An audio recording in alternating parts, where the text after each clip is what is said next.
live. Okay. Hey guys, look at my D&D t-shirt. Ah. Okay, there we go. It's all working. Nice.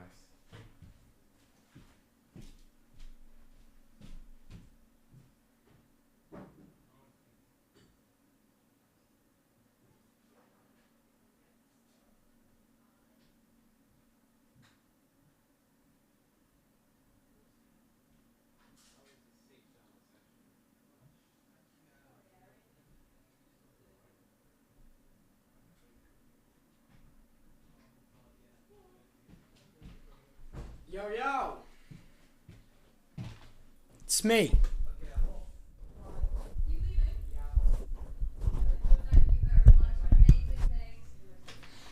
Hey, gang! How's it going?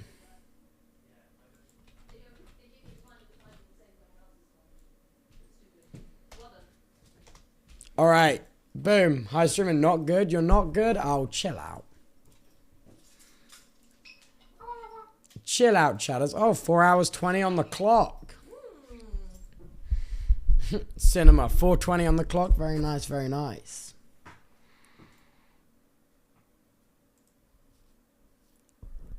What happened to me, Martin and Z? That's a question for Crow. I don't know.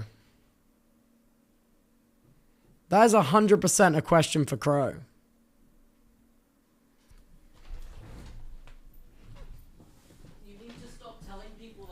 Oh, why? Because the amount of first-time chatters I get going, did they fuck? Please tell me, did they fuck? What happened? It's over. No. At the end of the Tubbathon. Get to the end of the Tubbathon. I've got a new prop for the back of your... I will reveal at the end of the Tubbathon. Tumblings, please stop coming into my chat and asking me if they fucked.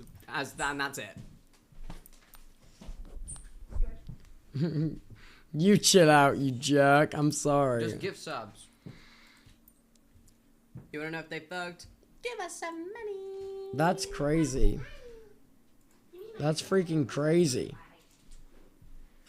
Valid crash out, Monka Gigafart. True.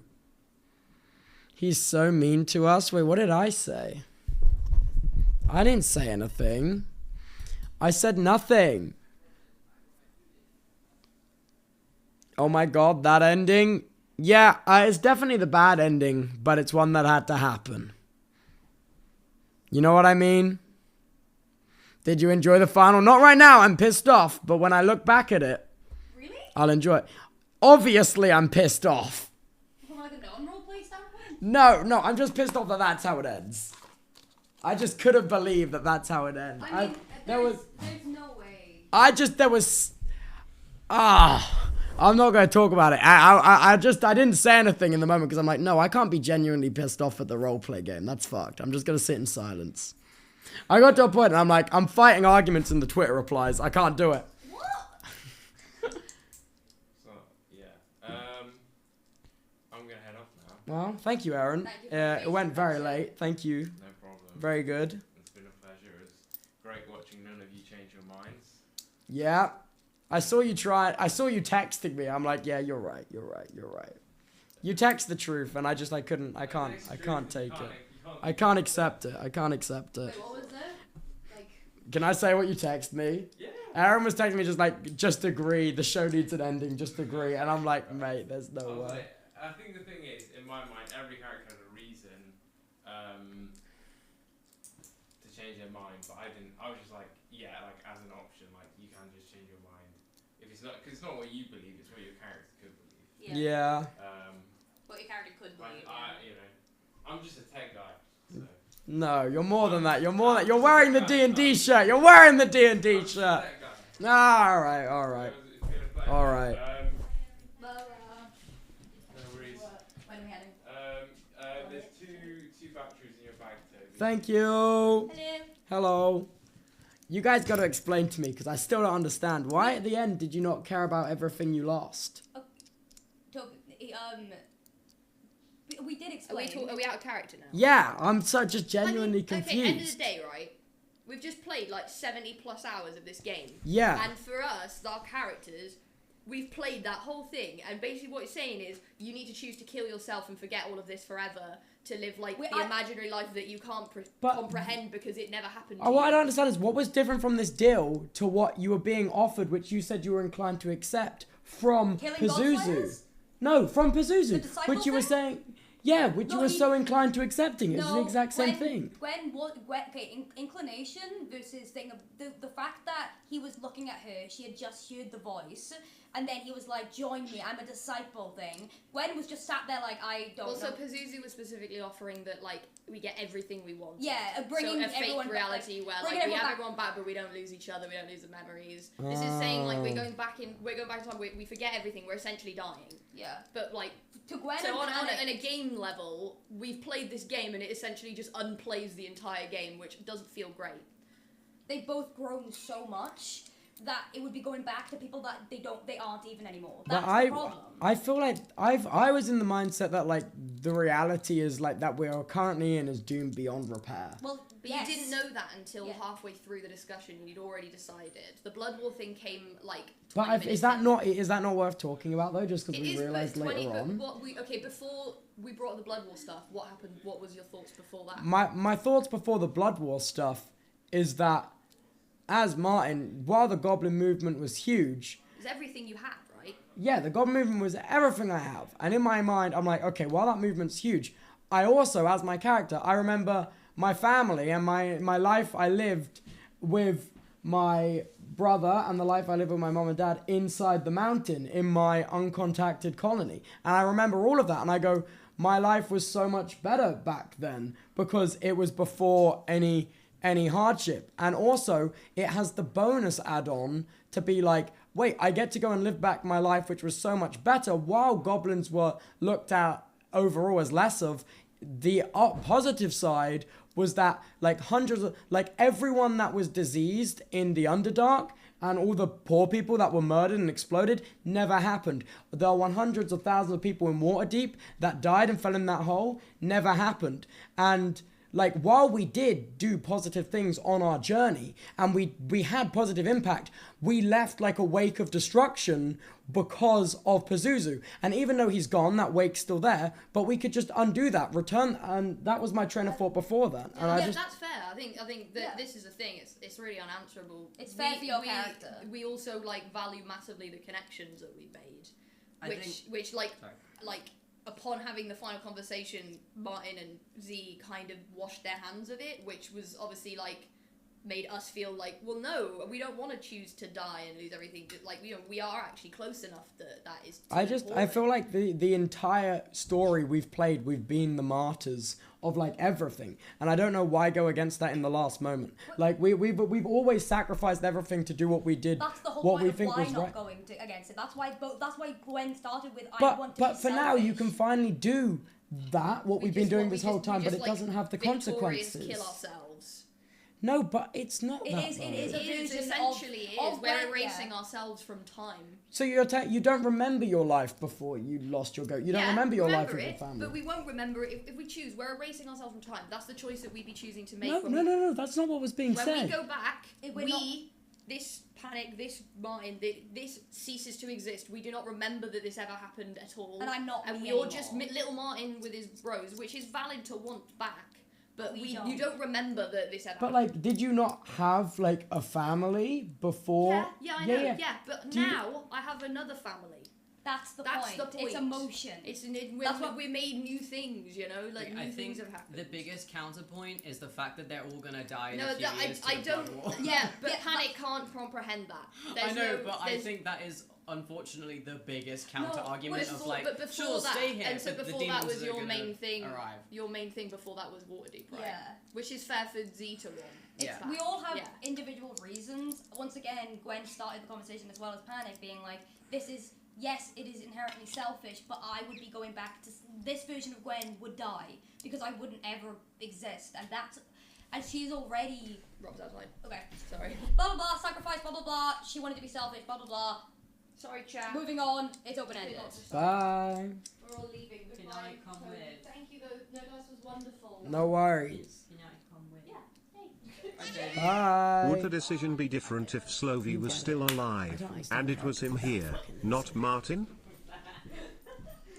Would the decision have been different if it was Slovy alive and Martin? No, absolutely. The decision would have not been different if it was Slovy that was alive. The decision would have been exactly the same because I'm going to say this now. Now everyone's like, I feel like that was obviously the thing Owen wanted us to pick without fail. It was the good ending of his story and the chance for the characters to maybe come back in future campaigns. But I can't say this because it's obviously meta. It is obvious. Really? No Pierre? Really? No Pierre? Because, dude, it is obviously the good ending for his story and the chance for the characters to reoccur in future campaigns later down the line. But now this world doesn't have any more building to be built on top of it because it's so ruined.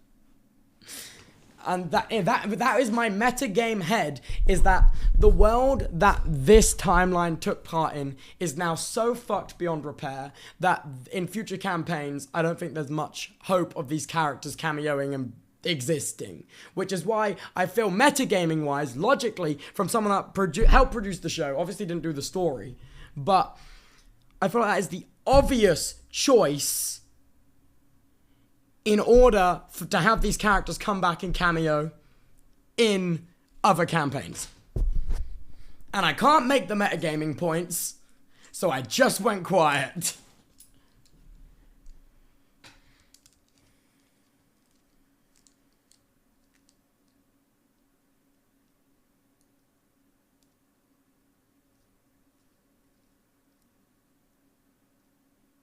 Well, I'm glad all of you didn't decide to play the way Owen wanted you to. No, it's different to that. I can't, because it feels like such the right answer. And I get so mad because it's so simple. And to me, it's not at all complicated. And I'm like, what the fuck? So I get so mad. So I just went quiet at the end. I tried to make my case a little bit. And then I'm like, actually, no, I don't have the energy for this. I'm going to sit in quiet. I'm going to sit in silence. Mean there's no right answer? No, there is. And I firmly believe there is an obvious right answer.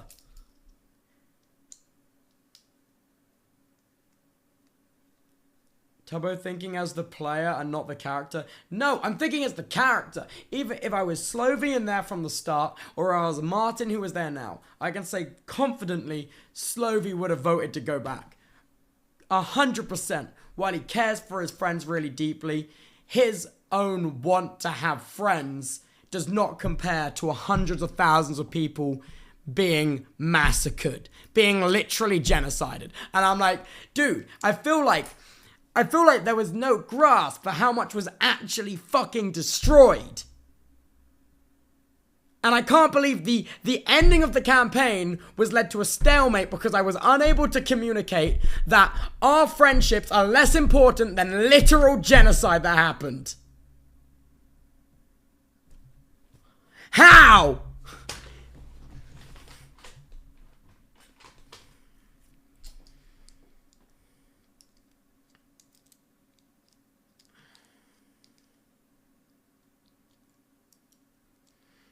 Like, yeah, I couldn't get my point across without using metagaming points, so I just sat in silence.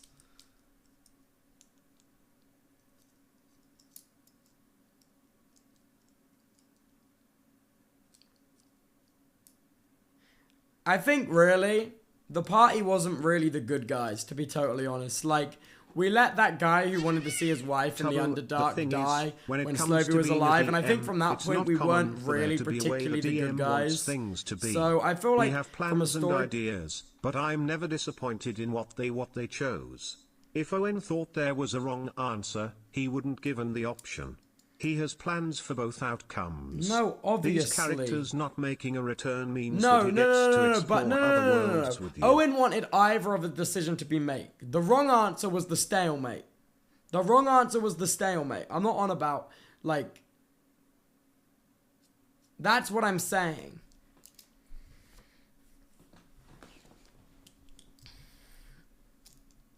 I cannot... physically it makes me so mad. It makes me so mad. It vexes me. I just can't believe that's how it ends. I seriously cannot believe that's how it ends. Hi.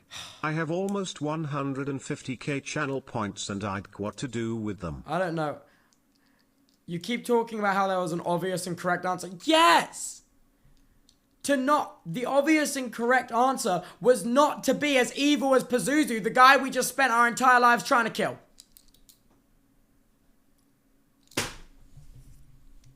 Dude. Every single person that Pazuzu killed in that entire world, we just validated. The party ended that story, if we had gone with that answer, being just as bad as Pazuzu, if not more evil. The party ended that campaign, by this logic, if we went that route, ended that campaign with a higher kill count than Pazuzu.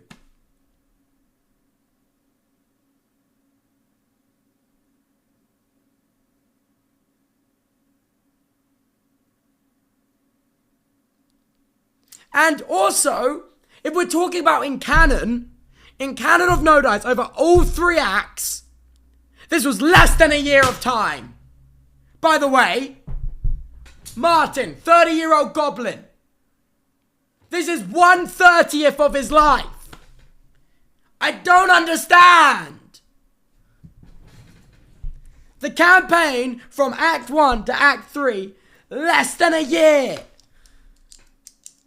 I don't understand how, at the end there, Gwen and Panic had, over their entire lives, this single year of their life was more valuable than the entire rest of it. I don't understand how it ends in a stalemate. I don't understand how there was nothing of value in these characters' life outside of what had happened within this year. And that's why I said nothing at the end, because I don't know what to say.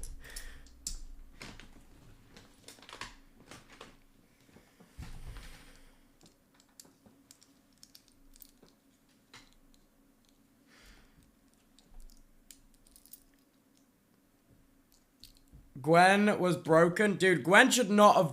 Gwen, I'm saying, we should have taken away decision-making capacity. There's no fucking way. There's no fucking way. They'd been dead like 18 times. At that point, there's so little brain cells left, we take away decision-making capacity. I'm like, oh my god, oh my god. Remember, streamer, it wasn't just less than a year for Panic and Gwen. The time loop was centuries that they remembered by the time they met Sathriel. For them it was centuries. No, they didn't. No. They didn't feel like they'd been there for centuries. The way it was described is that you sense that you've been in this exact place before thousands of times. That doesn't give you the perspective of that much time, you know? You then don't suddenly feel like you've aged centuries. No.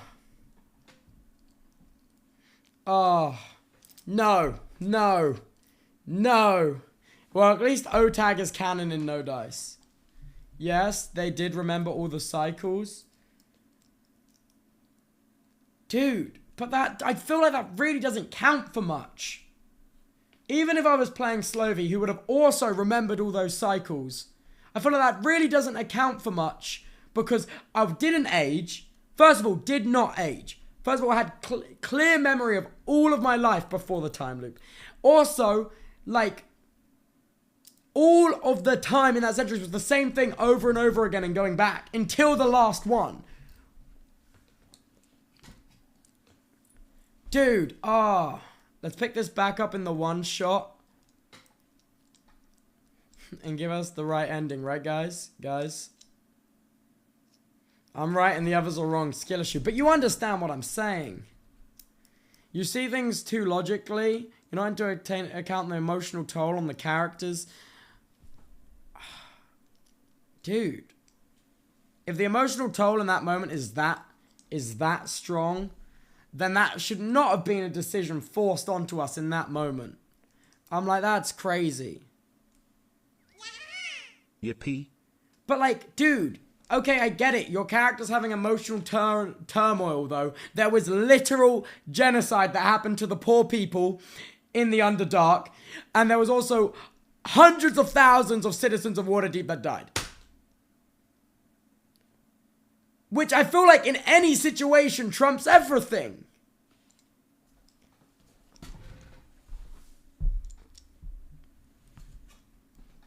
But they weren't thinking about that. But it was said. How can you not be thinking about that when it's said to your face?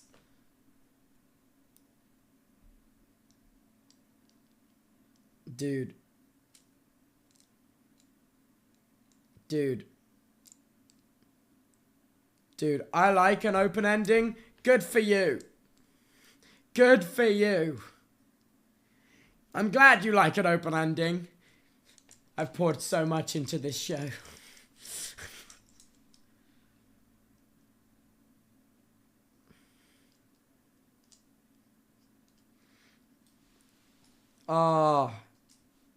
The open ending was... The open ending... Oh my god, Neb! Thank you so much for the 30 gifted. I appreciate you so much. I appreciate you so much. For the first time, it's a valid Tubbo crash out. Thank you. Thank you. Oh, man. Oh, man. 365 days of real life time. Just for it to end on an open ending. I actually hate myself. Oh my god, I actually hate myself. 365 real life days.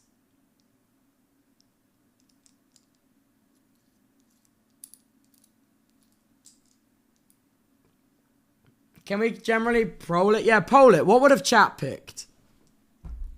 Mods, poll it. What would have chat picked?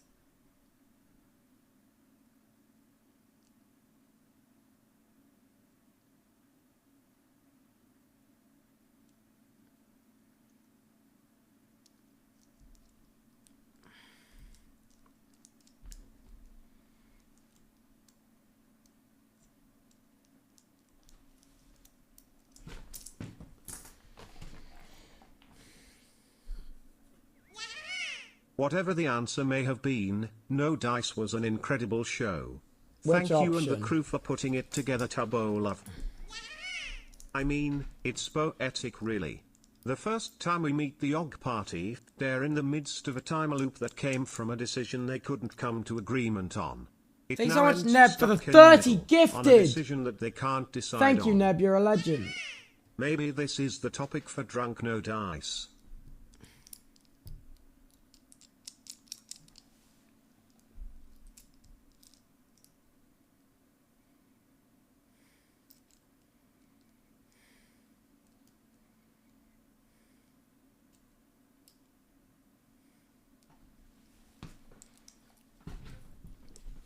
Dude, Owen should have allowed infighting at the end there to get the party members to fight each other.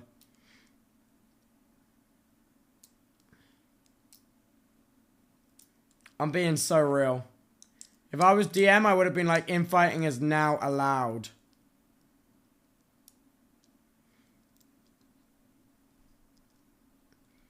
Dude. Loki, if I had known... As Martin, Gwen wouldn't have agreed to go back in time at the end of that, I would have not used the Steel Defender to pull Gwen out of the burning water. I would have let Gwen die in the burning water. Genuinely. If I had known. That's crazy. That's crazy. Damn. Dude, I think that's valid.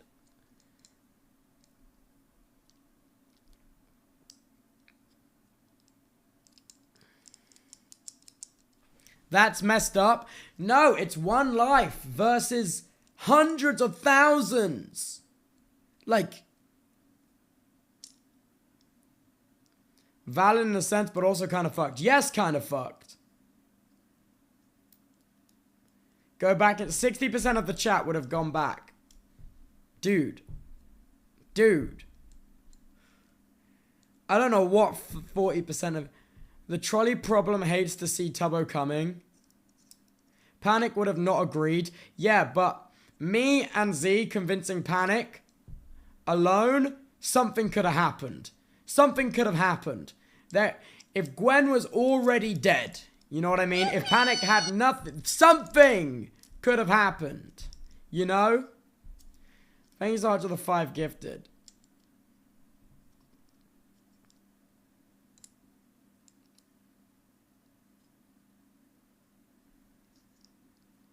Thank you so much for the 5 gifted. Bye to you're a legend. I don't know, man. I don't know. If Gwen was dead, Panic might have folded. Dude. God damn it. I don't like when you think about letting your friends die, streamer Angie. I'm sorry.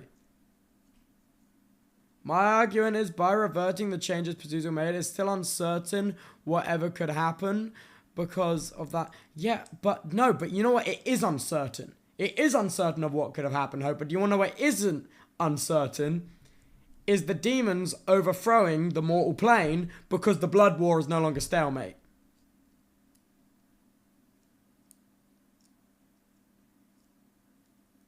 How's the no dice ending? Shit, Koi Piso.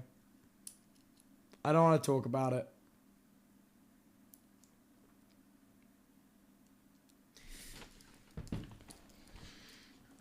I actually can't do it. I actually can't do it. It makes me so mad. That's how it ends.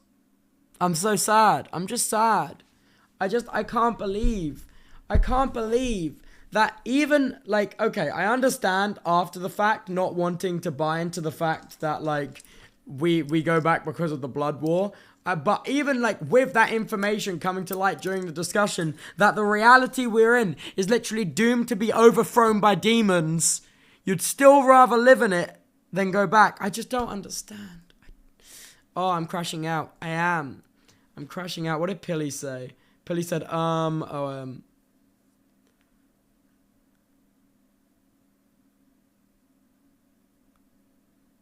It's, I'm just so, I just can't believe it.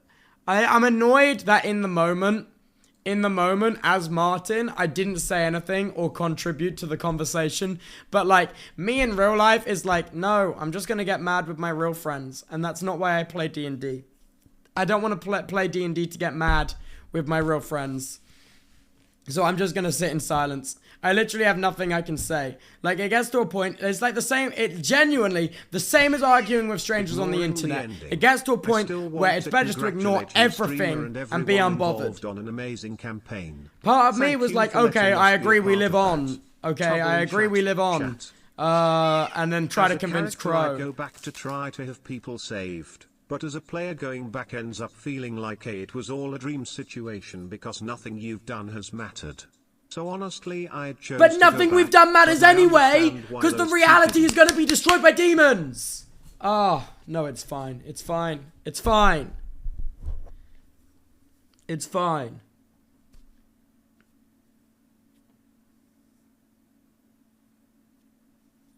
We don't know that? How on earth can you say we don't know that? When metagaming, when I was Slovy, we literally destroyed and overthrew Avernus, and we knew that the demon's plan, from when we were talking about the Blood War back then, was to overthrow the mortal plane. Whatever. Whatever.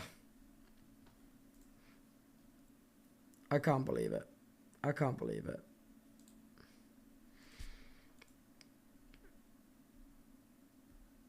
To change the subject, can we know more about Slovy and Martin's backstory? Yeah, they're brothers, dude. They're brothers. And Slovy's name isn't Slovy. Slovy is his surname. I can tell you now, the campaign's done. They're brothers. And they lived in an uncontacted goblin colony, which functioned much like the society outside of the colony, inside of a mountain. Pazuzu then went and manipulated the dwarfs to mine with massive machinery through the mountain, massacring the entire uncontacted colony. Slovy was the sole, seemingly, from his point of view, the sole survivor from that experience. And Martin, working on gizmos during the attack, opened a portal by accident to Avernus getting trapped there. Hence, he knows Infernal. So, Martin is under the impression that his entire home uncontacted colony was destroyed by his experiment when he opened his portal to Avernus. Slovy is incredibly mad at the dwarves for drilling and destroying and massacring everyone he ever knew. So, while Martin is not mad at dwarves, Martin blames himself for thinking everyone was massacred because of his tinkering and experiments. Hence why he started the Goblin movement. Slovy just watched it all happen. And yeah, they are the Slovy brothers. There you go. That's what happened. That was the backstory.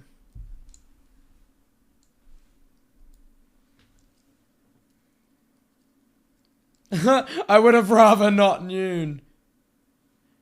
So was he Blim Blam? You think he was Blim Blam Slovy?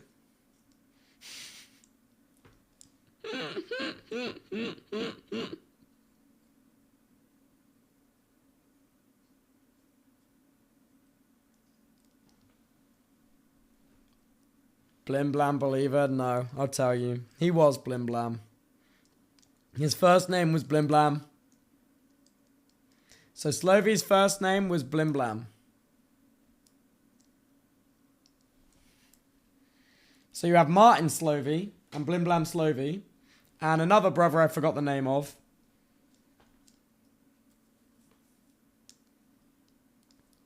Yeah, there you go. That's the backstory. But no one, I made so much, but no one really ever asked, so I didn't really say.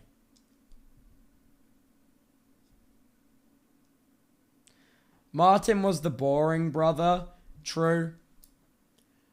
Was the flute from Slovy's mother? Yes, it was.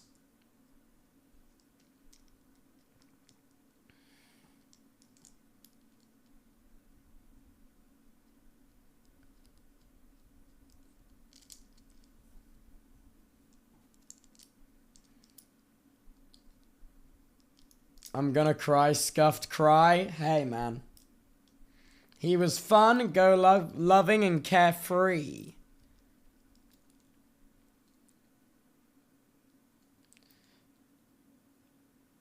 I saw someone ask, but would they have ever met if Slovy hadn't died, Tubbo?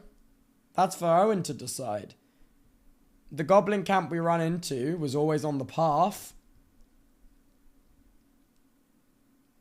If Slovy not dying had put them on the same path doing the same mission, then yeah, I imagine Slovy and Martin would have met.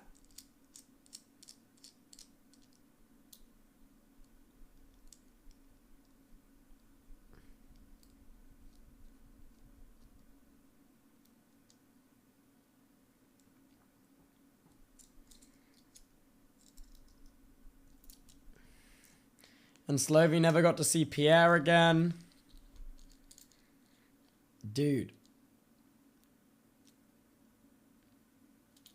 Also, I don't understand the logic of not going back, because literally they both experienced the death of two of their closest friends, and I feel like most normal people would do anything to undo that, and I'm like, bruh,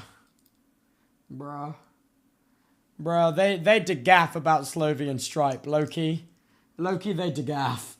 In my mind, I was just like, bro, why'd you gaff?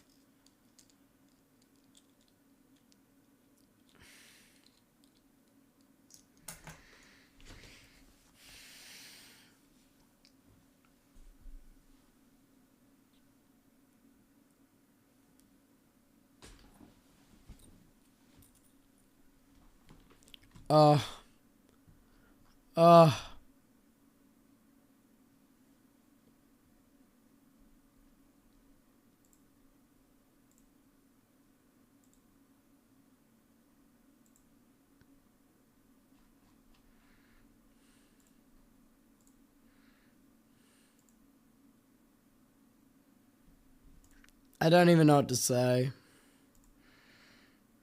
I hate when stories end with an open ending. And I was sat there and I'm like, damn. Now it's my show that's ending with an open ending. Damn. Damn. Damn.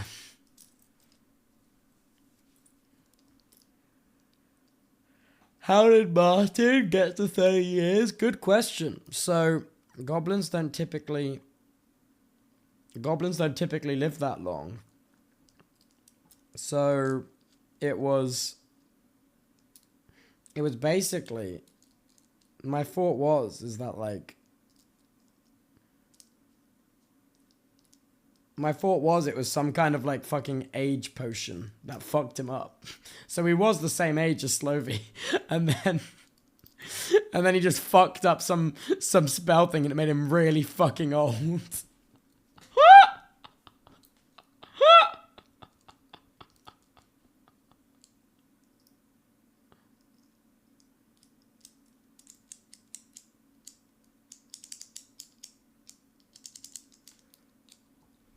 I'm so glad I was a part of this, though. Thank you for making such amazing content for us to enjoy. No worries, guys.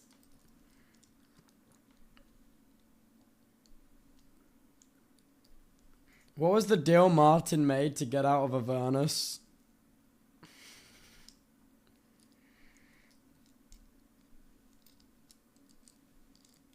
Just a deal with a demon.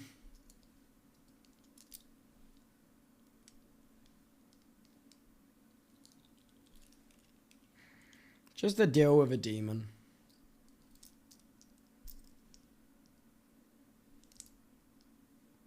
Was it Pazuzu? No.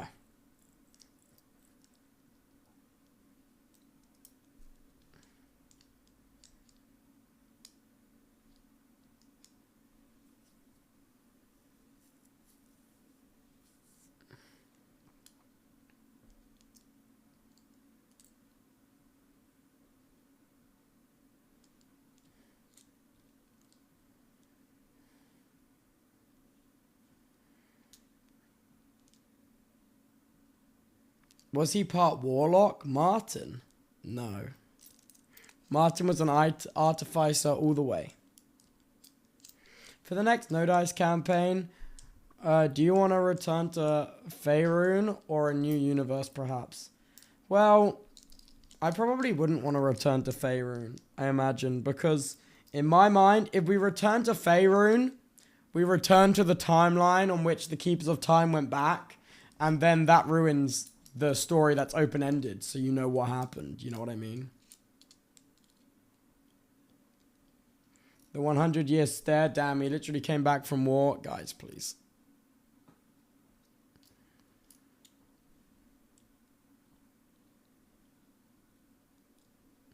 You guys effectively wrote Owen into a corner. Yeah, I know. Is the Realm D&D campaign still on the table? That could be very fun. That could be very fun. I don't know. I think I would like to DM a one-shot. I think I would like to...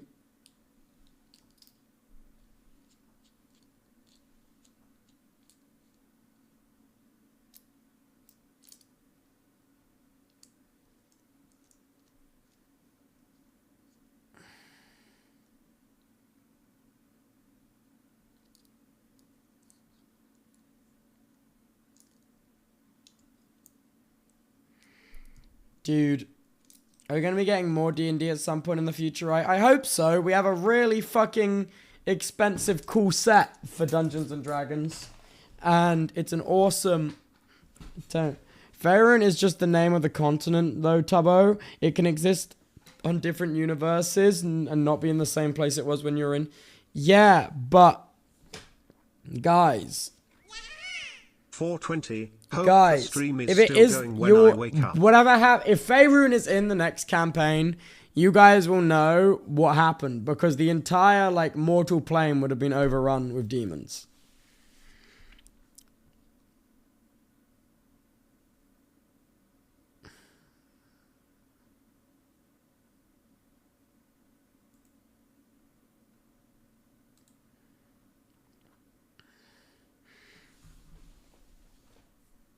Could be a different universe. Could. The campaign could... Dude, I don't know.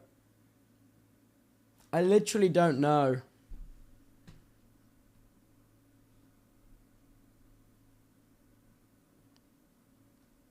So it's a part of a lot of other D&D stuff. Fair enough. I just... Dude, I'm just so disappointed we couldn't come to an agreement. And I know my stubbornness is partly to blame, but if Crow had gone along with them, I would have also gone along with it. So, just so that was a conclusion, but like,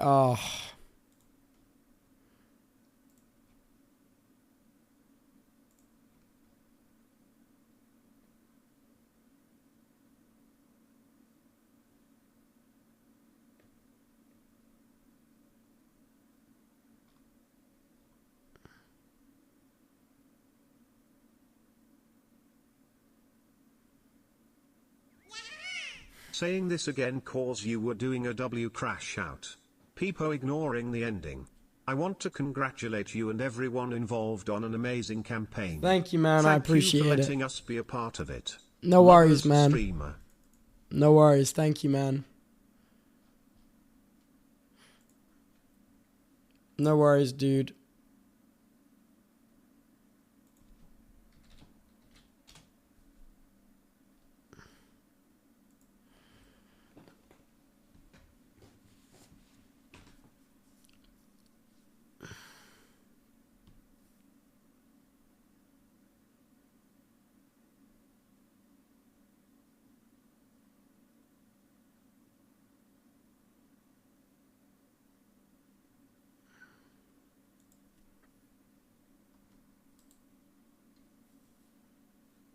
Dude.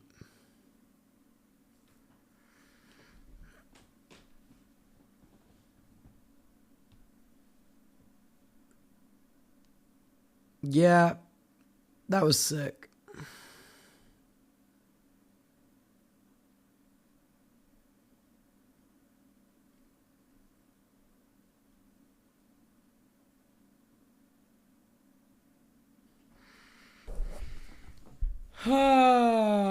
So, okay, people leave for real. Keep that timer going, chatters. Yeah, 4 hours on the clock.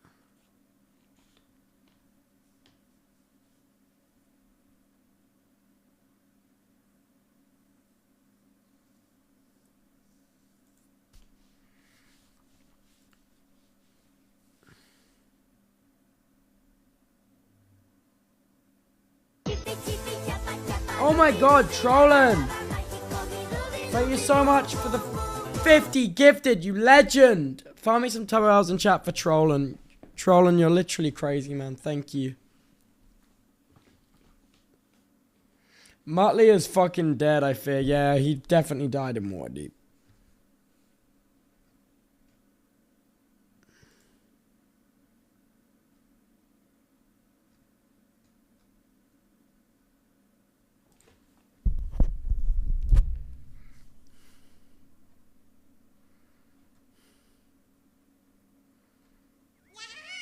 Foon is really just a set piece to build the story in.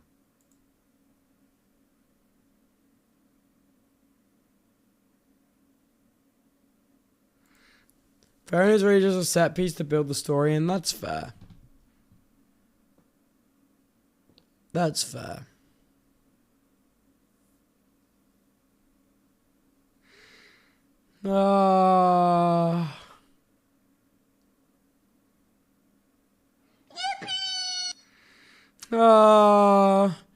Also, I haven't had dinner, so that's why I'm being a bitch.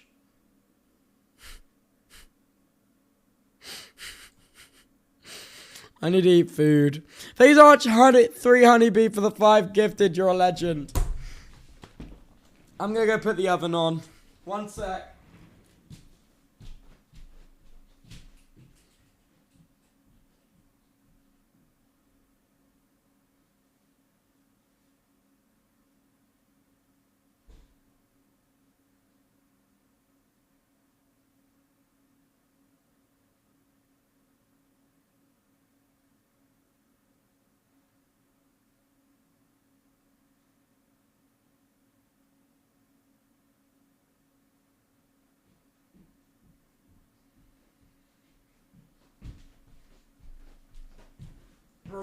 in 20 minutes to check on my oven, boys.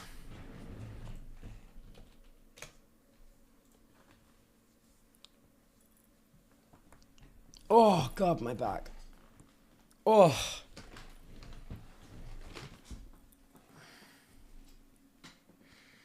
Alright, that's it. I have to make my own campaign now. Dude, Tubbo, I think you got me addicted to Planet Crafter. I've been thinking about it. That's sick. Why was Pazuzu's deal low-key better than Chronepsis? Honestly? Yeah, but Owen would never let us actually take that deal because we didn't actually have the damn time stone.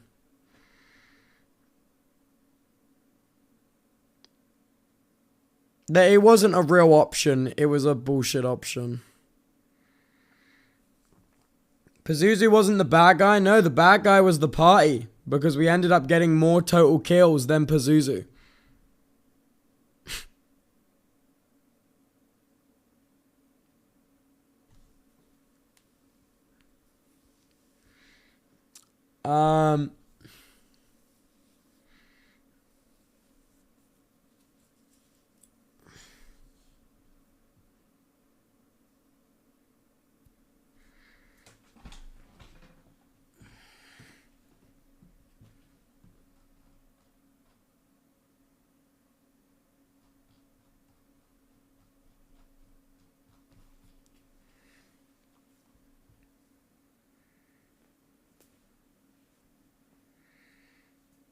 You can be the DM and Owen is your only player. He'd still kick my ass.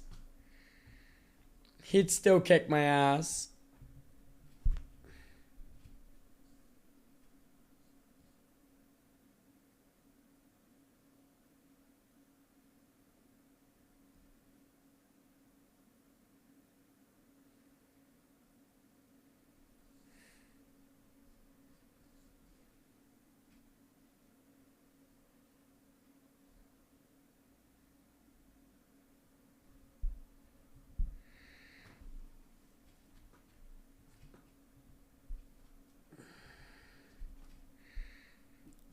Campaigns don't have to be fantasy. It can be sci-fi superhero even. I don't know.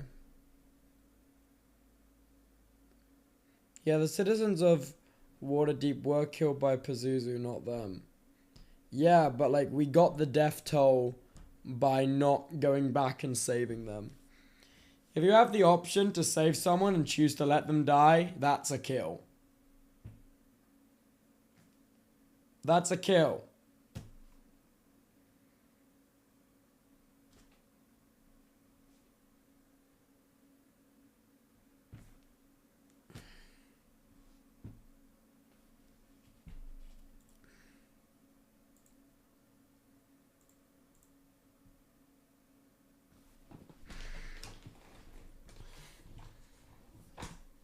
Time manipulation is never that simple. This is literally the fucking god of time. Get a grip.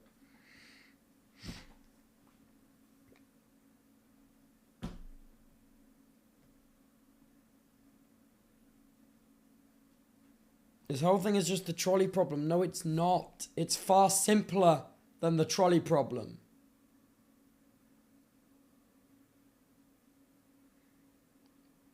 It's far simpler than the trolley problem because it doesn't involve anyone else but yourself. The trolley problem, the traditional trolley problem, is actively killing someone that wouldn't die to save many more. That is fundamentally the trolley problem.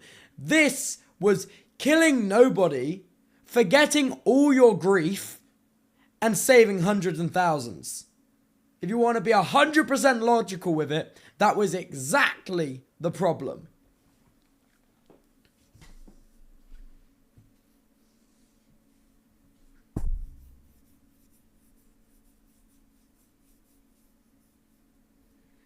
Blubbers, okay, man. Everything would have been fixed if they all went back. It was the best ending. We don't know that. We literally do know that. The god of time told us that. I'm losing my mind. I'm losing my mind.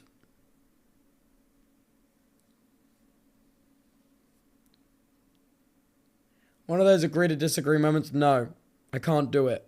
I can't agree to disagree when there's such a glaringly obvious answer. I can't do it. I can't do it. Can't do it. It feels like they were... Dude, it feels like they were rage baiting me. I genuinely felt rage baited at the end of the campaign.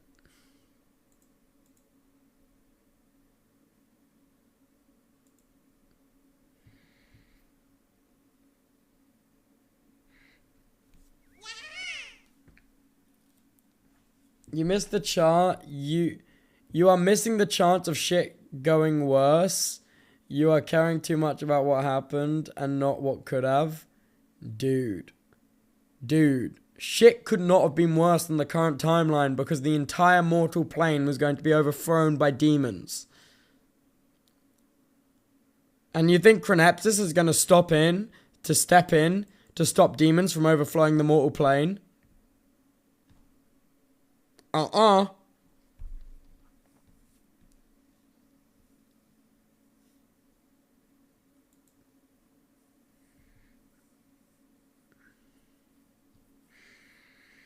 Ay, ay, ay. Ay, ay, ay.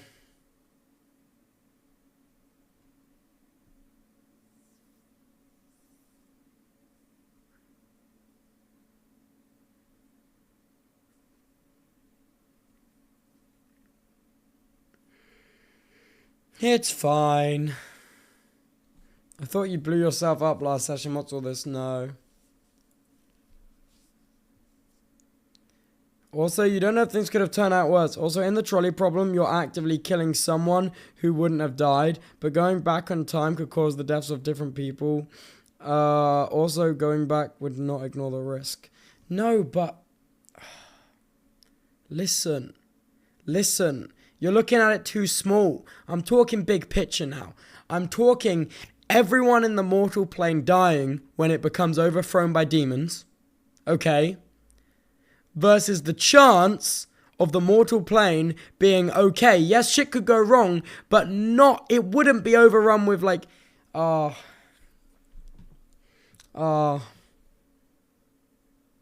you have a death. The future is not set though. Are you being fucking serious?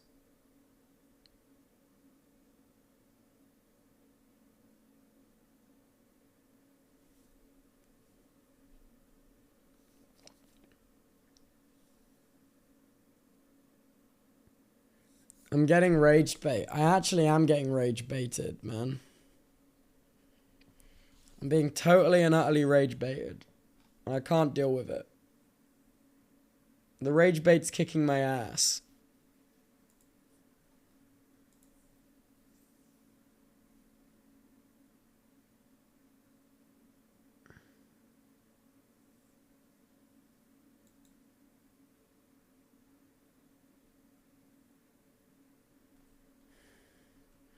Same-sex marriage was just legalized in Japan. In case you care. As of 20 hours ago.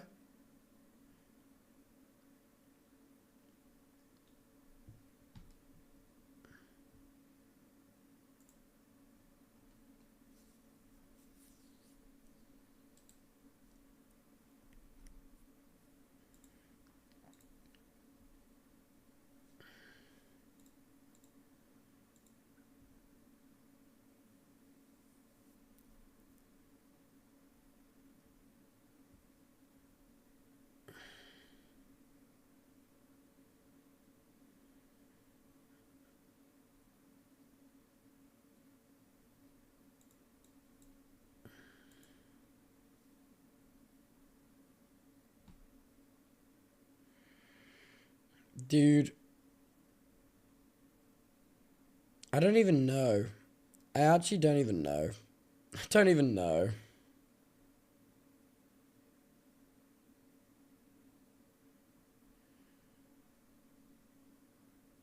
I don't even know.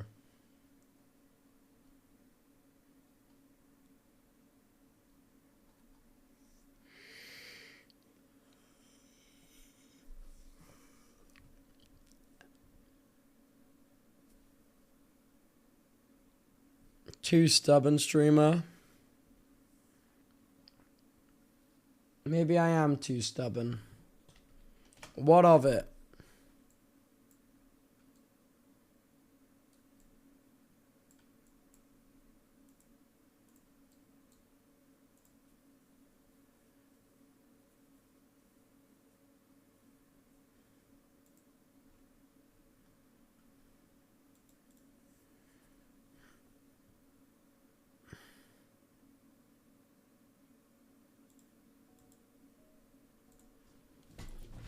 This looks fucking sick.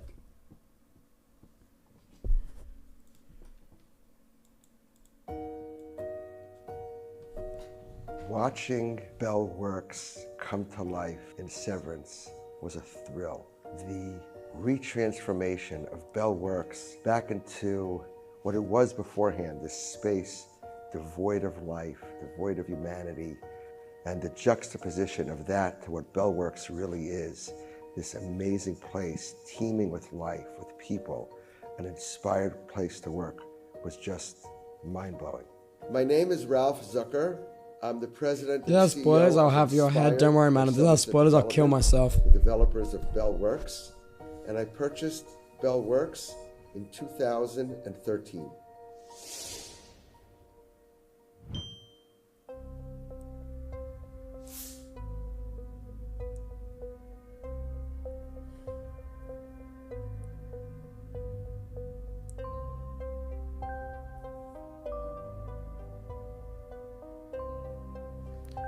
Wow.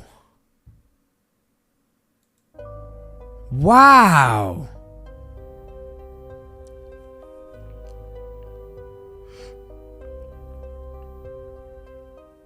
I knew a little bit of where I wanted to go design-wise. There was a location manager at the time who brought up to me Bell Labs, and we looked at it, and obviously our heads exploded, and we went to see it, and it had been restored. It was cathartic. It's like they just finished it. It was meant to be. What I love about Bell Labs is that it is similar to the show in some ways. Originally, Bell Labs was building a community of all these amazing engineers and technicians to live, to raise their families. They shared everything. Like, they had farmers markets, they had all these sort of things, and that was so beautiful and interesting. And it's like, Lumen's sort of the same, just took the wrong path.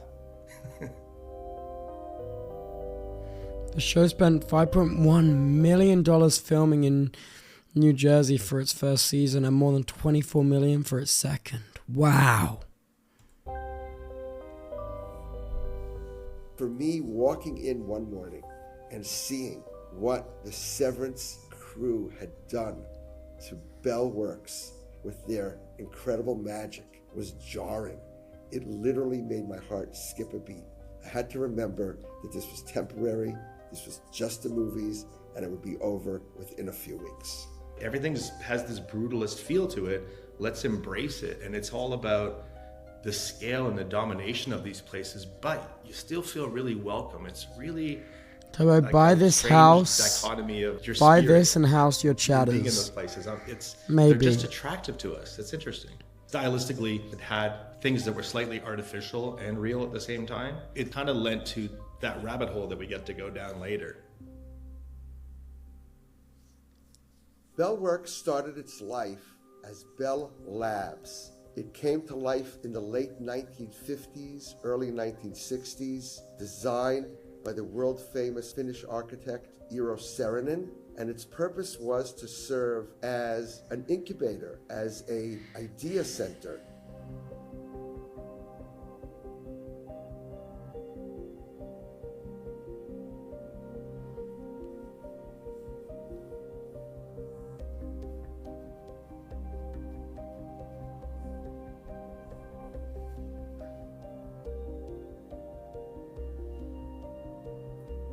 Alcatel-Lucent put the Bell Labs building up for sale and slowly started to vacate the building from its inhabitants. When I first walked into the empty Bell Labs building, I found the building devoid of life.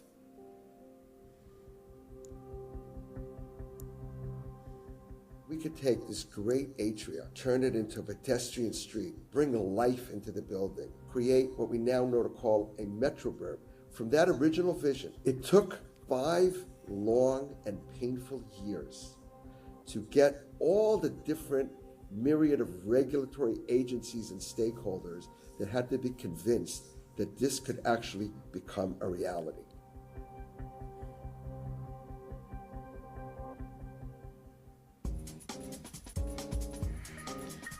For 2 million square feet, do you feel like $2.7 million price tag is quite low? Low-key a steal? You know what I'm saying? Innovating Bell Labs and turning it into Bell Works took many, many years. It could not all be done at once. We slowly but surely started renovating different spaces. We created 7 model offices. We did each space, interior spaces, as we leased them up.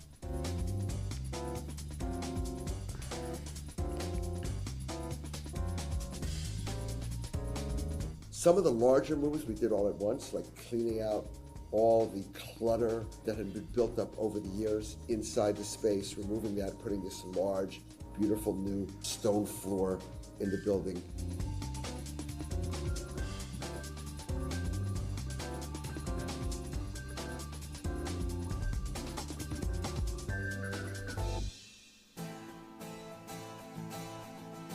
It's not an office of just one place. They're building a community for everyone to be together. In this day and age, I think is really special. They put a Still lot of looks money like into it, and ass they or created something brutalist that's buildings do, a dude. library now, It's just but the era.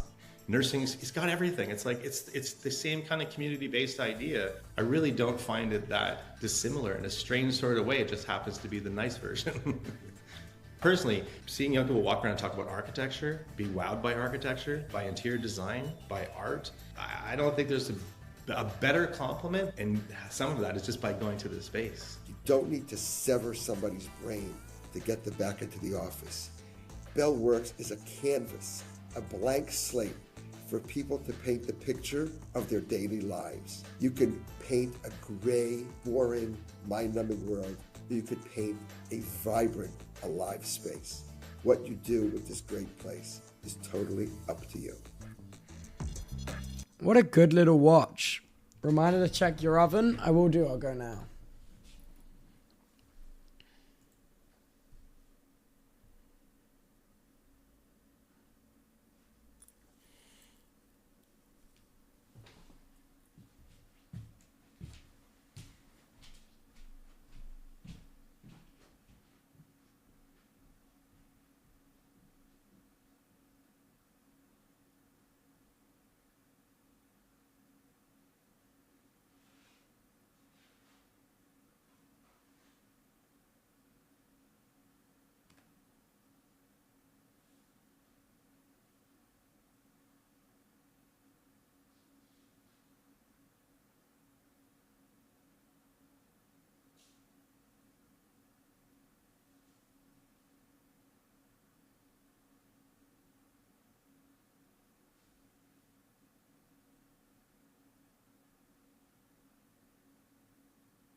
Hey Siri, start a timer for 9 minutes.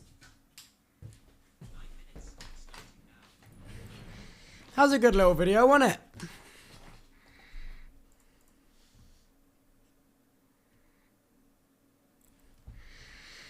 How's a good little video? Oh, wait, I've just had a... Oh my god. Wait, I just had a big...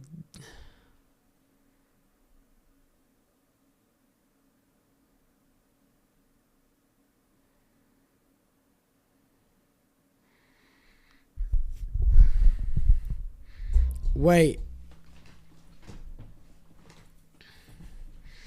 Wait, guys, I've just been set such a big document.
All right.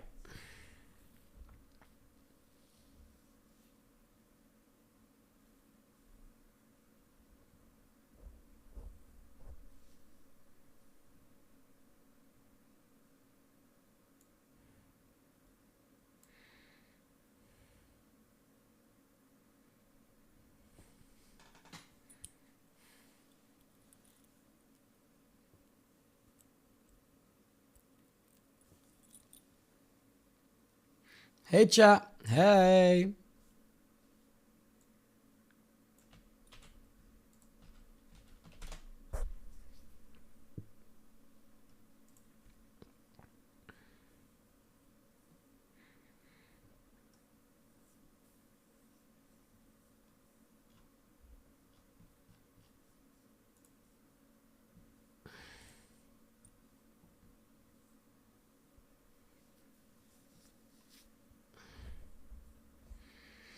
Oh my god, it's almost Modcast sub farming time. True. Sorry guys, I just need some food.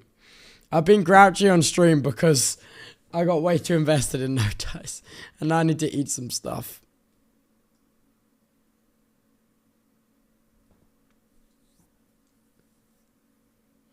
So give me a good sec, yeah?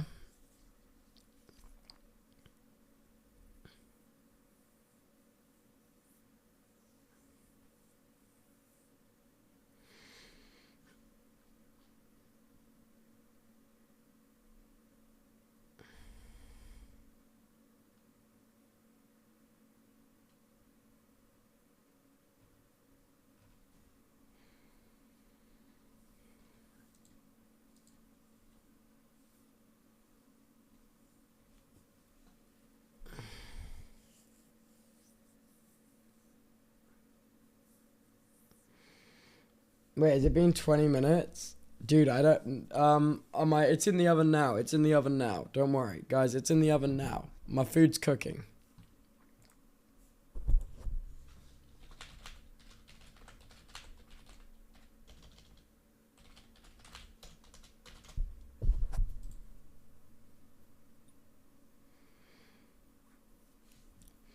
Dude, oh my god, I actually don't even know what to say.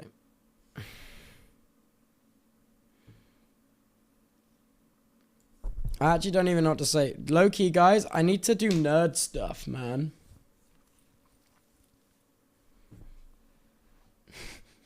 Low-key, I need to do nerd stuff.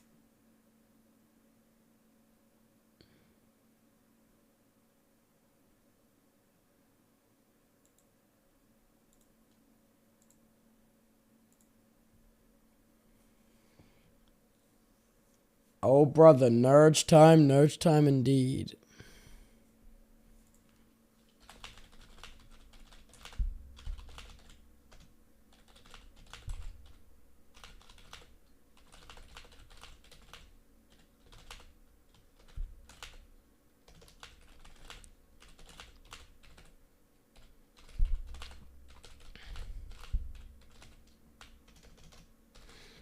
Sorry, I'm just talking to Owen. Can we see nerd stuff? Yeah. Course. Have a look. This is what I'm looking into right now. Hey. So right now, I'm looking at, we need to improve hardware availability for play.hosting. So this is what I'm looking at. Not this one here, not that one, this one. Let me get my nerd glasses. Yeah, I'm basically looking at, play hosting is looking like we're going to be partnering with Siraxis Networks in order to provide some new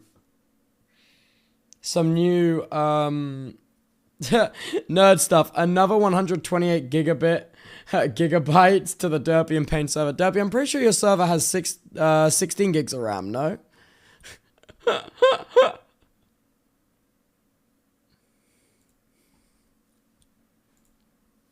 New partner? Yeah, but they're more of an advertiser on my Twitch, like my Twitch channel. But supporting play hosting is kind of how it's going.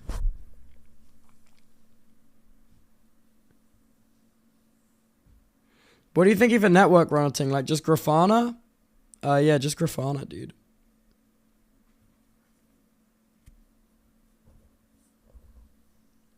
But this is what I'm looking at.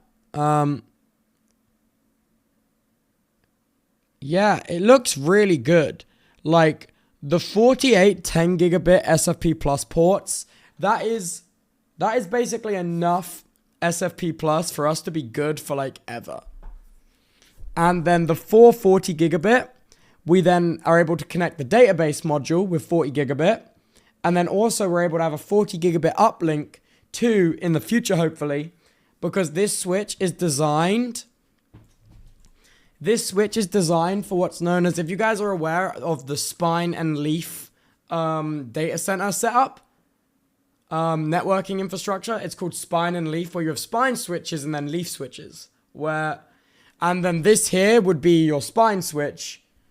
Arista, I can't pronounce it. Arista, a solid. We use them for media streaming and they work sweet. Yeah. So so hopefully we should be getting, do Aristas have web management or just EOS? I think just EOS.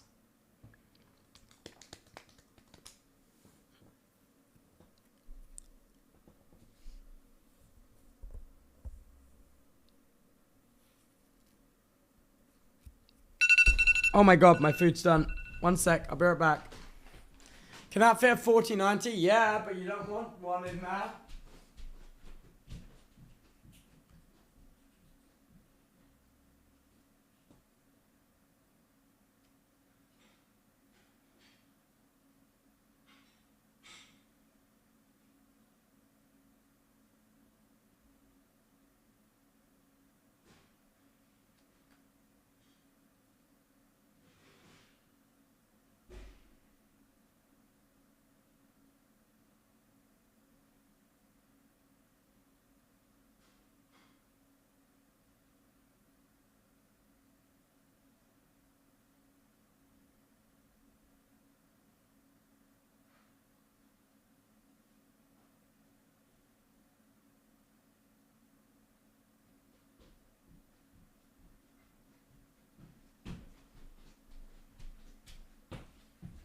I'm back.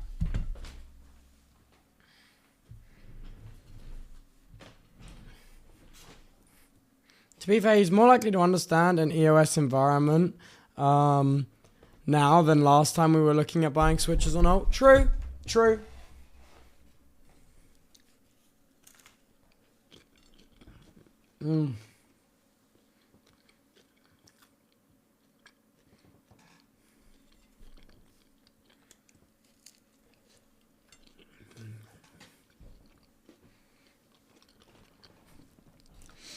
It's 2025, mate. If you don't have wireless headphones, that's on you, dude.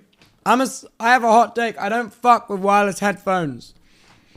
The audio delay pisses me off, man.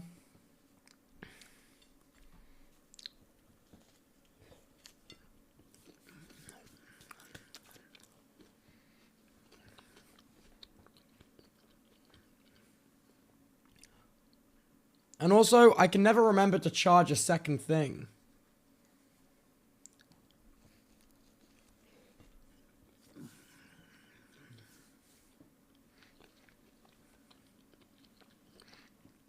I have a hot take. There is a pipe bomb underneath your chair right now.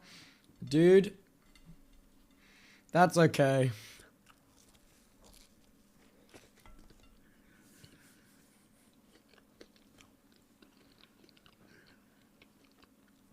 It's just mainly, I do a lot of DJing and music where the sync and the time is very important. So wireless headphones just, they ain't there yet, dude. They ain't there yet.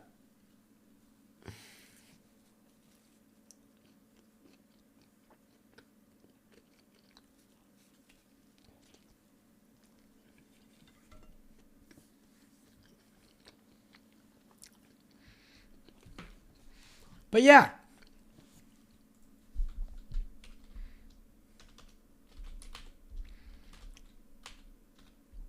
So, do you want to see the new system that's being designed for play hosting? Let me just... There we go. Let me pull this to the side here. Just so I don't leak documents that aren't public. So that...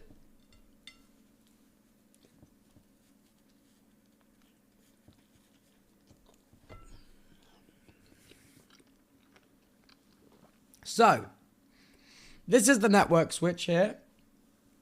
And the hardware that's being applied... no, not that. The hardware that's being supplied is actually really fucking sick, alright? So, this here... So this is the new server they're supplying for Play.hosting. This here is a single CPU which has 64 cores, 128 threads.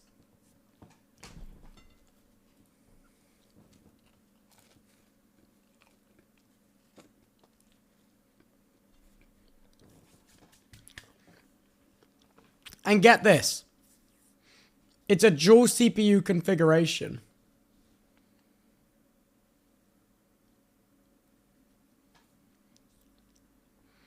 So it's 256 threads, 128 cores, at a lower TDP than the current CPU I'm running.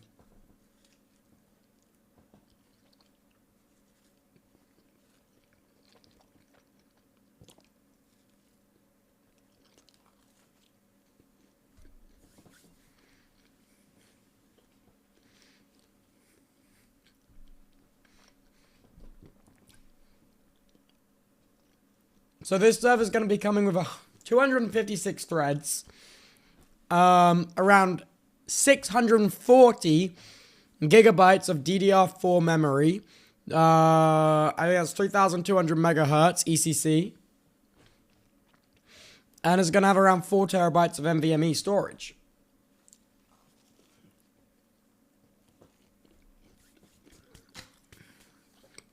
Which is insane.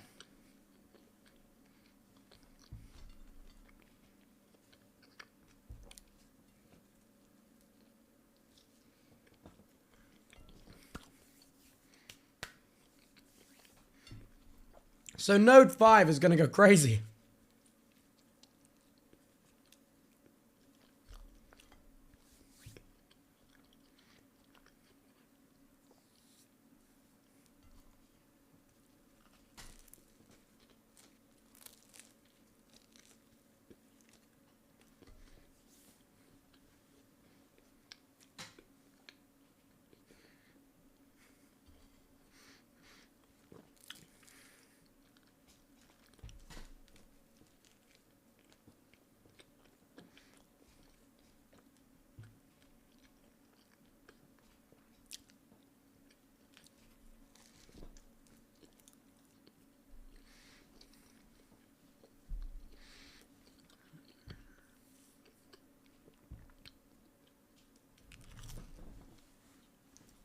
Pretty cool, right?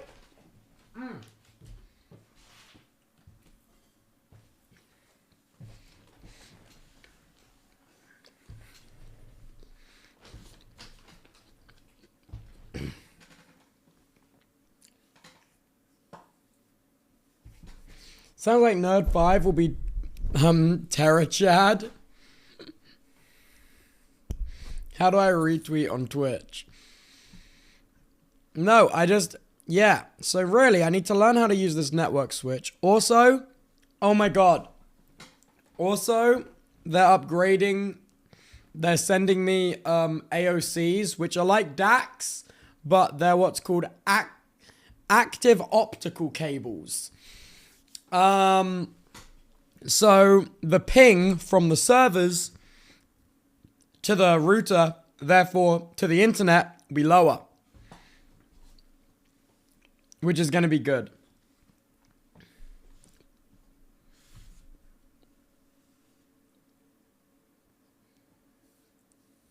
But what I'm hoping is that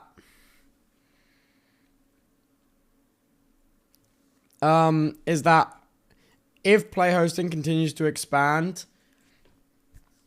I can add more hardware, and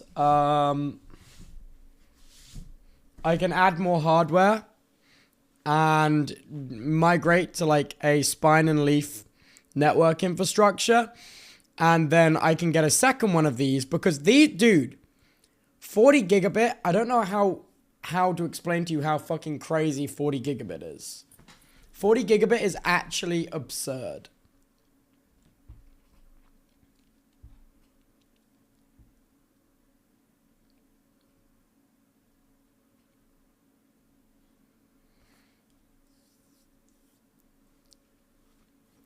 So I'm very excited about that. Because surely if it grows big enough, you can convince a data center to home the servers. I don't know. I'm good at convincing. I'm not sure I'm that good at convincing. You know what I mean? You know what I mean?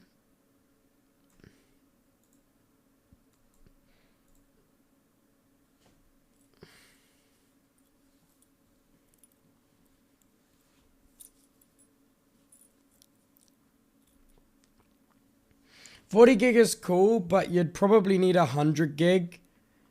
But probably is cool, and probably all you need. 100 gig would be overkill. Yeah, like, I don't see a world where, dude.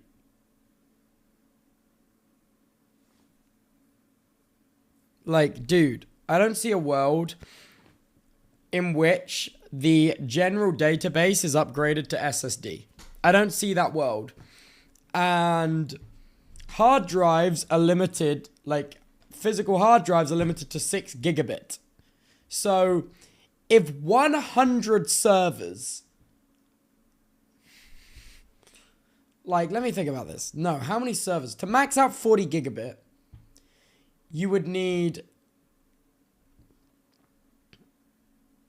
oh God,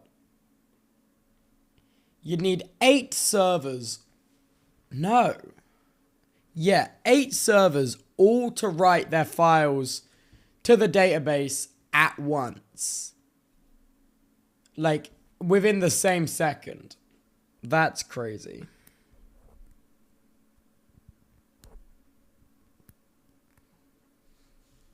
Is there a set date for going over the census? I think it'll be after the subathon. We typically do it after the subathon.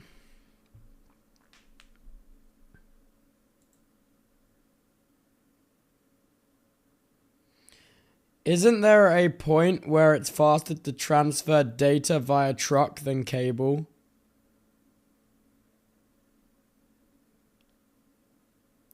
I don't know.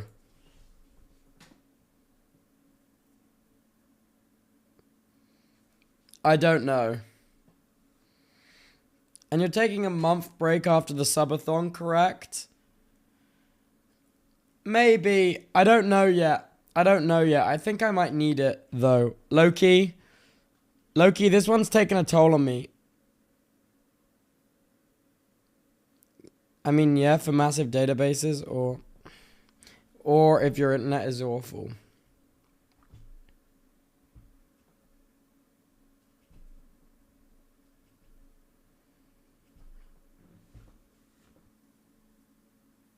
Keep him guessing. What is this?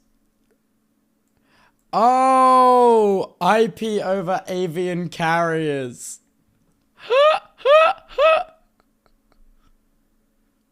Yeah. Yeah, I've seen this.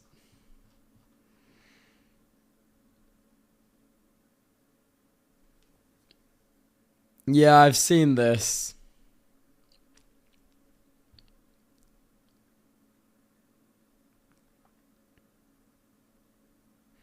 Packet loss ratio of 55% due to operator area, and a response time ranging from 3,000 seconds, 50 minutes, or over 6,000 seconds, 100 minutes. Thus, this technology suffers from extreme latency.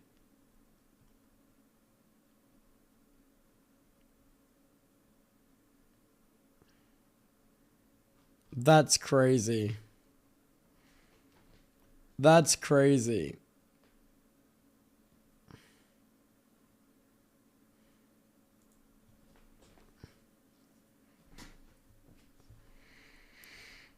But yeah, this looks really good. I'm really excited for this deal. I really hope it all goes through.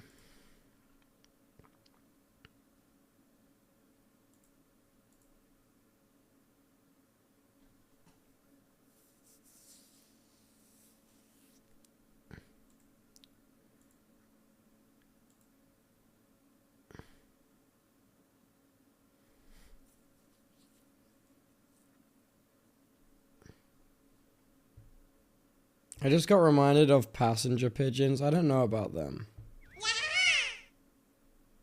Thank you so much. I am Quill with the Prime. Appreciate you, boss.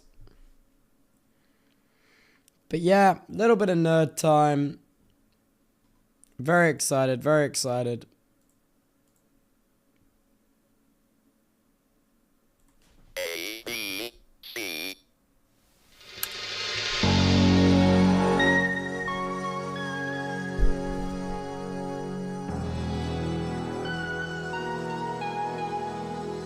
This is a Letraset catalog, a book of typefaces that the company Letraset was offering on dry transfer sheets that they are producing. This was a way for graphic designers to do type on a budget. You'll see a few really familiar designs in here, and a few you've likely never seen in your life. You can't use this font, or this one, or this one, unless you have it in its original physical format. But that can be fixed. This is Futura. No, wait, this is. Or this? Maybe this? Well, the fact is, none of them are Futura. This is. Or, technically speaking, all of them are? When Paul Renner came out with Futura in 1927, it took the world by storm. This Bauhaus typeface was used from pole to pole. It's in game manuals, movie posters, NASA, multiple presidencies, and it's the choice of Wes Anderson. It was so popular that competing type foundries made their own copies. None of these were technically Futura. These are Spartan, Vogue, 20th Century, and Tempo. This is the real Futura. I like and Tempo. At the same time, it isn't. Futura's convoluted history is covered extensively in Douglas Thomas's book, Never Use Futura. Time has passed so far, it's hard to find an original set of Futura-led type. Even when Futura was officially distributed, distributors had their own version. Letraset's Futura was different from what you would use with phototype lettering, even though it was the exact same time period. Even when designers have digitized Futura from its original elements, digitizing creates a whole new set of problems. There's an abundance of Futura digitizations out there, and each of them have their own quirks. These are what are called digital revivals, often each with their own name to discern from the other. Sometimes, designers put their own spin on the design. This brings us to one of the most interesting parts about typefaces. They were super They're not covered by copyright. You can patent them, but that patent only lasts 15 years.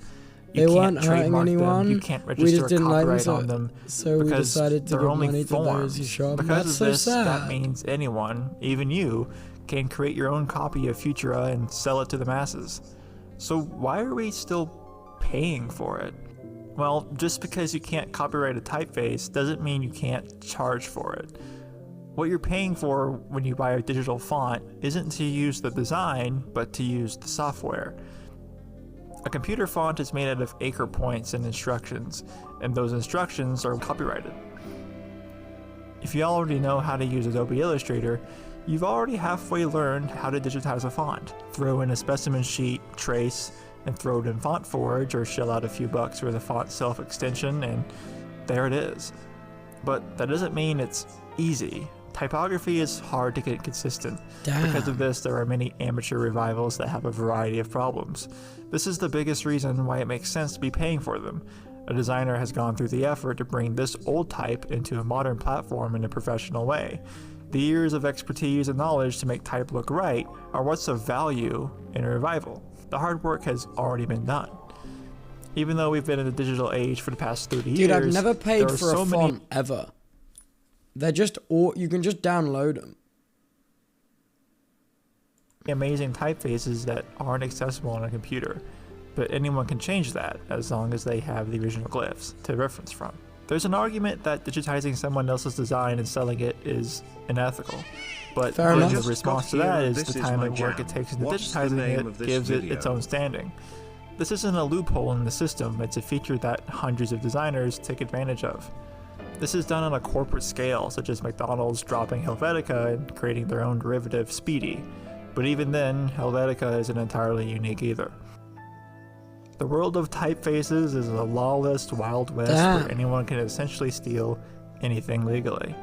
An incredible amount of money has been earned this way, but with so many revivals created without the designer's permissions, when the design itself can't be copyrighted, you can't help but feel that every font is free.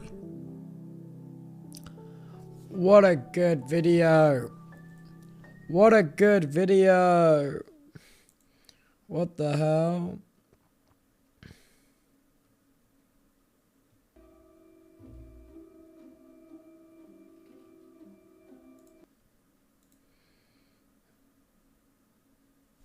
Your hair got so long. Yeah, it has over this month, dude.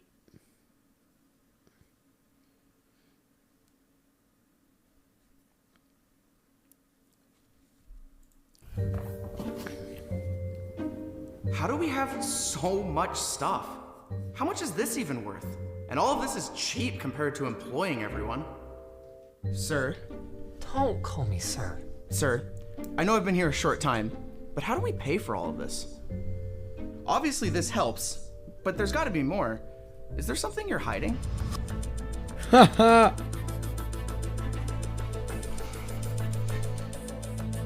Nope. But it has been a while Cool since we've done one of transition. these, and a lot has changed in that time. There's been good times, some of them very good, and bad times, some of them very bad.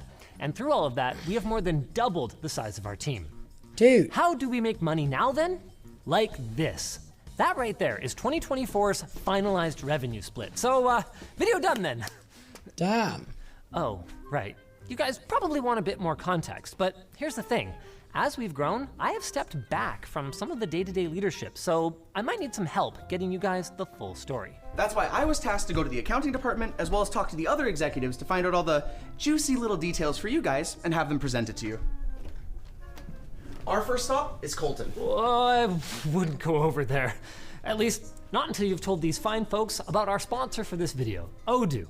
While we don't use them daily here at LMG, they would love for us to show you some examples of how Odoo helps manage your business using their apps that integrate into one cohesive I think I've platform. seen this. We're actually going to start with the biggest change on our chart, LTTstore.com. When Linus covered LTT Store in the 2020 breakdown, it was 15% of our total. Now we've shipped over 1 million orders and it's ballooned to a staggering 55%. The biggest reason for this is that back then, 2 of our biggest product families didn't exist yet, hand tools and bags, which now make up about half the revenue, with the rest coming from everything else.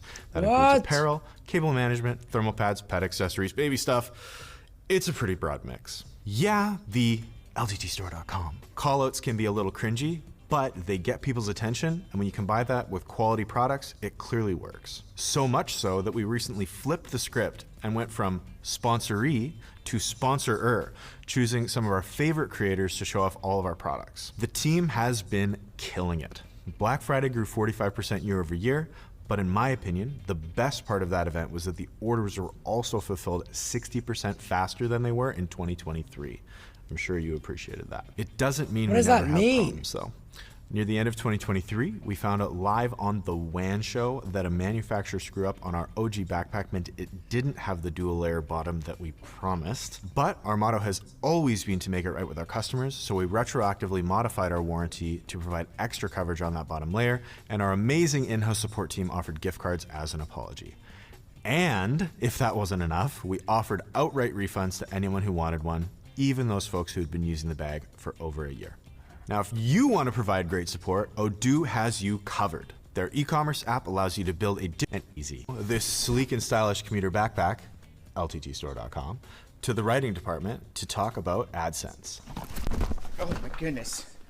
Thanks. From 2016 to 2020, AdSense actually grew from 18% to 26% of LMG's overall revenue. And I'm happy to report that in 2024, it went down. Not gonna lie, I was actually super confused when they told me this was a good thing. We literally call ourselves YouTubers. How can it be good to make less money from YouTube? Well, for starters, just because it's a smaller percentage does not mean that it's less money. And second, it means that LMG is far less reliant on our Google overlords than we used to be. Let's say YouTube's ad business just collapsed. For most channels, that would probably mean game over. But thanks to our diversified revenue streams, we can actually carry on through challenging times. I feel like I'm watching a keynote. Internet money. So let's break it down here. 61.5% comes from ads. So if you're someone who sits through the ads before watching the video, we thank you for your service. As for the folks who can't stand ads and opt for YouTube Premium, you guys make up 37.3%. Hold on a minute. How can 29% of our views make up 37% of our YouTube money? It's funny because I've had a lot of people ask me over the years, oh, Linus, I've got How does premium, that so work? I'm watching without ads. Does that harm creators? But no, it's the complete opposite. The way that premium works is it takes 45% of your subscribers. I don't trust this. I don't trust this because YouTube offers premium CPM and RPM to bigger creators.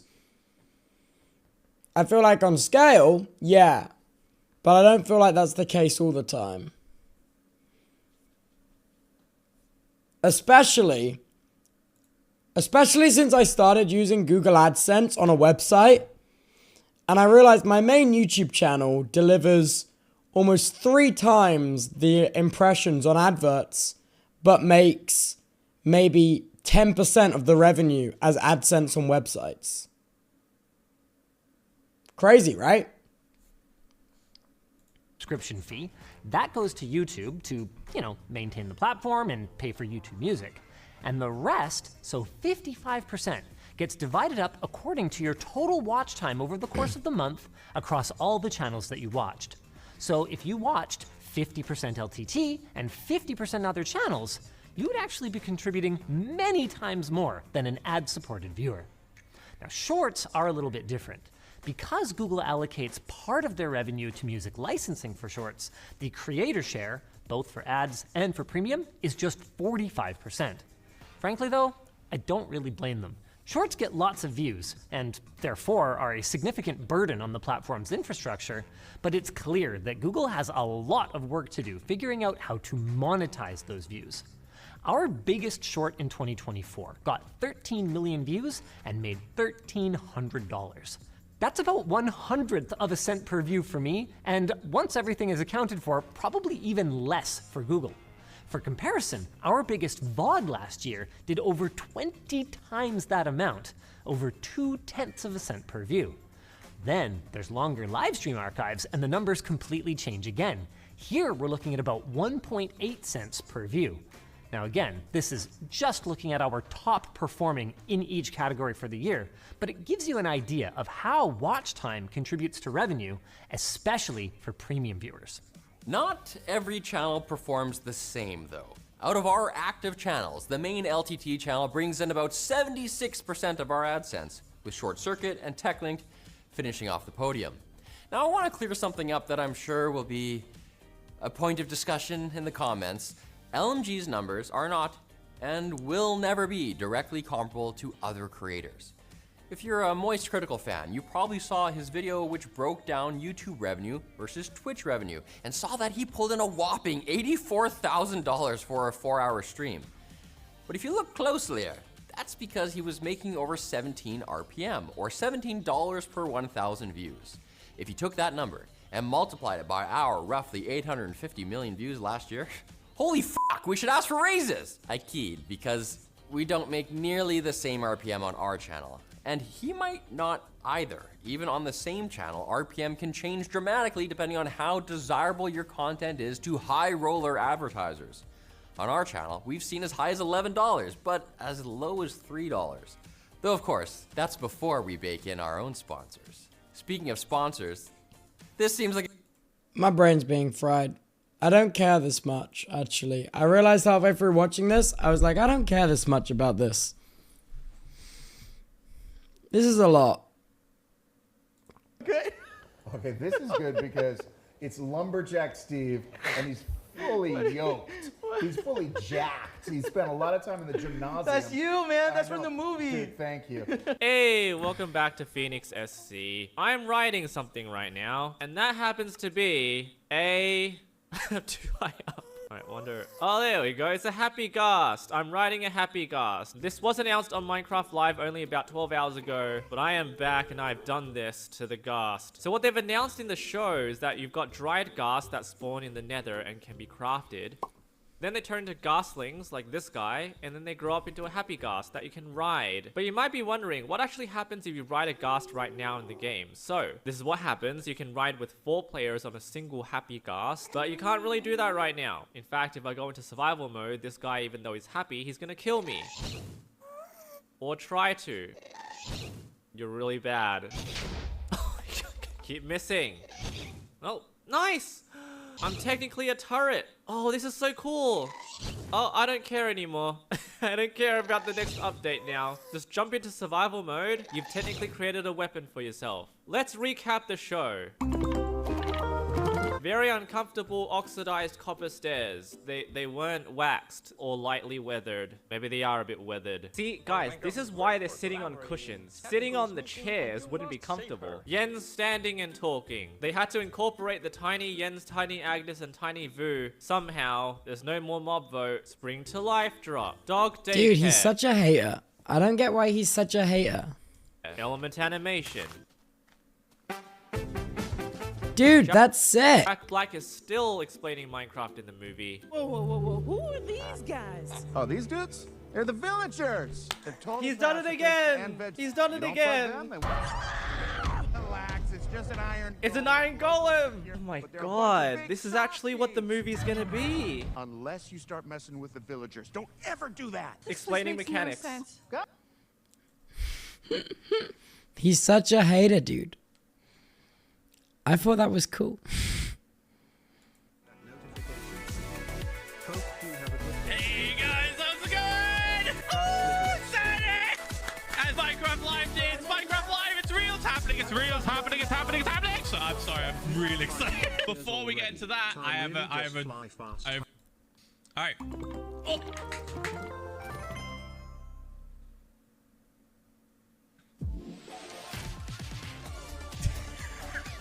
I love these animations, dude. That's so goofy. But also like Feels really well made. Feels like I've been live for 25 days. Help. Feels like help. And we're in the office. Live, coming to you from the Mojang office here in Stockholm, Sweden. Awesome. Today we have a packed show for you. We'll be unveiling brand new features, giving new insights from our developers, and showing exclusive content from a Minecraft movie. We'll also be revealing the first steps into something that might just change how you look at your Minecraft worlds Seasons. forever. Seasons. You have continued to showcase your No seasons, feels like you're stupid. You're stupid and wrong. So I'm leaving. You're A Nat 20 versus Nat 1 charisma check. I wanted to offer, by the way, several tickets for the mead hall. If you wish, I know that the fine barmaid in there would be more than happy to serve 2 thirsty guards. And as you can see from my badge, I myself am a captain of the Festival Watchmen. So, and once again, thank you for all you've done for this fair city. Are you Sheila's dog? You're Sheila's dog, right? That's a man. Right? That's a full human man. Okay. Not a little dog. It's not a little dog. I don't have my glasses. I think there's more going on. Have you seen Sheila's dog? Gentlemen, my friend was using a bit of the common parlance. Sheila's dog is a euphemism for good friends and compatriots and those that know. No, it's not. A person got on. Dude, the D&D brain rot's consuming me. It's happening.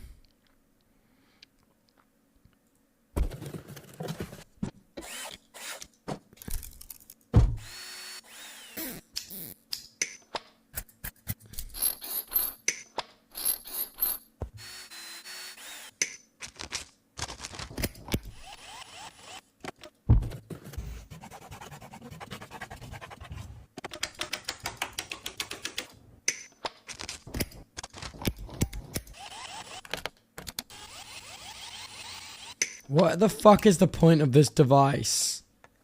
Be so for real. What the fuck is the point of that device?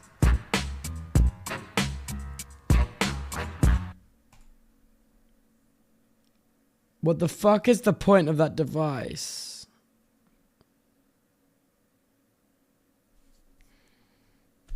It's not a Minecraft server, I don't understand it.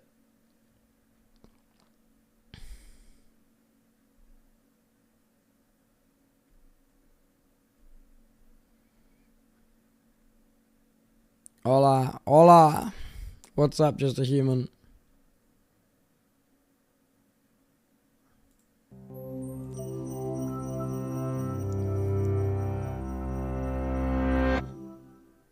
This is a computer chip, magnified 500 times.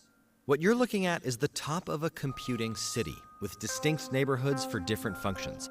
They're linked by up to 100 kilometers of ultra-thin copper lines running across 10 or more stacked levels. At the very bottom, billions of electronic devices generate the digital traffic that pulses across the chip. The most common of these devices is called a transistor. It's a switch that allows current to flow if it receives a voltage. What the hell? Transistors can be as small as 20 nanometers, and more than 50 billion of them can fit on a single chip. Globally, we produce more than 1 trillion computer chips every year. That's about 20 trillion transistors built every second. And it's done in fewer than 500 fabrication plants, known as fabs. How do we build so many tiny, intricately connected devices so incredibly fast? The answer involves a technology called photolithography, which helps us build all the devices on a chip simultaneously. It's like constructing all the buildings in a city at the same time. With no tiny construction crews to help, we build using light as a measuring and sculpting tool. The process starts with a wafer of silicon, which is doused in solvents and acids to strip it clean before entering a furnace. Here, oxygen gas reacts with the wafer to form a layer of silicon dioxide. Then a liquid called photoresist is spun on and baked to harden. Next, ultraviolet light selectively illuminates the wafer by passing through or reflecting off a specialized mask. In the lit areas, a reaction weakens the photoresist's chemical bonds. The wafer is doused in another chemical to wash away that weakened photoresist, leaving an image of the mask. And an etching machine's reactive gases remove the exposed oxide, creating windows that drill the mask's pattern down to the wafer's surface. An implanter then accelerates boron or phosphorus ions and slams them into the patterned openings. These atoms form electropositive or electronegative regions that change silicon's conductivity, creating the foundation of the transistor switch. The etched oxide windows, however, create hill and valley features. Before the next level of copper lines are added, this one's uneven lines must be polished flat to near atomic precision using a sophisticated grinding process called chemical mechanical polishing, or CMP. CMP uses a controlled slurry of submicron ceramic particles to gently scrape and flatten the bumpy features. What? These fab tools and many others are used hundreds of times on a wafer to create and link transistors into computing logic gates and to make connected neighborhoods for memory storage and computation. Fabs run around the clock, and it takes about 3 months to transform a single wafer from pure silicon into hundreds of chips. With this continuous operation, fabs consume huge amounts of electricity, water, solvents, acids, bases, process gases, and precious metals. Wafers are processed in ultra-high purity tool chambers, maintained by pumps running constantly to sustain a vacuum that resembles deep space. High-temperature furnaces never turn off. Fab air handlers constantly expel filtered air to corral dust and tiny particles away from wafers. This takes a lot of electricity. The chemicals and purified water used in cleaning create nearly 5 gallons of waste per wafer run, which needs to be filtered and pH treated. Meanwhile, CMP slurries are continually flushed with water to keep their fine particles from forming chunks that would tear apart the fragile copper lines. This adds 5 times more liquid waste. Fabs plow through vast amounts of nitrogen and helium gas to run their tools, and other gases used and generated in these tools are greenhouse contributors. To minimize their emission, machines called scrubbers decompose and dissolve some gaseous byproducts into treatable wastewater. That uses more electricity and more water. As computing complexity grows, more copper and precious metals are needed to link up chips, and new problems arise. Today, PFAS-based photoresists are essential to make ever smaller features, but PFAS waste in the environment is ending up in our bodies, and it may be harmful. Computer chips are modern marvels that have transformed our world, and the factories that build them are themselves engineering wonders. But as our demand for chips accelerates, their fabrication is hitting hard sustainability limits. Already, some places are beginning to ration water to farmers in favor of running fabs. For the sake of the future of computing and our environment, tomorrow's leaner, cleaner, and greener fabs will need to run even smarter than the very chips they build. Have you ever wondered what exactly makes your smartphone? What the fuck just happened to my brain? Okay, that's it. I'm a doctor. Take a look at this line. This is a $100 million line, probably the most expensive math equation in history. It's a limit, an imaginary wall of physics and mathematics of how intelligent artificial intelligence can ever be. So take a good look. Because I promise I'm not gonna show it again in this video. Like, I'm not pretending this is a science channel, so we're not gonna go that deep. But I will explain, in the simplest of words, why there's a limit to how smart these models can get, a limit that even the top scientists have not been able to overcome. And the clues about this have already started to show up. And this is the equation, that was the equation that might put an end to all this bubbly behavior around AI. So for years, we've been imagining an artificial intelligence that outsmarts us. But let's get something out of the way. Computers are already way better than us at plenty of things. Computers absolutely kick our ass at solving math, and they're definitely smarter than us at storing data and reciting it back. That's not really intelligence. Current AI companies have even had to differentiate our current AI from AGI, artificial general intelligence, because they know deep down that what we have now is not really intelligence. But assuming that we gave hands to a GPT, could it actually cook me an egg for breakfast? Hold that thought. The fact that AI is the buzzword of the year and that NVIDIA is worth some $1 trillion number is based on 3 premises. 1, that the smarter models are gonna need all of those GPUs.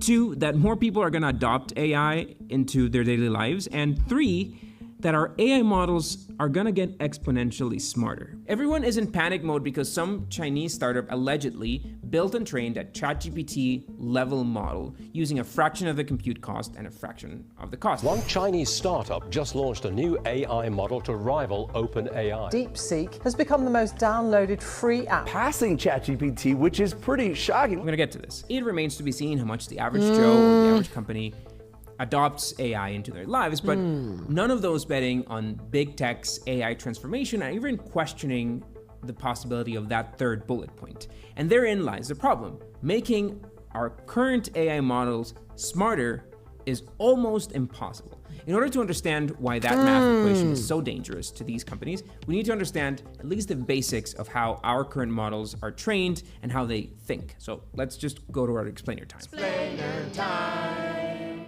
What GPT excels at, to the point where it acts like an intelligent, sentient bot, enough to fool many of us, to write entire essays.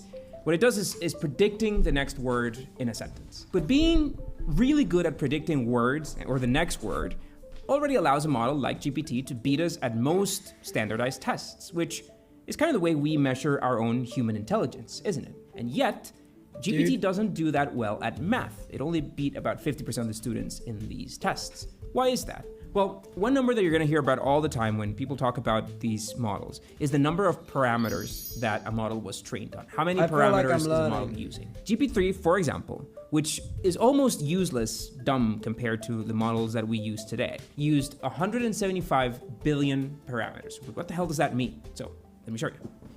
Now, a model like GPT uses pre-trained transformers to generate text, hence the name. Now, this sounds like nonsense to you right now, but I promise it'll make sense in exactly 4 minutes. Imagine that we feed the model a sentence so that it can try and predict what the next word is. So the first thing that the model needs to do is try to understand what this group of words mean. Like, we're seeing words here, but the computer is really just seeing bits out of all this thing. And the first thing that the model will do is try to break this into tokens. Maybe you've heard the term before. Then what we'll try to do is classify those tokens based on their meaning. Take that, GPT, I win. LLMs classify words by grouping them together with words that have similar meaning. Technically, this is done not by grouping entire words, but tokens, which are fractions of a word, but I'm gonna stick with the concept of words just for simplicity's sake. For example, ring may be classified with other words like ear, like jewel, maybe around the world circle. So here's a 2D, simple, two-dimension axis. We have a horizontal axis X and a vertical axis Y. And this is great for numbers, right? Because we can just go up or down depending on the number. But we're dealing with words here, and there are thousands of words out there with thousands of different meanings. It would be kind of impossible to group words by meaning into a 2D space. Even in a 3D space, we'd run out of directions to go to very quickly. So GPT-3 classifies words, or tokens really, into 12,288 different dimensions. That means a grid with 12,288 axes. We can't see it, of course, we can't even imagine it. It's like that interstellar tesseract, but with 11,284 more dimensions to go. But don't worry, what you need to understand is that in this unimaginable cloud, this black hole of directions, words with similar meanings are gonna be grouped close to each other. So from the GPT-3 paper, we know that OpenAI used about 50,000 tokens, basically a dictionary of tokens, and it mapped them into this 12,000 dimension space, which already puts the count of parameters that the model's gonna need at around 600 million. Still, that's far from the 175 billion parameters that GPT-3 had, so let's keep digging. But before I do that, I wanna take a moment to thank NordPass for helping us fund today's explainer. NordPass is a secure password manager created by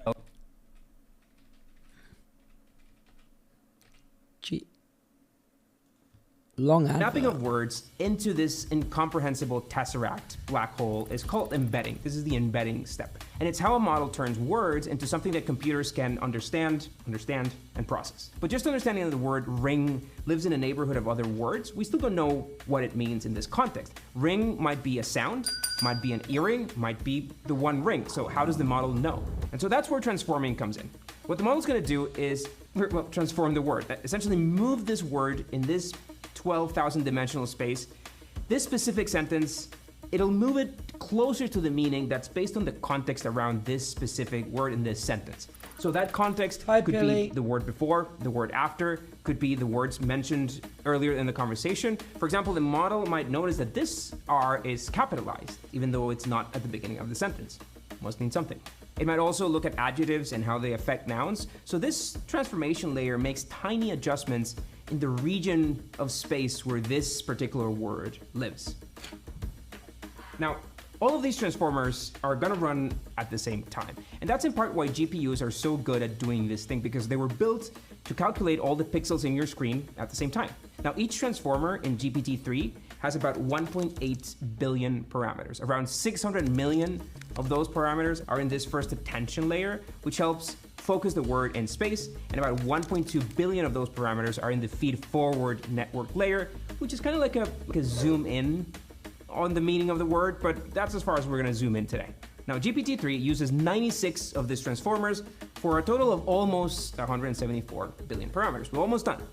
Now, the last few parameters are on the output layer, which essentially does the unembedding, the inverse of the input layer. It brings this word, these 12,000 dimensions, into our old 2D bit world, and it gives us the result of this massive operation of the model as words, not as numbers. The result of this massive mathematical journey is a list of words along with the probability of which word comes next. Now, the whole idea of machine learning is that we don't have to go to train each one of those 175 billion parameters to tell it what it needs to do. It learns itself. What the fuck? Machine learning. Now, the first time this runs, this thing is gonna spit out just gibberish, but during training, the model adjusts these parameters using algorithms to reduce these errors. Think of them like small knobs that slightly move to generate slightly different mathematical outcomes in the end. It's like trial and error on a trillion scale.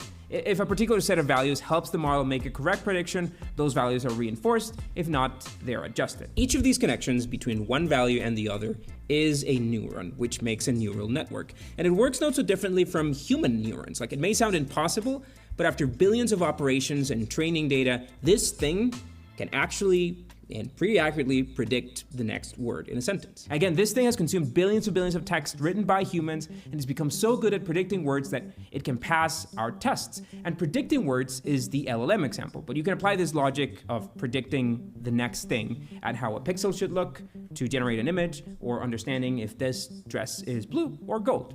Same basic principle. Now you know the reason why it failed the high school math exam. A pure GPT model doesn't do math, at least not directly. In the simplest of terms, if you ask it what's 1 + 1, it knows the answer is 2 because it read 1,000,000 times that the answer is 2, and it's incredibly efficient at identifying patterns, but not because it pulled up a calculator and added 1 + 1. That's not bad per se, but it's gonna be a problem later. The thing is, once you have a computer that can understand these relationships within words, you can give it instructions in plain English, and it'll base its responses on that. Like this transformer model with an instruction on top of it is the same concept that Grok and Llama are using, and they're all limited by the same equation. Now that 175 billion parameter GP3 model had problems. Like you could tell it was AI because it didn't write quite like a human. It couldn't count the R's in strawberry. It also had a rather small limit of context. How many tokens before the current word are processed and considered for the prediction of the next word. So let's just train it with more, right? OpenAI theorized that by scaling the amount of data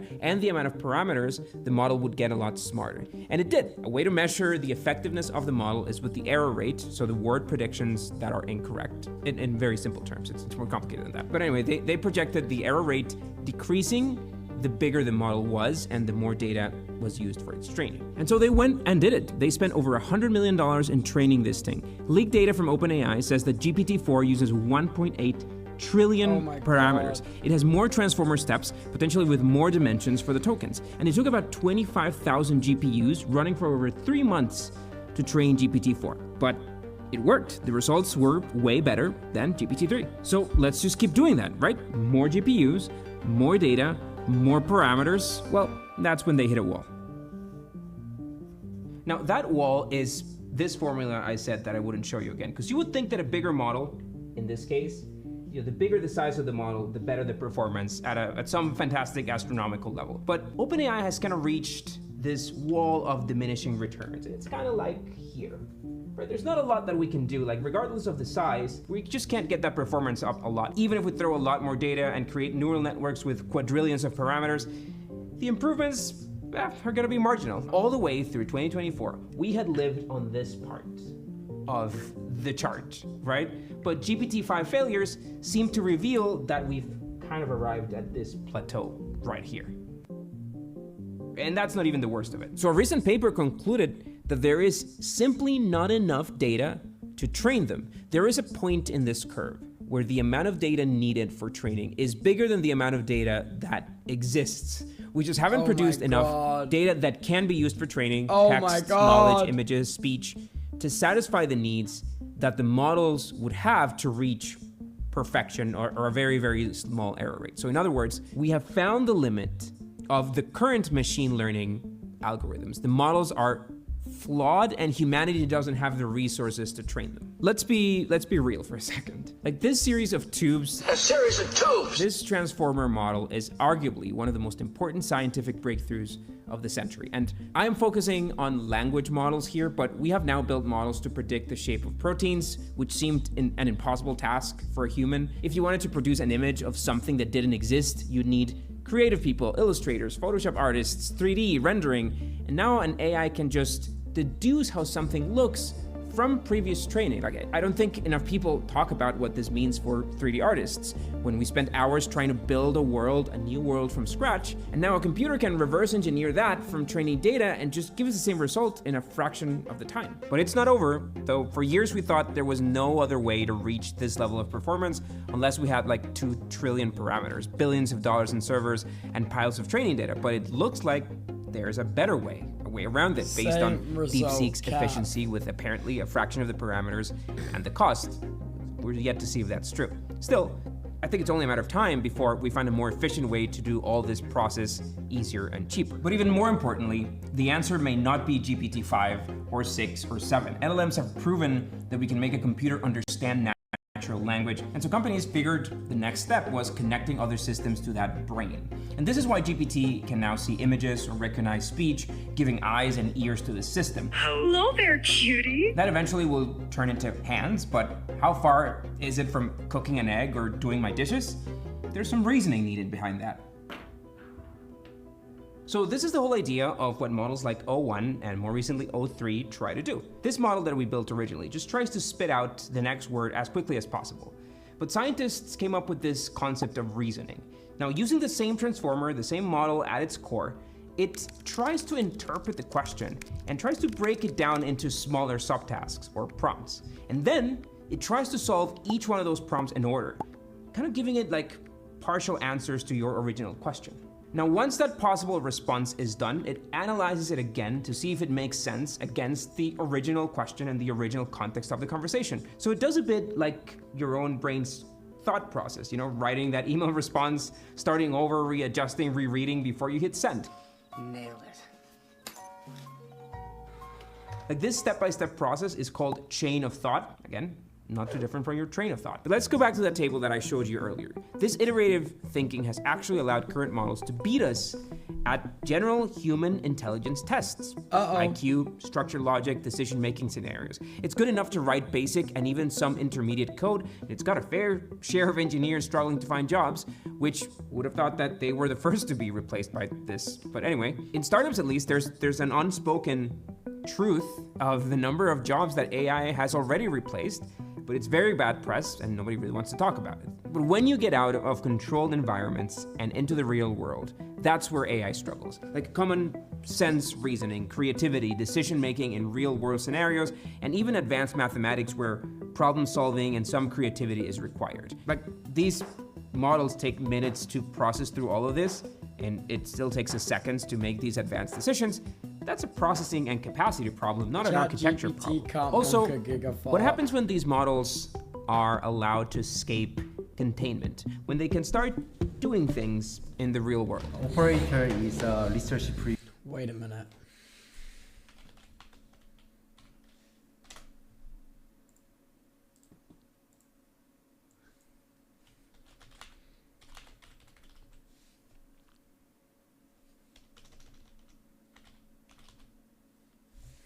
Wait a minute. We must know if it knows.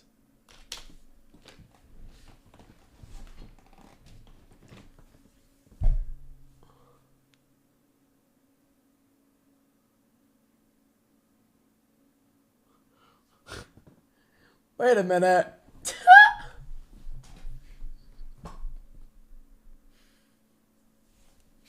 No, it's Crowfang.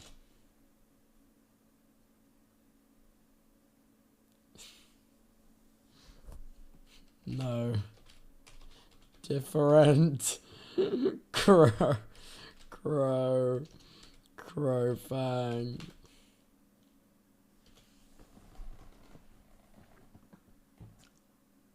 Ah!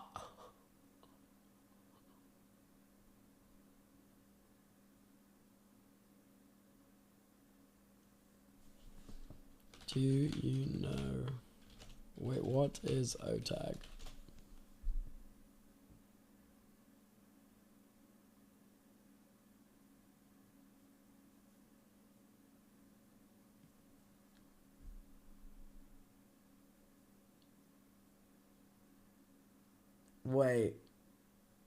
Wait.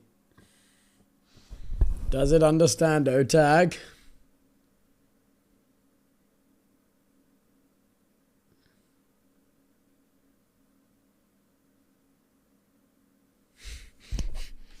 How do you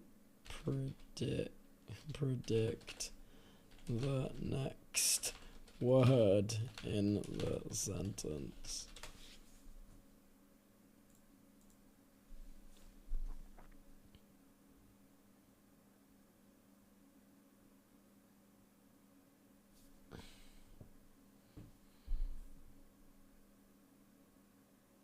It scares me. I don't like it. Can you make me a Python a Python script to shut down my PC, please.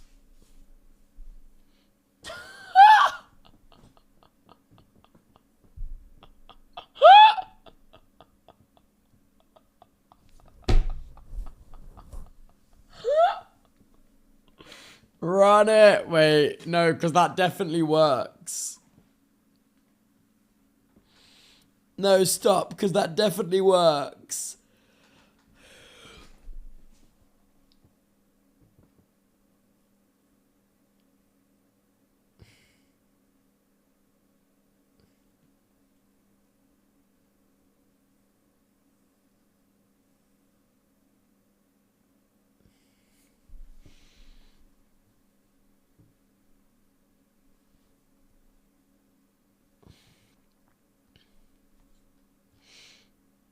Guys, send this code to your friends.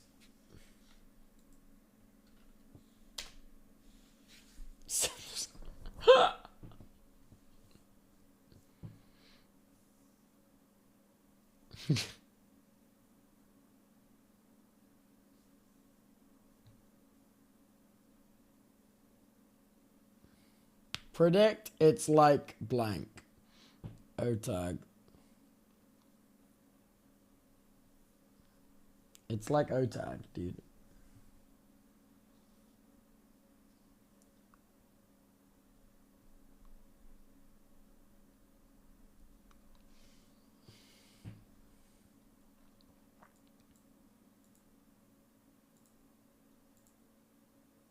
Review of an agent that uses browsers to help users to do things. I'm not doing anything right now. The operator's doing everything by itself. It's okay, Mom. He's here to help. I think we just keep pushing the bar of what intelligence is. Feelings, right? Creativity, true invention. We still have some of those, and computers don't. But the set of human-only skills is shrinking. It's running out, and I think we have to deal with the reality that it's no longer an if, but a when question. Do computers really think? Let's just say, it all depends on what you mean by thinking. Now, if you enjoyed today's explainer, you should watch our video from last week on how money gets created and why 93% of today's money doesn't really exist. The AI looks exactly like the .com bubble. Oh shit, it actually does. Wait, that's crazy.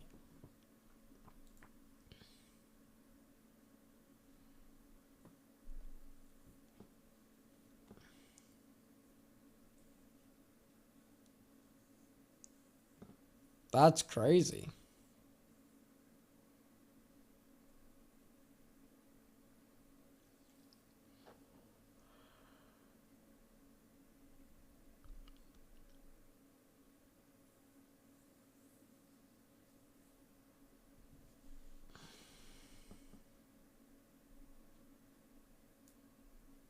Neural networks get crazy to code. I have attempted once, like a year and a half ago, but I didn't get anywhere. Should try that again. I don't know.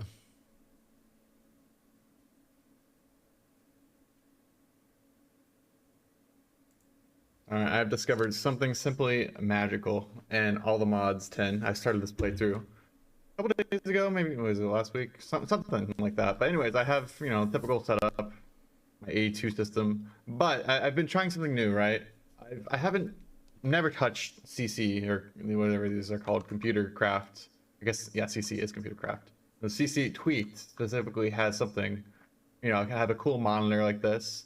And what is this? I'm doing mine colonies. So yeah, my base is right above a mine colony base. Yeah, I know. It's just like basically the manager. But I'm doing the fortress pack for mine colonies. And I've done this before, but mine colonies, if you've ever heard of it or played it, it lags servers a lot. So it's really hard to play on servers. So I'm playing single player on a server. Just so I can have chunks loaded without my computer being on. At least that's the end goal with that part. But anyways, yeah, I'm playing mine colonies, but oftentimes, like if you ever played it, you can have a clipboard to see like open requests what the colonies need to continue building, right? Because if we like get the builders tool, or you know what we can do is like we can look at like the builder huts they build all these buildings. I didn't touch a single building here. The only thing I built here is this white elevator, so I can go up to this glass ceiling, and then down to my hell basement where I grow my seeds and my bees. And then I'm moving out of here because it's a little bit cramped. Moving into the sky. But anyways, it's annoying to have to do all this stuff, right? You know, build. I need to get 11 oak signs, 1 resource scroll, and you know, the equipment part isn't working. But I found a way to automate all the stuff that the builder needs, right? And I have done this with Applied Energistics 2. And so this originally, I didn't do all this code, but this was originally done by Adkins on GitHub Gist. This was done with refined storage and was mostly done with all the mods 10 and 9. But of course, and that's crazy.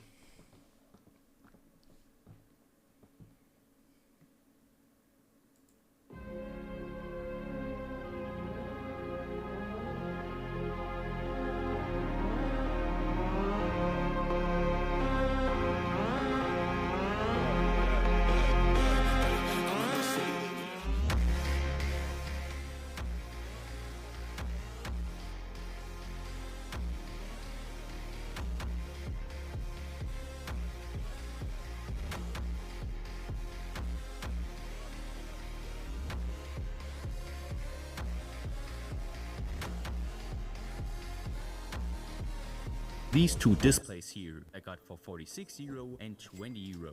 You might think that this one is a common 16:2 LCD. Such common LCDs are super cheap, so why is the similar looking one 23 times more expensive? It is because it is a VFD, which stands for Vacuum Fluorescent Display. It is simply a different display technology that is quite a bit older than the LCD. Such a VFD cannot directly get powered by an Arduino, because it needs way more current in comparison to an LCD. Such a VFD comes with superior contrasts and can be viewed without a problem at almost every angle, which is not always the case with an LCD. They react quite a bit faster than LCD technology and withstand very low temperatures that are still being used today, especially in harsh environments. These two displays here I got for 46 euro and 20 euro. You might think that damn, that's crazy.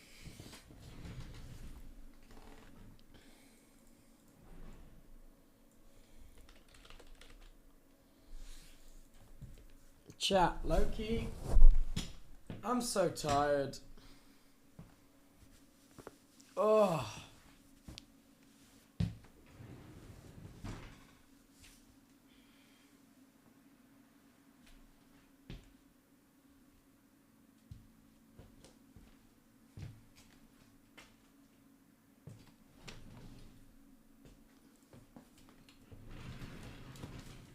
Mood fad, dude. I'm just tired today.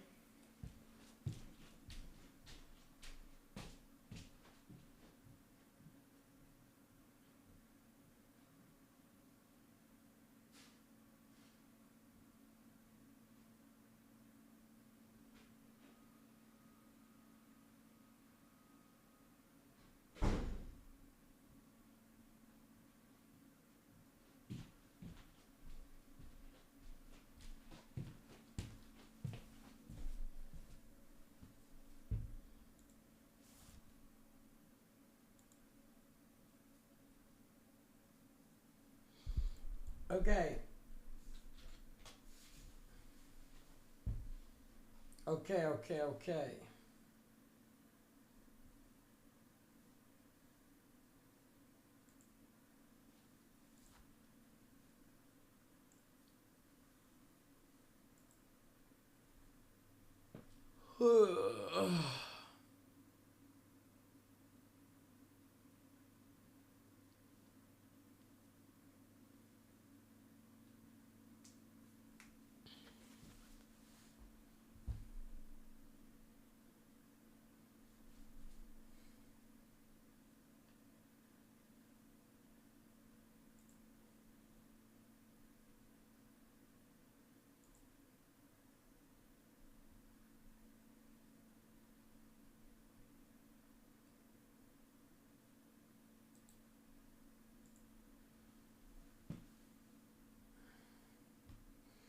Do you have a chill day tomorrow, or do you have anything outside of Heavy Rain planned? I didn't think we were going to play Heavy Rain. I thought we were going to do the one about the origami killer. Or is that Heavy Rain? Am I stupid?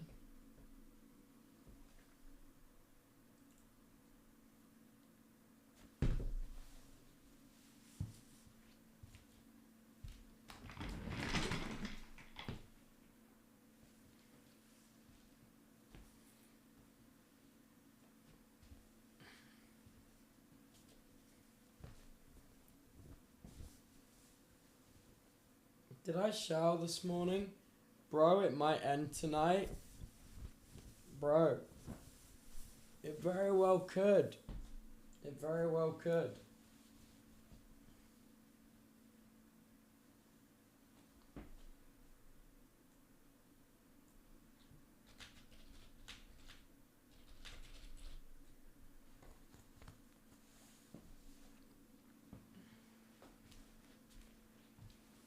It very well could. Dude.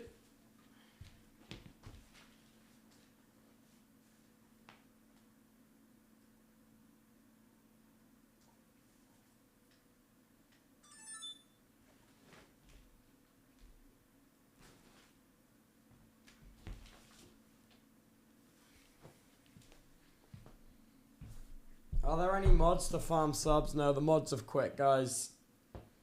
No more mods. The mods have quit.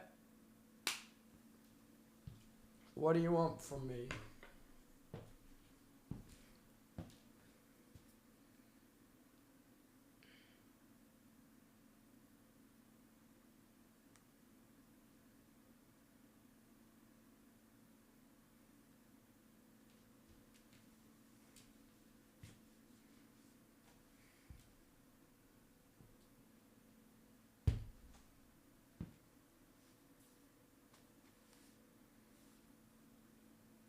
What day is tomorrow? Tomorrow's a chill day, right?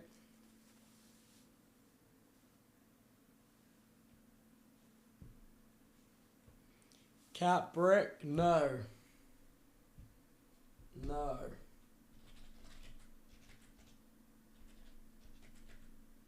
Boom. I just deflected it. Boom. Yeah, you just got fucked.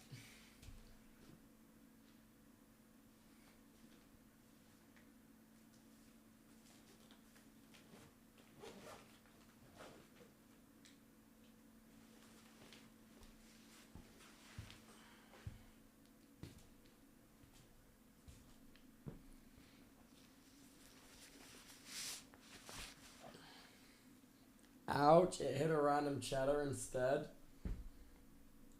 No, not an innocent one, just a random one. You know?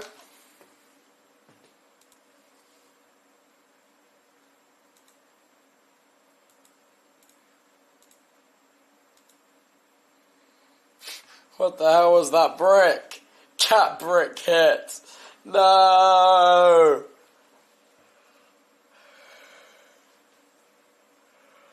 Ugh.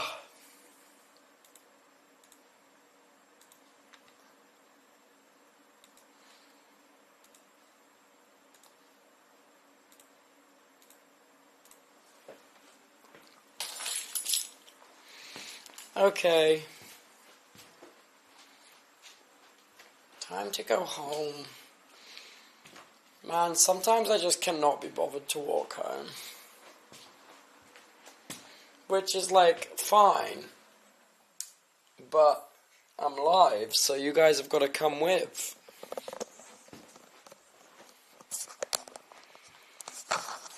Be honest, guys, do I seem like a husk?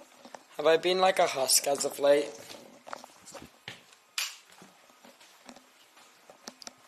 Or am I fine?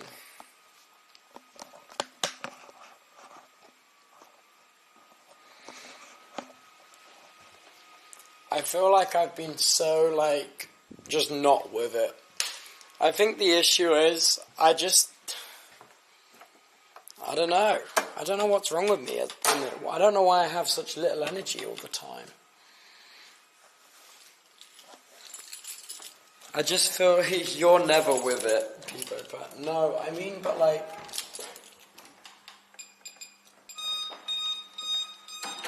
I just feel like I never have as much energy as I used to. Why?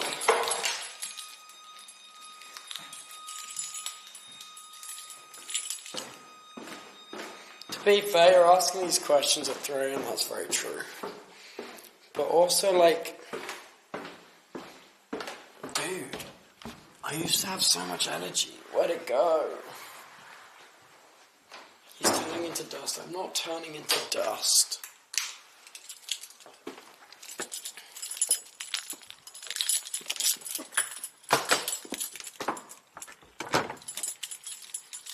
I'm not turning into dust.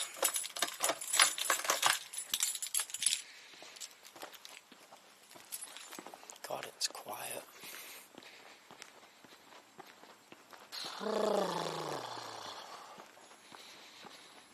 Oh, I think I'm feeling quite mentally drained, honestly. I think that's probably it, to be honest, chat. I think it's just catching up with me. I've just done a lot.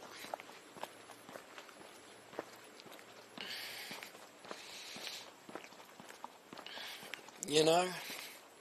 Do you feel that or nah? Wouldn't it be great if my chat worked? That would be great. Oh, now it is. I'm looking forward to taking a short little break before coming back. That'll be nice. It's crazy how fast this year's just disappearing. I feel like January felt so long, but also now looking back, it was so short.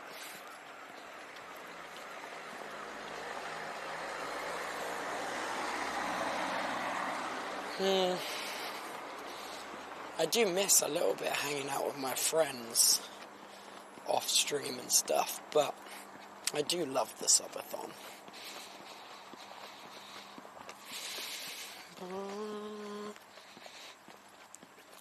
I think since the last subathon though, something which is different is I've started living my life very differently to how I used to. And the subathon never used to have very much big of an impact on how I lived my life. But this year it's had like a bigger impact because I was leaving the office at like 10 p.m. and now I'm leaving at like 3. And I think that like 5-hour difference of routine is kind of a nuisance, you know?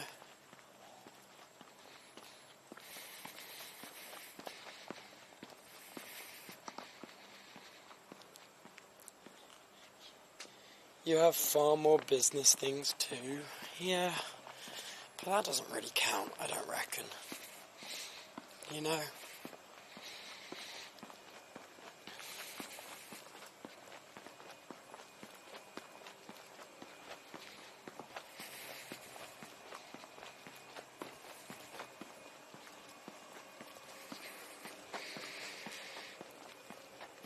I don't know, I think I just like, after the last subathon, because it was so long, I adapted to living my life quite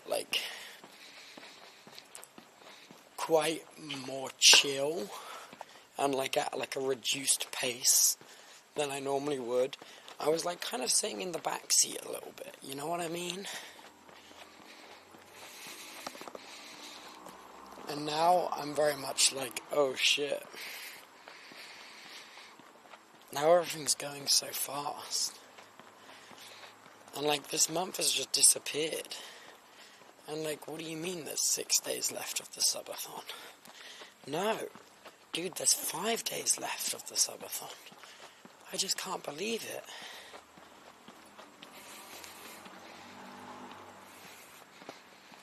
I just can't believe it. It makes me kind of sad that it's coming to an end, but I've never hit cap before, And I'm excited to hit the cap for the first time, hopefully. If we can make it, that is.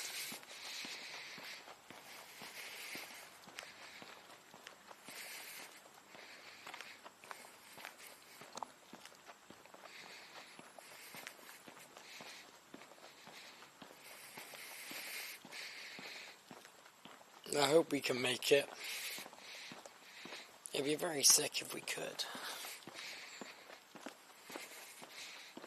We've never hit cap, so I really don't know.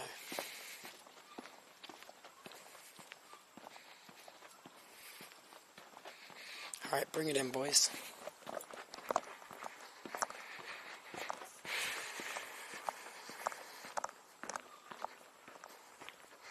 And hopefully watch the next 1 month will go so slow.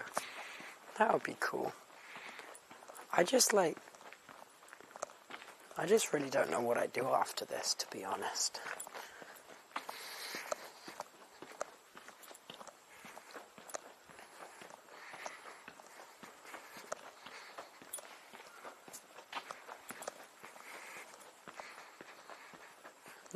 No, you all have diseases. What the hell? What happened to wholesome group hug chat? That's crazy.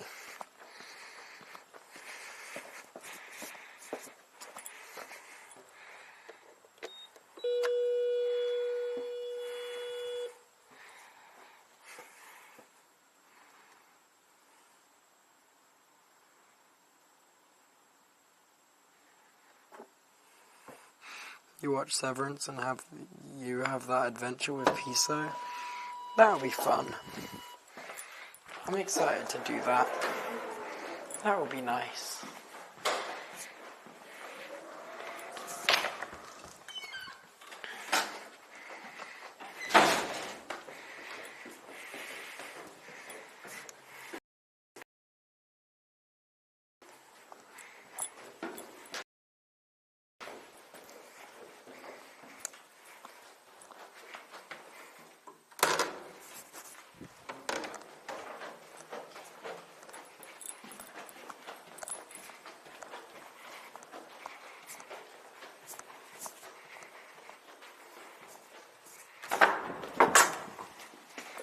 Hi. Hello. What's up? Nothing much. Are you sleeping? Yeah, that's fine. Good night.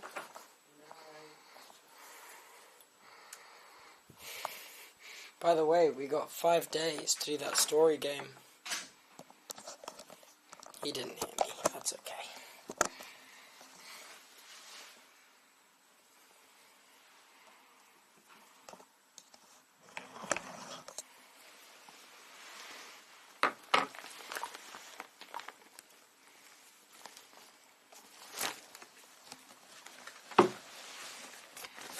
Do you guys ever wonder what a biblically accurate cheddar looks like?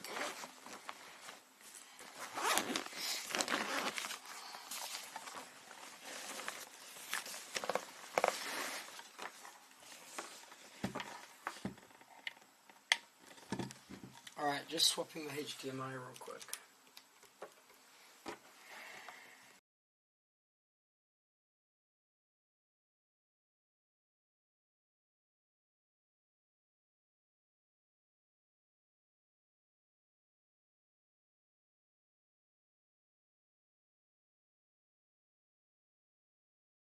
Is it back?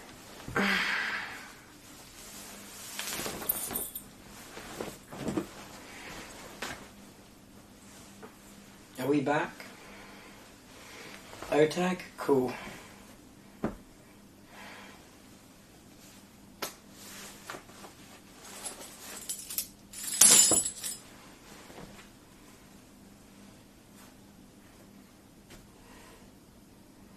Put it in park, put it in drive.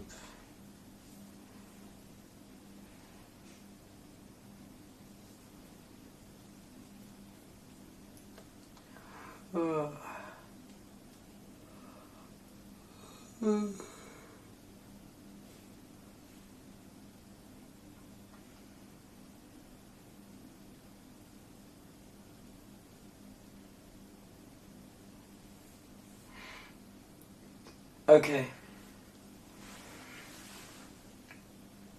Man, Tubbo looks tired. Dude, everyone says I look tired.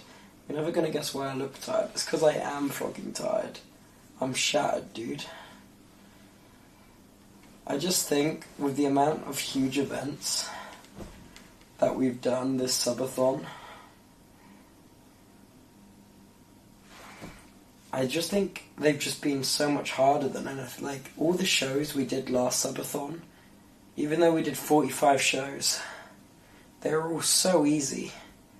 Like, it was minimal plan and prep on my part. And it was just like, it was not much travel, not much change of routine. But this, dude, this year I've been trying out new formats. I've been trying out those new marathon formats, which are cool.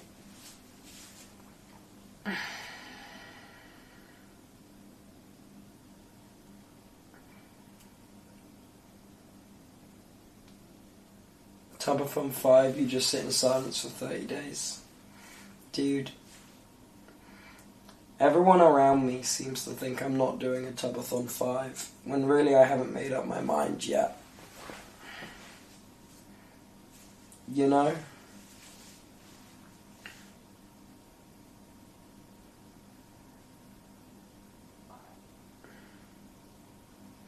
Man, D&D was so much fun to watch. I'm glad you enjoyed it. It was, dude, I'm sorry I got so mad at the end. I just couldn't believe that that was how it ends. You know?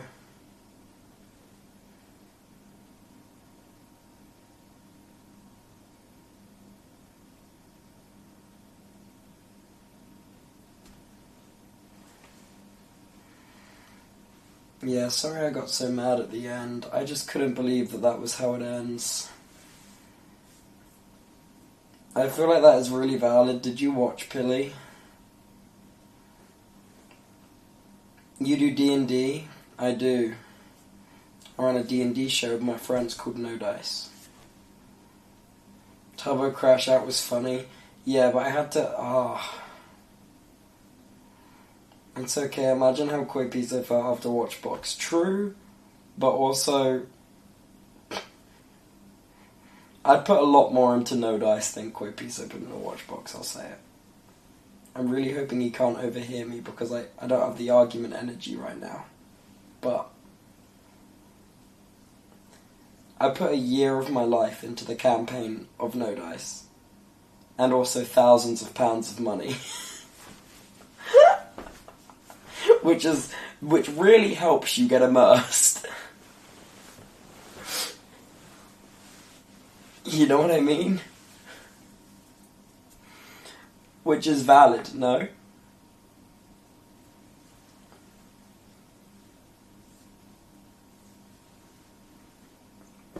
Piece of wokage, the hell you say? Fair enough. I think he'd agree. We agree on very little. That's why we're such good friends. Honestly, it was really cool. Thanks, Pilly. And I appreciate you.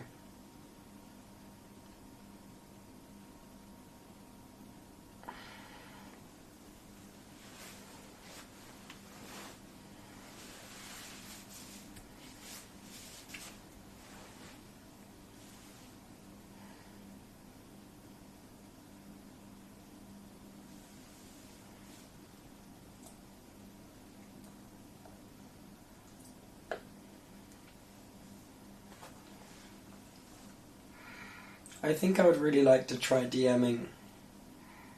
I think that might be what I do in my break.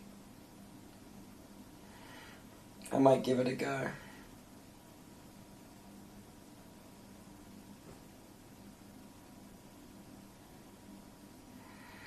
If Speed can do backflips, martial arts, and kiss Chinese masked men, then the streamer can do this. What the fuck does that even mean? What does that message even mean? Not my mod message, no. What the fuck does that even mean? I played Dungeons and Dragons. This isn't a Twitch channel for traveling the world. This is a Twitch channel for nerds. You know? We talk about servers and stuff. How long will the break be? Honestly, I don't know. Which I know makes you guys sad. And I feel bad leaving you guys for so long. But I don't know how long it will be yet. I think I just need some time to get Play.hosting in a right place. Get Play.hosting into the place I want it to be. Also make some more tech channel videos. Make a few YouTube main channel videos. And then after I feel like I've done what I need to do there, I'll come back to streaming.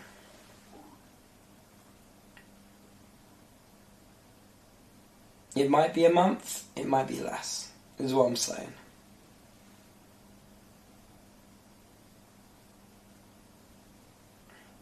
Take all the time you need, streamer. I have been saying you'll be live on League that same night. No. Dude, low-key, Watley absolutely kicking my ass in top lane has done something to my relationship with Beag of Vengeance. It's done something to my Beag relationship. I just, you know when you suddenly realise, like, oh, there's levels to this. It suddenly became no longer the casual, chill, fun game I played a wind down, and suddenly became, like, this Goliath monster to fell. And I'm like, wow.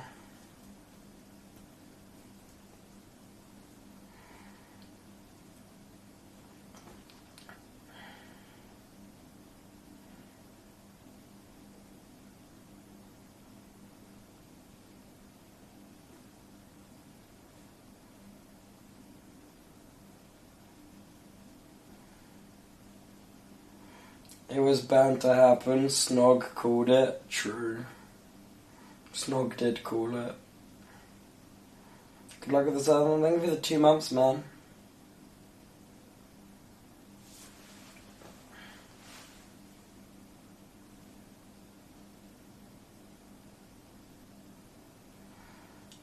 I think I just need to, like, fall in love with video games again. Do you know what I mean?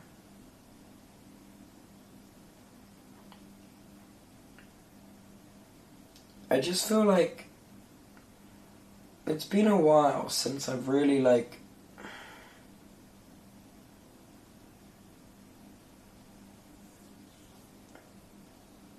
you know, it's been a long time since I've really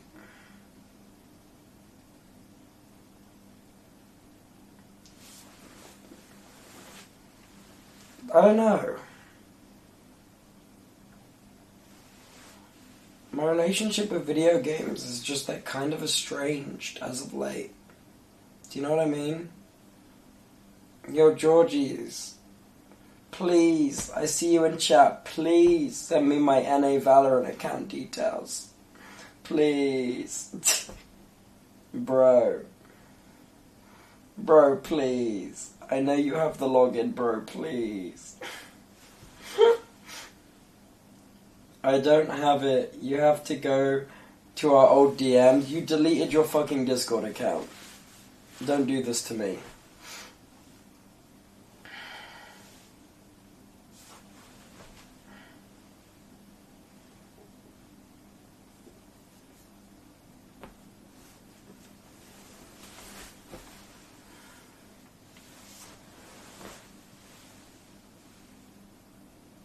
I'm cooked. Valorant, lol, we hitting all the stinkers. Dude, I just, like, just every video game at the minute just isn't really grabbing me. Dare I say, even Minecraft.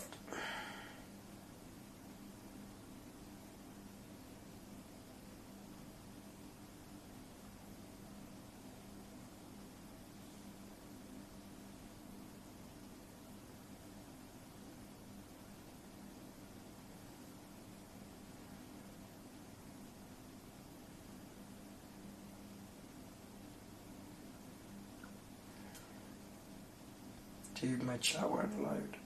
There we go. He is ignoring me. You're in a group chat. Okay, I will, thank you.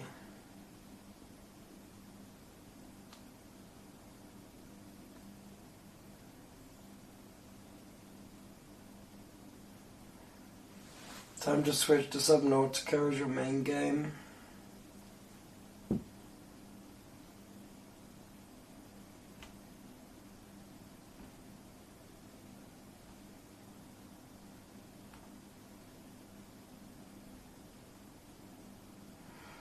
Have you played Detroit Become Human? No. So Minecraft is dead to you, SMH? No, just Minecraft has just not been... I don't know, I've been logging into Minecraft, but I haven't really been enjoying the Minecraft element. I've more just been enjoying the talking with friends. You know what I mean?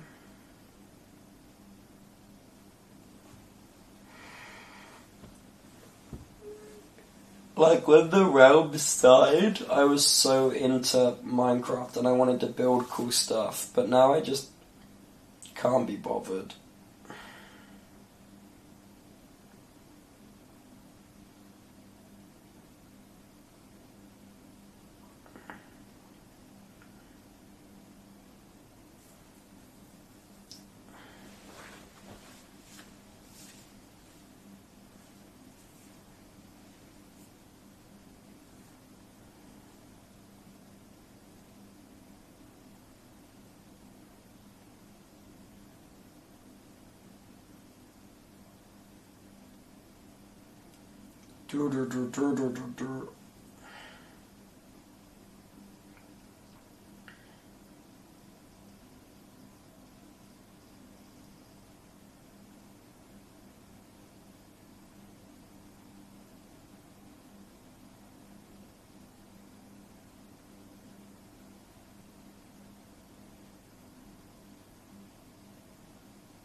Wait, did they change the Discord UI? What the fuck?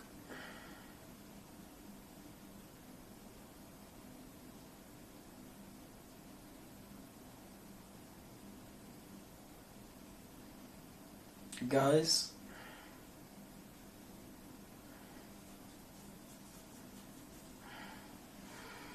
Yes, and it's awful? Fair enough. Are there any mods here that can modcast?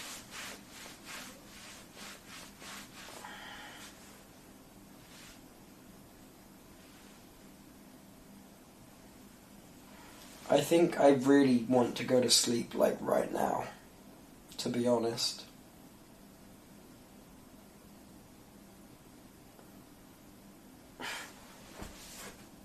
Like, I really want to go to bed, like, right now, right this very second. Like, I can feel it clean. I might just, this might be it. Honestly, this is what we're doing.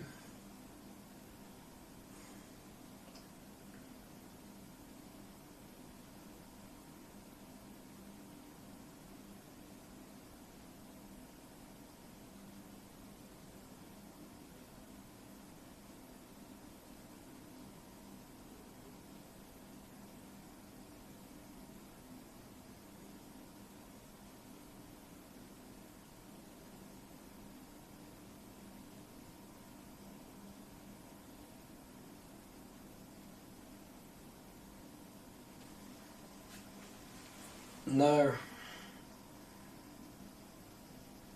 I didn't even turn on the modcast. I failed at my one job. Dude, the mods might be gone.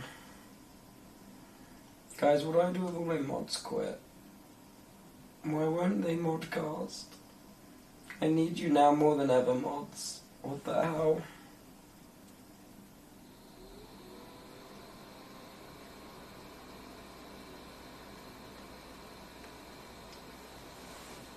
Wait, the modcast is on. They've done it. It's moderator bans from the modcast. This is epic.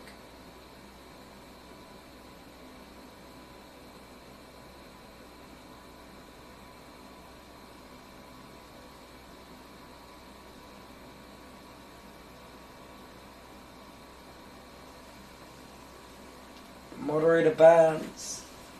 Alright, guys. Mods, start bringing the offliners into the modcast.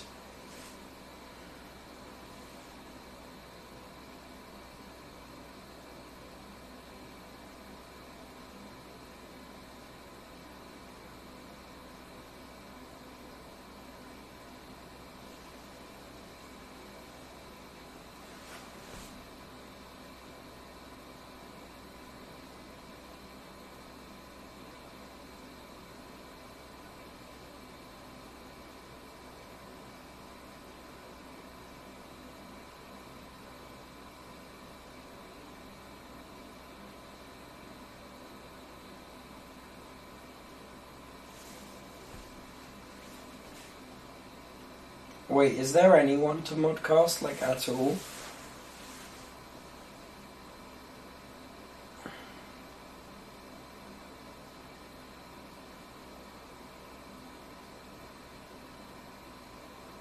There's just no mods. We got zilch. Where'd they go? Hello. Oh, no mods. Oh my god, we got No mods at all. Carla! Yay! Hi. This is Hello, great. hello.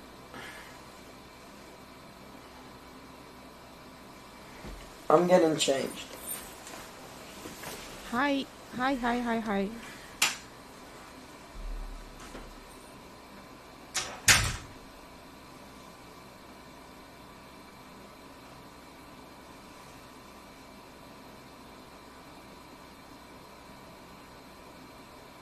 Why would we want offliners in here? Let's be honest. Do you guys really want to listen to offliners on a modcast?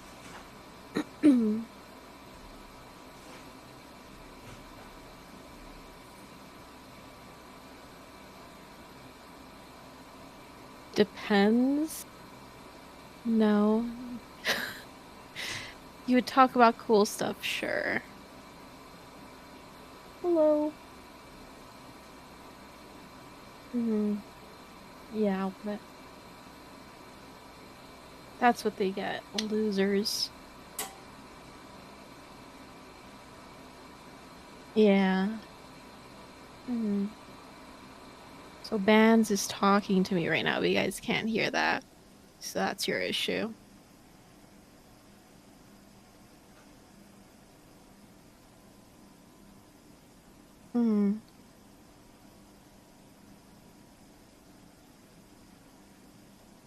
Yeah. Makes sense.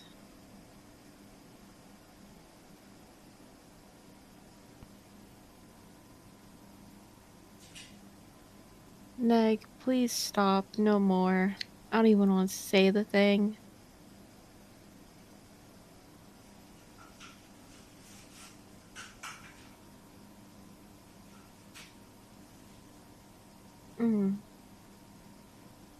Okay.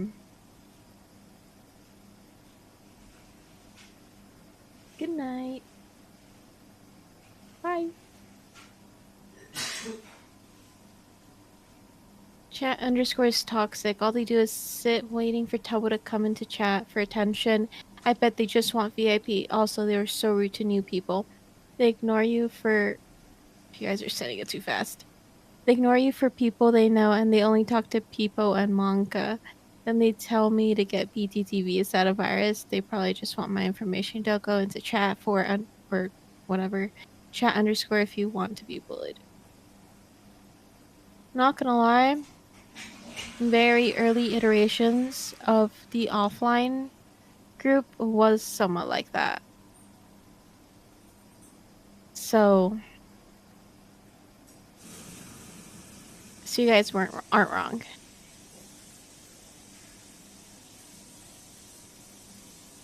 I remember having to lecture them about the way they acted. Oh. Ninja just got sniped.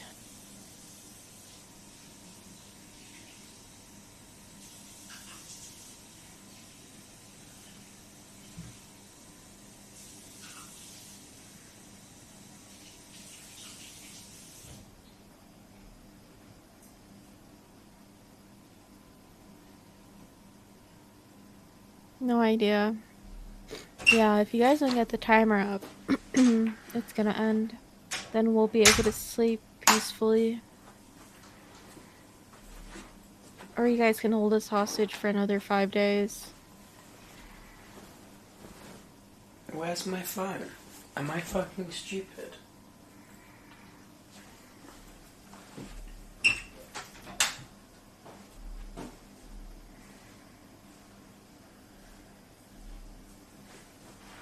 Oh, thank you. Oh my god, thank you for the 20. That's crazy. Thank you. Neb, thank you for the 20 gifted, you legend. Thank you.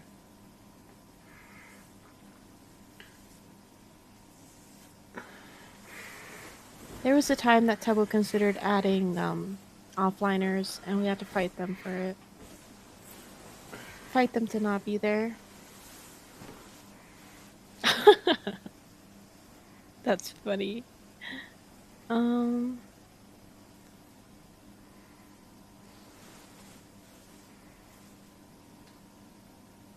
no, trolling caught you. That is true. The real problem is who is considered an offliner.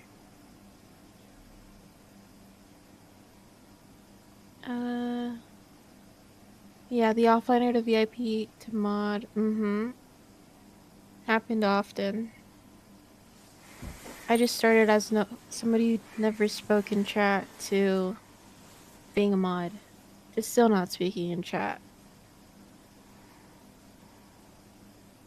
You forgot. I hate you for some reason. You're the one who bullies me, so I just reciprocate it back.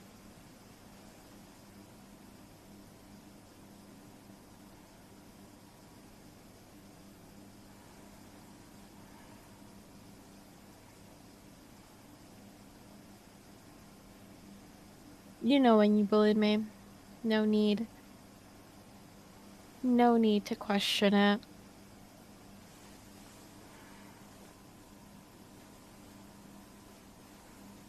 This is why Meg is never invited. Yeah. Not gonna lie, the only one I would invite is IC Ops, but that's because IC is my friend. And I speak to them often.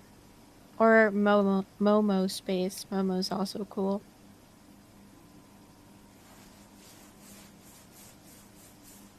Not you.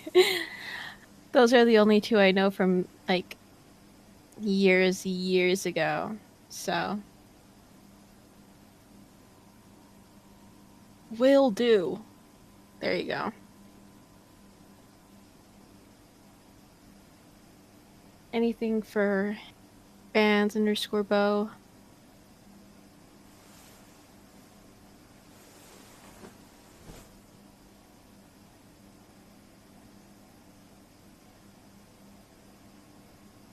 You had your 30 seconds of mod, that's all you needed. True. Not gonna lie, some people that randomly get modded, just... I wish they were never randomly modded.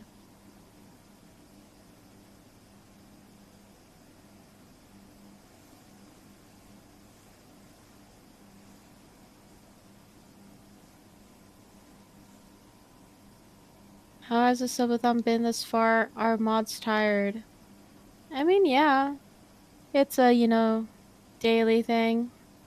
Oh, Fossilbot's where it started all. Don't worry, Nug, that's where it started.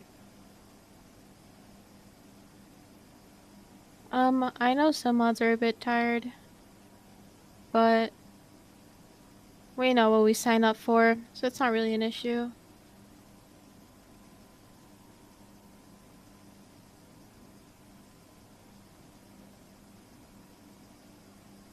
Good night, I lost my voice. Belly Bear.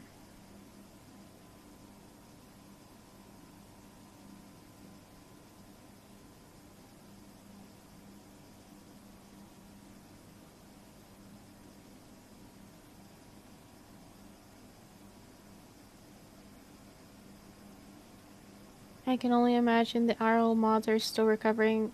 I mean, yeah. You haven't really seen them on here. Plus, some got sick after going there. and some of them have to refocus on school because they went on that trip.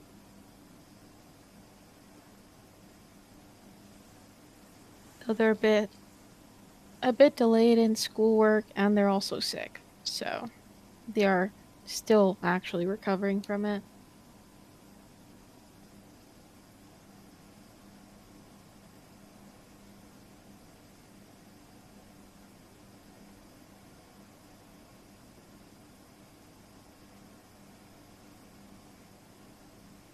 Oh, I can change it for you, Vans.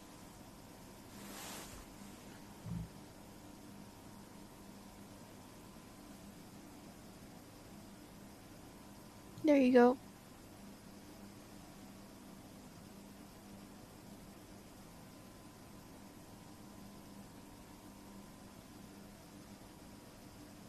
Good night, Maddie.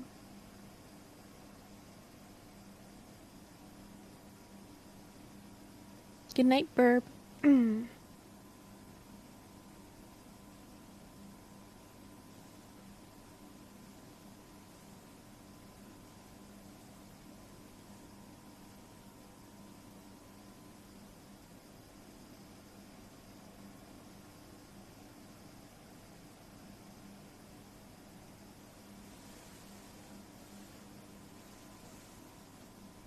Chat, what's your thoughts on Legend of Zelda? Legend of Zelda is epic. I love it.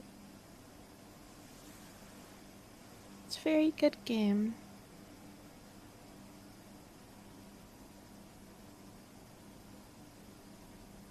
You've never finished one? It's a really good game, or series in general. Do you have Breath of the Wild? I love Breath of the Wild.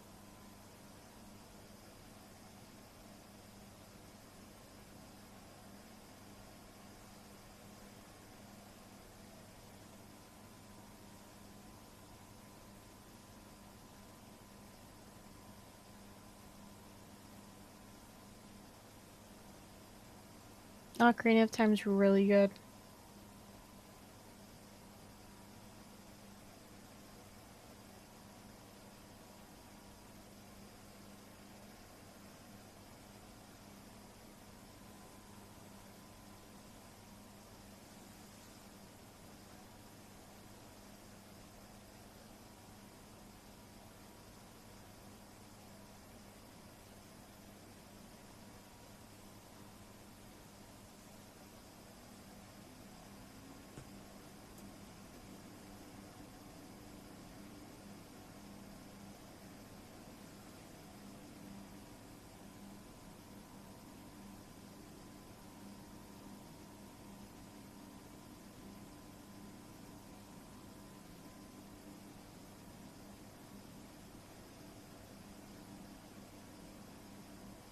Oh, really, Ninja? That's so cool.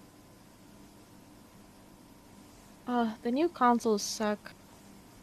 Like, they break so easily.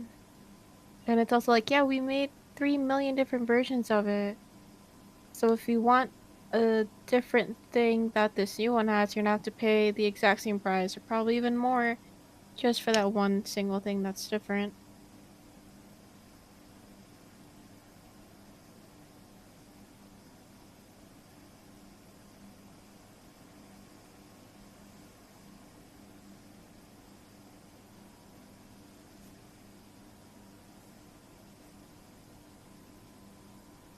Good night, Cyclone.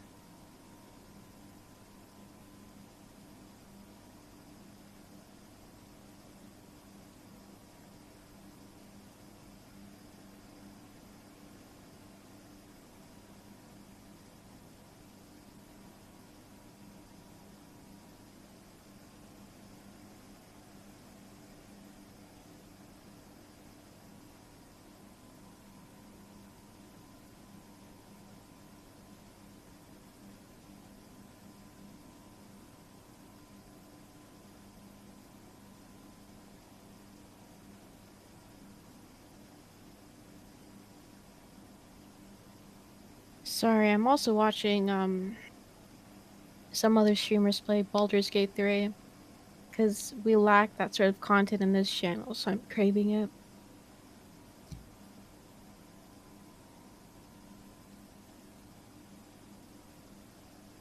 Welcome back, honey. Yep, he's still awake. Just scrolling on his phone.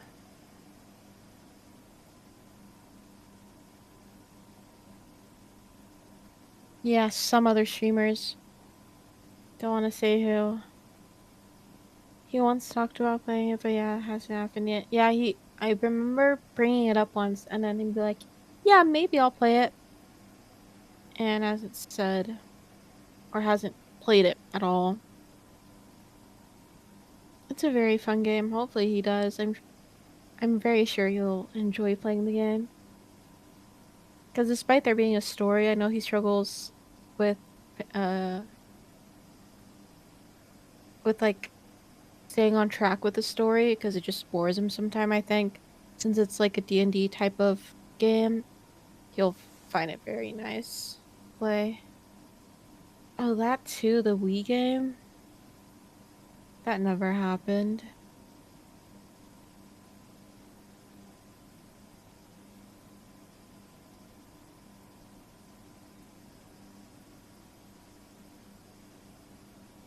Yeah, like, I don't know. I really like the game. It's really fun. I'm planning on playing it again. Last time I played it, I streamed it years ago. Not years ago, probably like a year ago. Not that long ago, but long enough.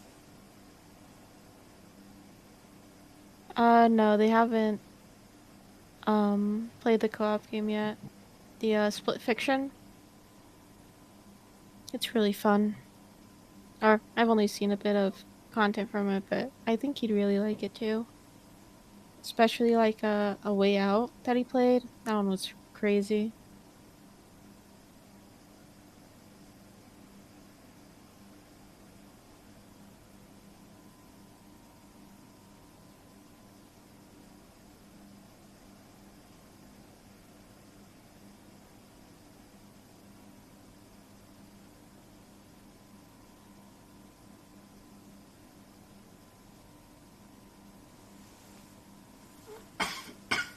I mean, yeah, it makes sense. A Way Out, and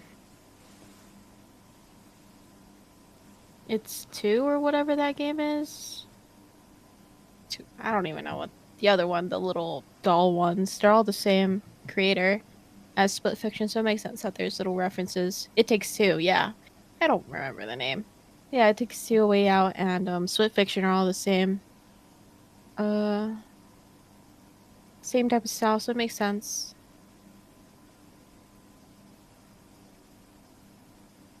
Thank you for the Prime.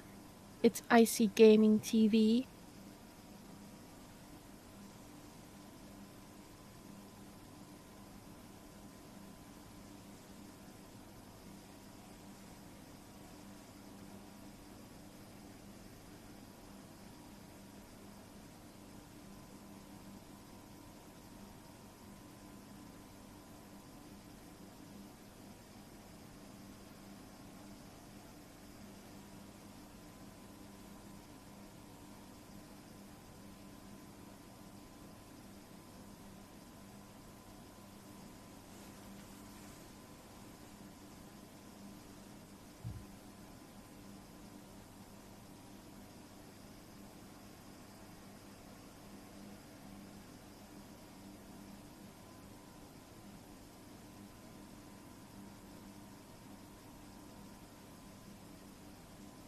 How did you guys like the ending for No Dice? I was only able to watch a bit of it because then I had to go back to go back to work. So I couldn't really watch it, but then I came right when he started crashing out, so it's kind of funny to watch.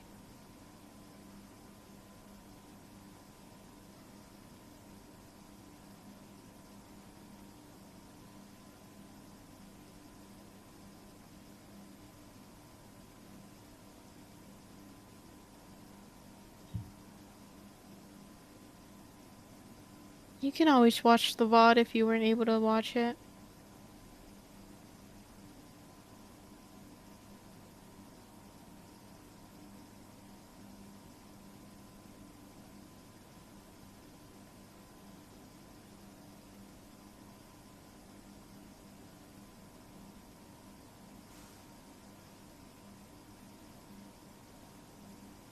I was a bit anticlimactic, but ultimately the story is controlled by the player, so it was what it was.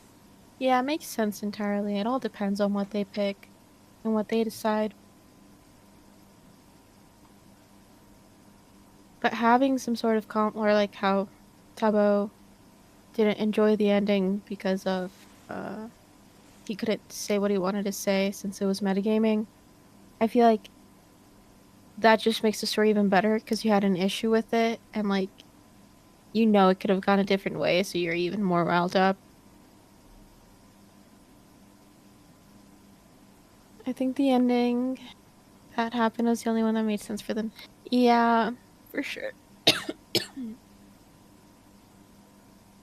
Sorry, I'm currently having an allergic reaction, so I keep losing my voice, but I'm fine. I was excited for Z and Martin to rebuild Waterdeep, but the ending made a lot of sense. Yeah.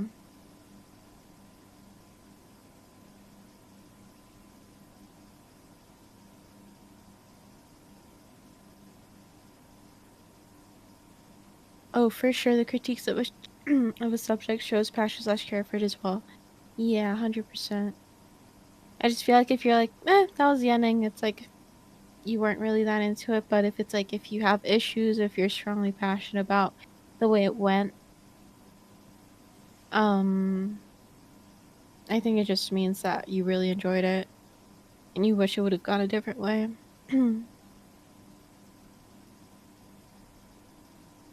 Me personally, I really enjoy everything but the ending. But there's nothing we could... Yeah. There's nothing that can be done by the viewers. It was all up to them to decide.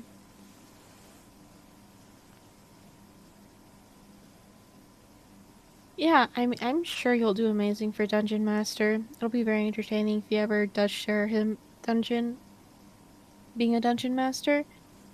So it'll be fun.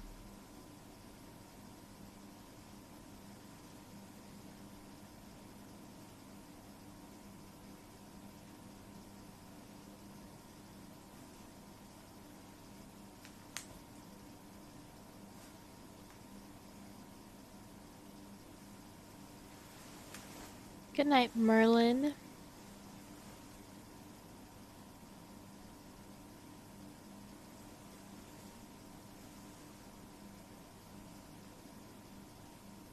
What is Tubbo doing? He is on his phone, scrolling.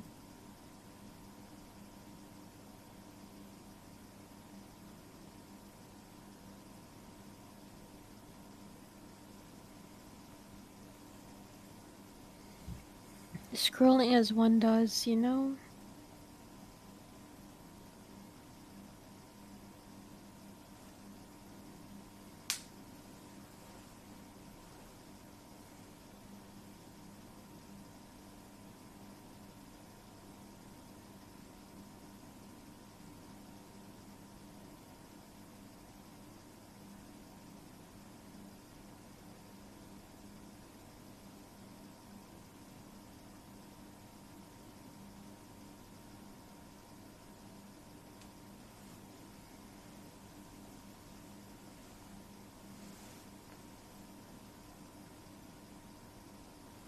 Hello, Flora.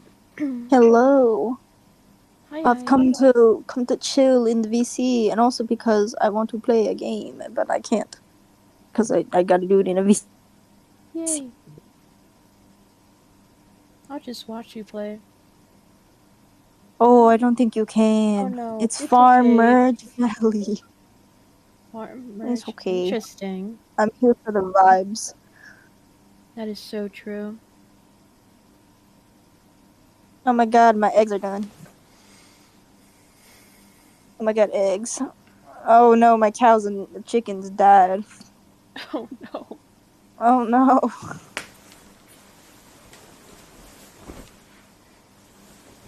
It's okay. I'll just, that, I don't know. Put that there, put that there, put that. Please don't mention your times in chat. Please, please, please, please. Oh no, all my plants died too, Carla. Oh no. Oh no. Poor, you're losing it. I'm losing it all. My hard work. You're losing it all.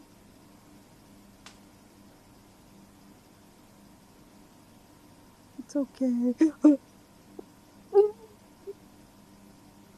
Merge. Merge. Merge. Yes, I got my plants back. What the fuck is that?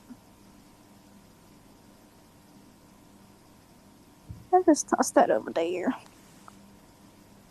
Okay, back to my mute merge valley. Yes.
Wow, you guys are about to lose 3 hours, by the way.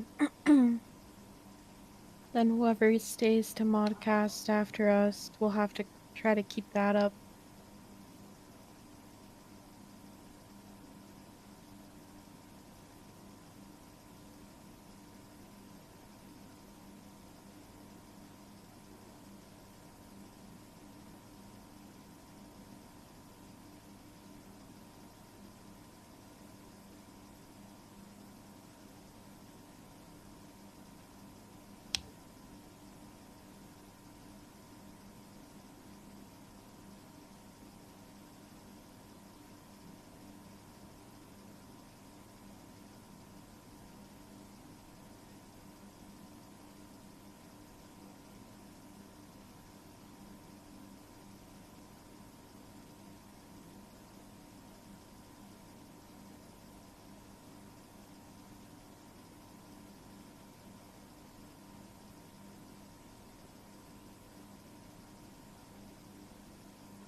Okay, I hop off now.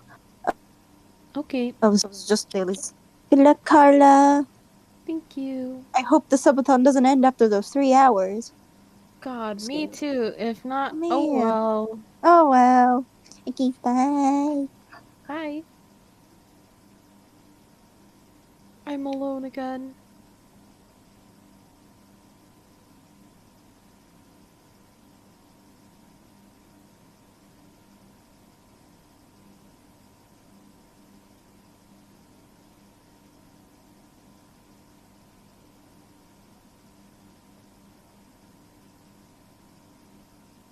_honeybee_3.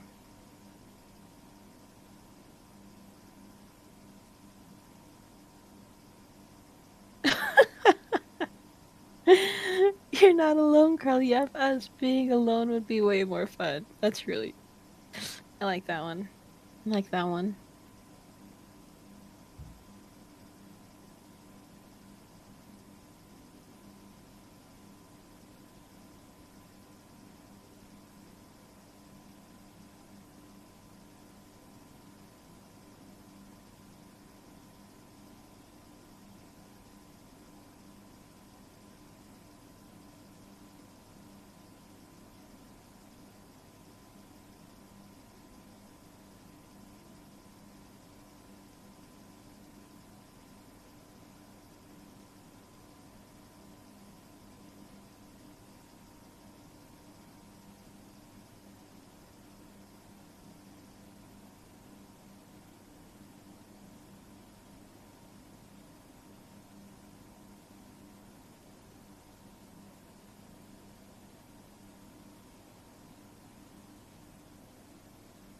What are you guys even on about? This makes no sense to me.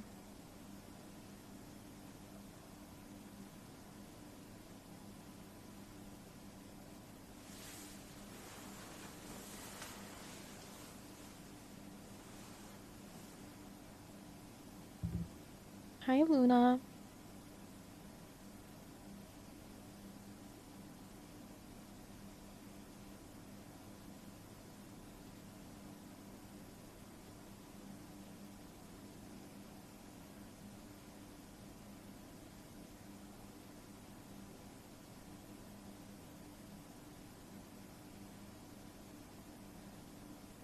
Hey, hi.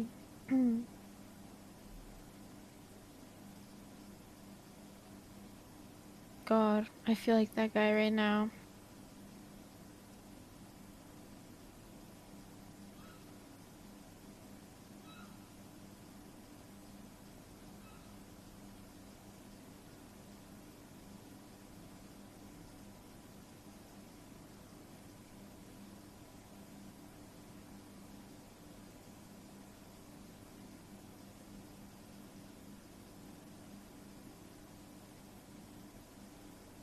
What is my favorite video game?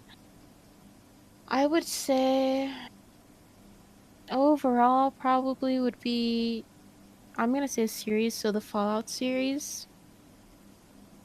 Cause I don't know, it has a lot of, like, that's one of the I mean the first game I think I played in general that wasn't like a little silly game was Skyrim.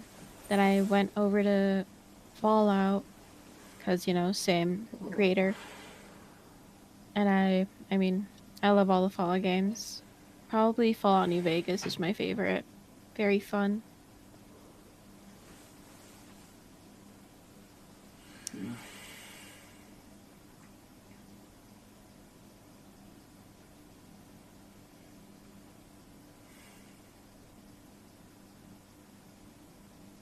Why doesn't he turn off his light so you guys can see him?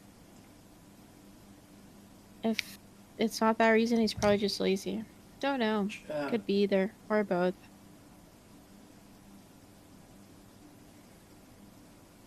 Favorite genre of video game? Probably RPG.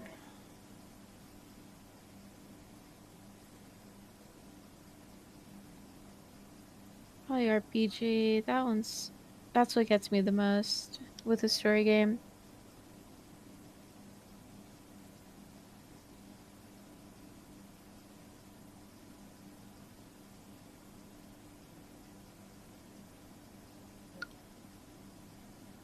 Yeah, y'all lost 3 hours.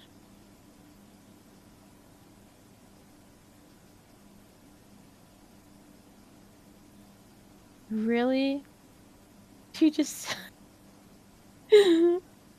That's... Yeah, Yossi, we lost 3 hours.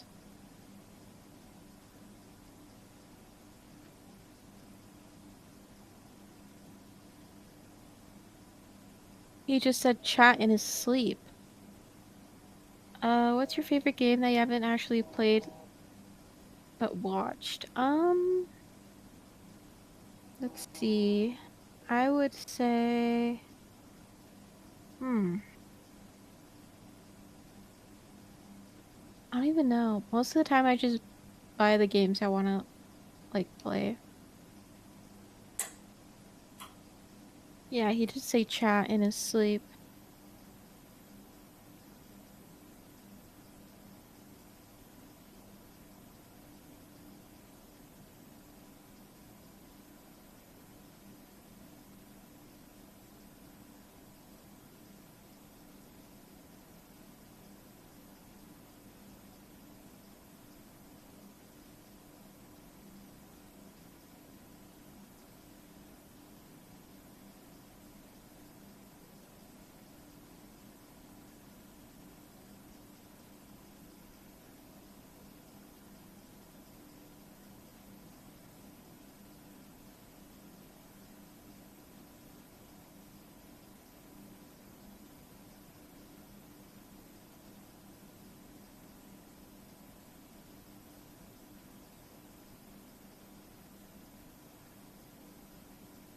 No, we aren't in the Minecraft category, so this doesn't count towards the cape.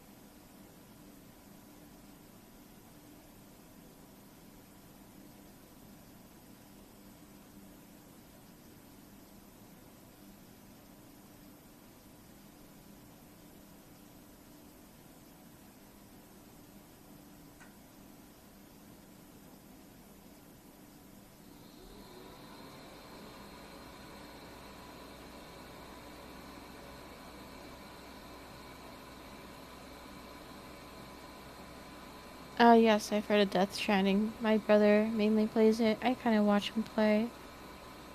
Seems like a fun concept of a game.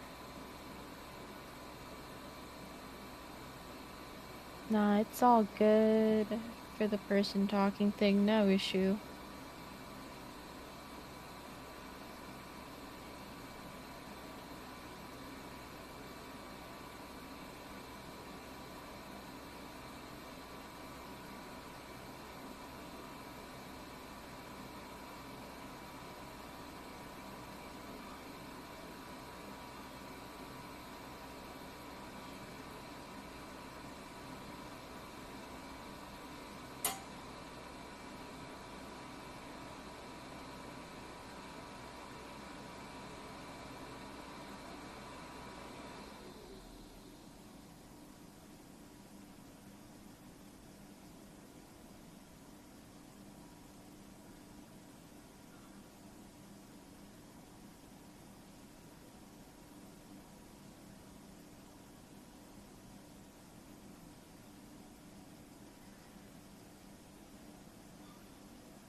That is weird. Don't say that, please.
Unless y'all lock in and sub a lot, then we can reach Miracle Minute. But other than that, no.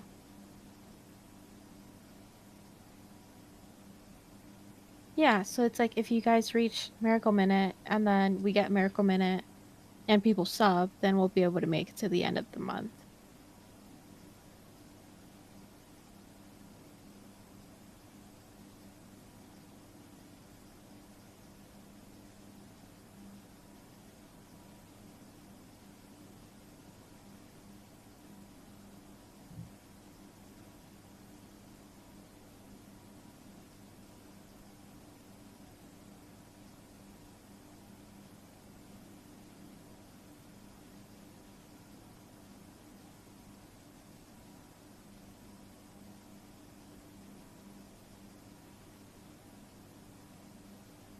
I don't know what Topaz is on.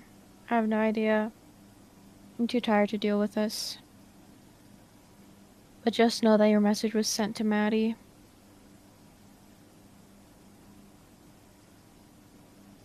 Oh man.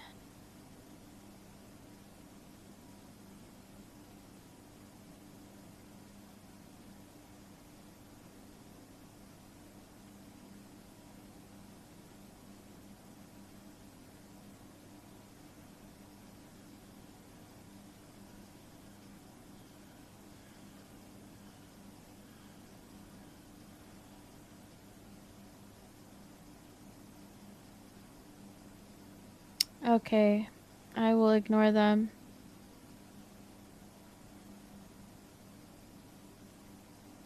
I'm never on for Modcast. I never know what bits there's going on that are going on.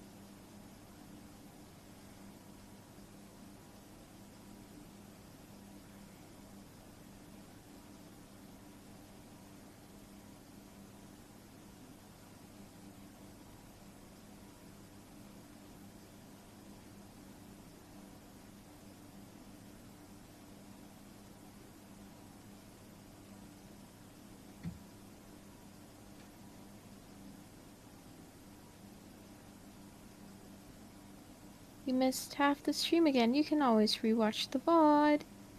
It'll be up. So don't worry if you lose anything.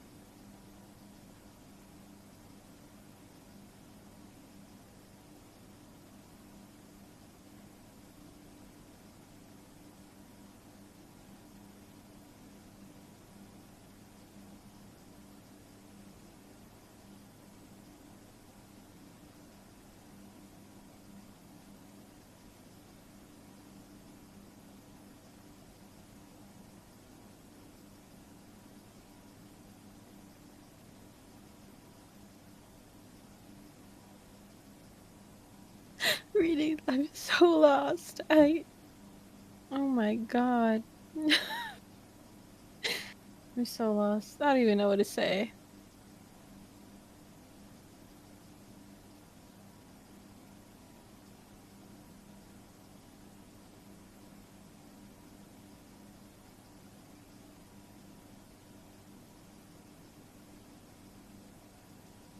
Ooh, really? I mean, hopefully it can be done, but I have no idea. I have no idea.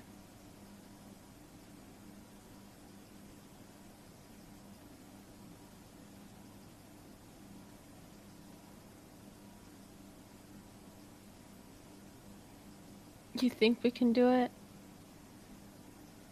Man, I don't know. I have no idea. The last few times I wake up. Theme Pudding, thank you for the 10 gifted. Yippee! You can 100% doing it. Do it. Oh my god, I can't speak today. Not including the time currently on the timer, so it's a little less of that. Ooh. I mean, hopefully it can be done. Last time, I think last Tubbathon, I was asleep, then I woke up and it ended. I think the first one, I was also asleep, and I had just woken up, opened up stream, and then it was over. Or like I saw it, and all the times have been interesting to say the least when it ends each time.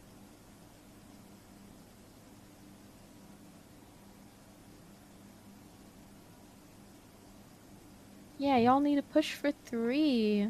That whoever comes next can carry getting subs and they'll have to worry about it.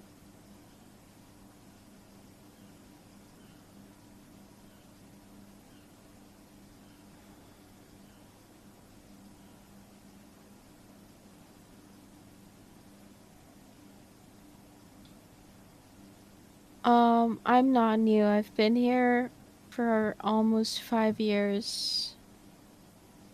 I'm just usually asleep or in bed when Modcast starts. I'd rather sleep than actually, you know, get on in Modcast.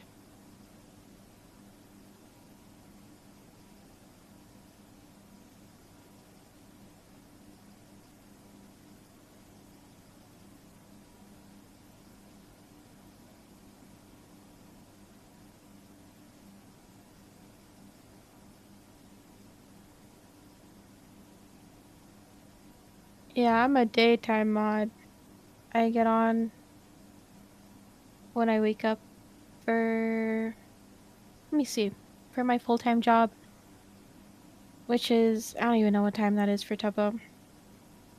But, I get up mod during my 8 hours of work, and then I get off, try to get something to eat, work out, then I come back on. That's all I really do. Thank you, Iris! But yeah, I'm never on the night shift. Because I'm usually asleep.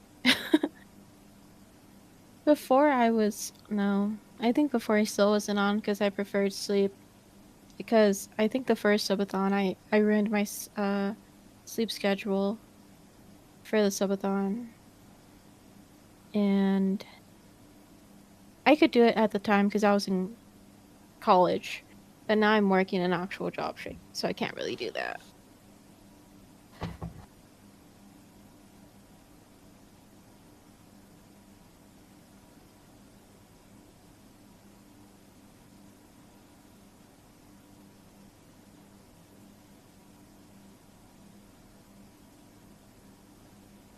Thank you, honey.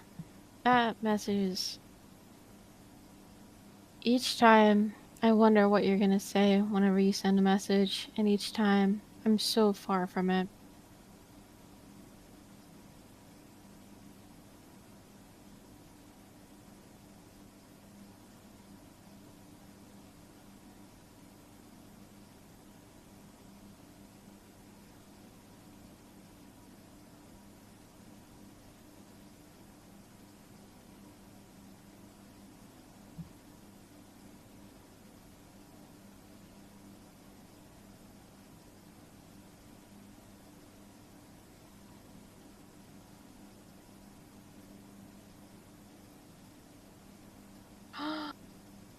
Thank you for the 5 gifted. We're almost back to 3 hours. You guys can do it, chat. We're at 2:55. Well, now we're at 2:54, 58. You know, you guys can do it. I'm sure you guys can bring it back up to 3 hours and above.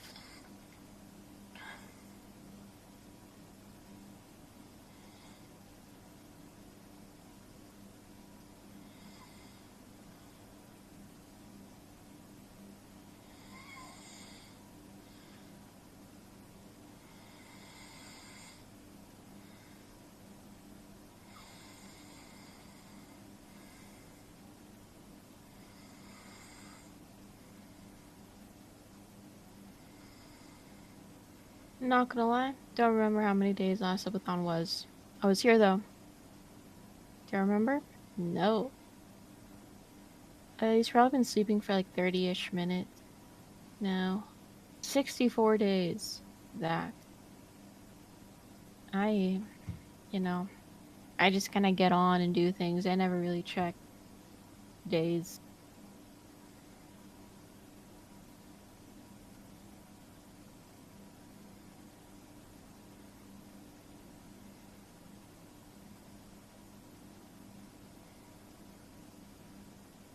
Nah, it's all good, honey. I'll let the other mods decide that.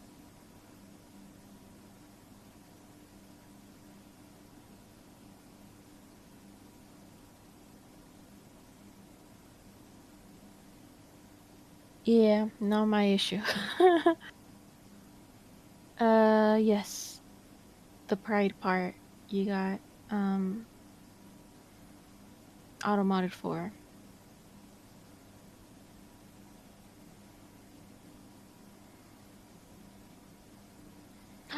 Thank you for another 5. Oh my god.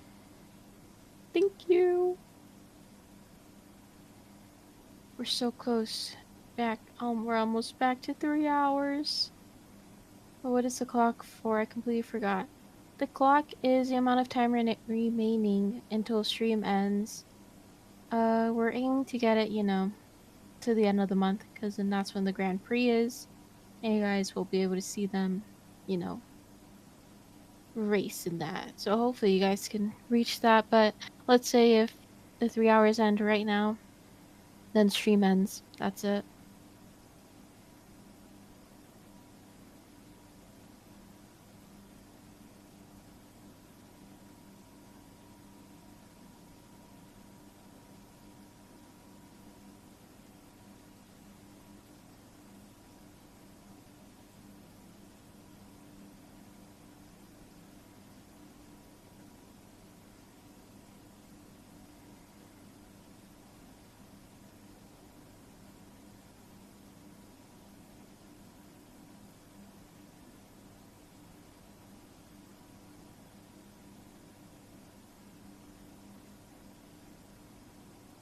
I'm so lost with your message, bro.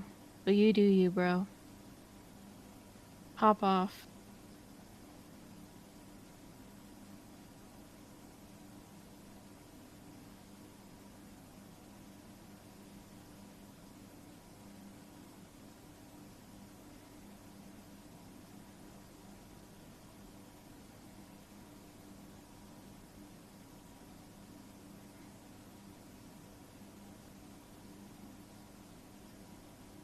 What should you draw? Whatever you enjoy. If you have some sort of current hyperfixation or something, draw your favorite character.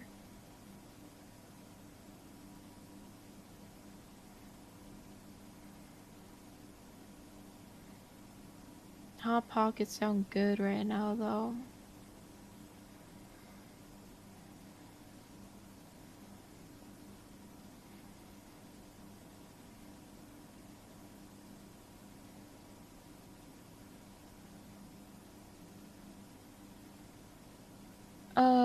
Well, you can't redeem it on this stream, but if you watch somebody with the Minecraft category, after watching for a certain amount of time, it should pop up in your rewards or your notification section. And you'll be able to see when you receive it. Then you click on it and it should take you to a drops website for Twitch. Then you'll be able to get the code and then redeem it on your Minecraft.net.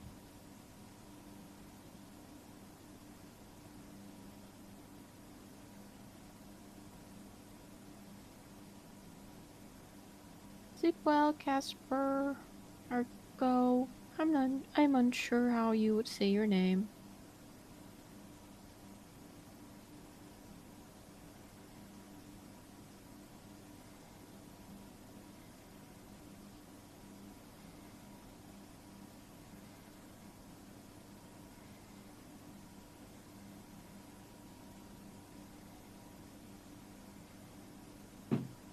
Go? Okay. Good night, Topaz. Hope you cause chaos to the other mods.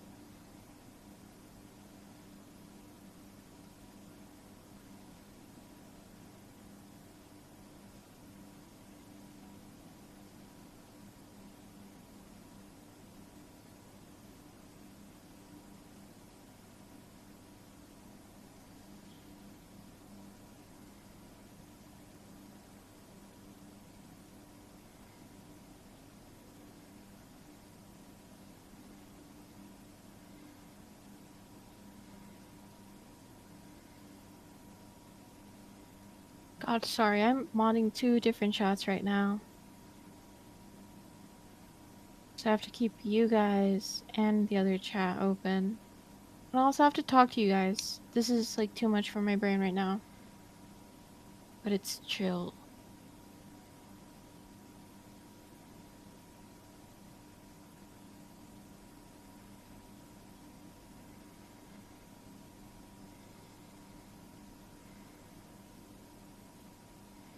Hello, Shimena.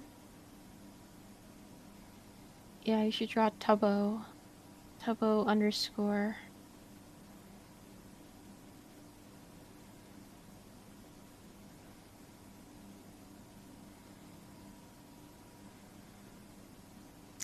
Is it normal to mod multiple chats at the same time?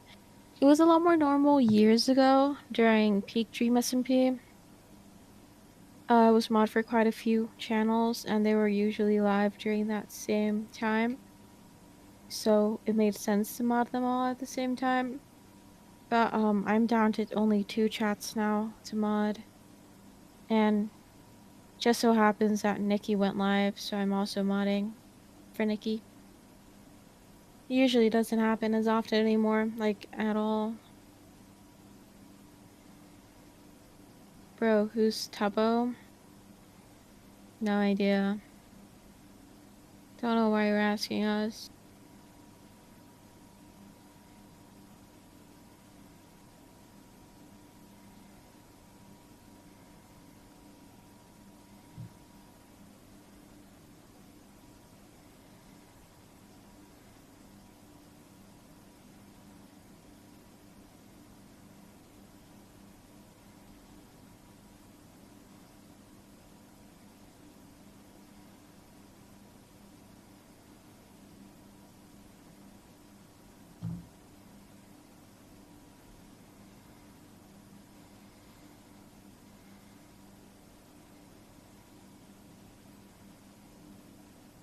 Yeah, we're all Tubbo.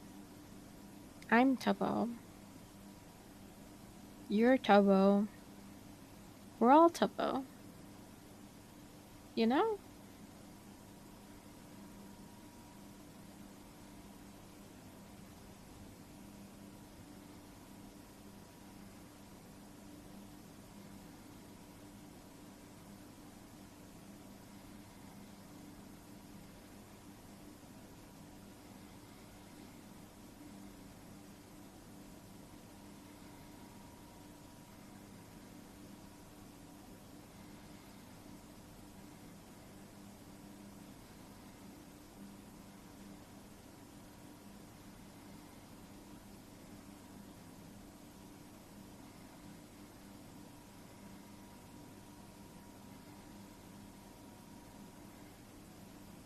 Nobody's watching Piso.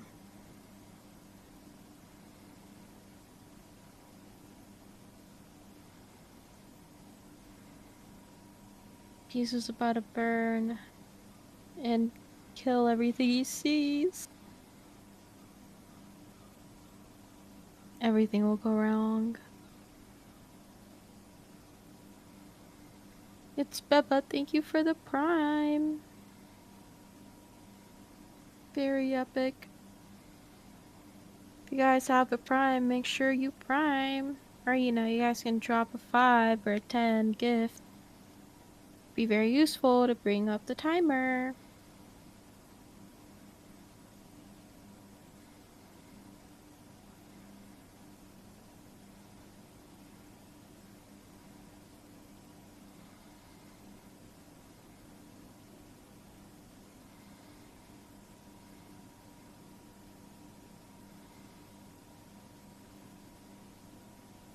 Exactly, if you're feeling quirky, drop to 50.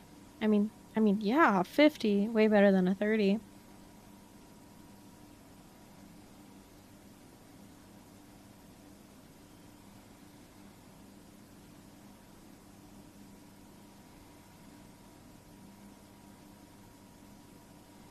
I'm gonna ask a question. What is your guys' favorite show?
Okay, sorry, I had to do something else.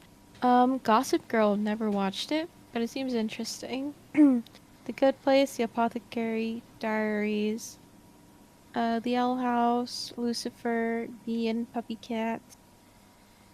Term rating: Steven Universe, Full Metal Alchemist, Spy Family. Tubbathon. That's a show, I would say so.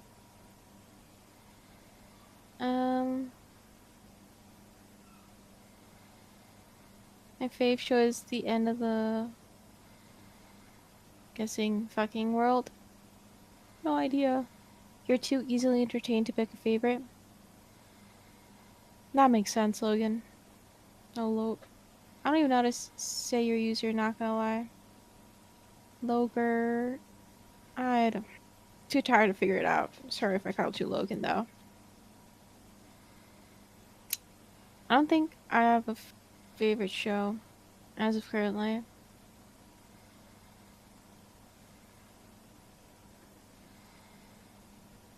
I wish I did. Logan, okay. I'll put you down, actually. What's your... Oh, your pronouns are right here. He, him. Person talking, what's your Twitch? Carsap. That's my Twitch. Carla Carsap is what people call me.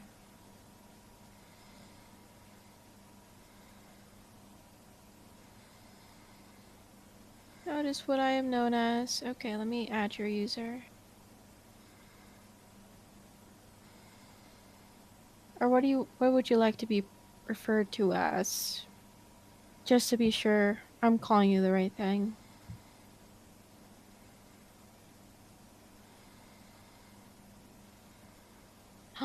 Ad time. That is true. The funny thing is that my nickname is Marla. So I'm always confused when I read Marla. Logan, he, they. Okay.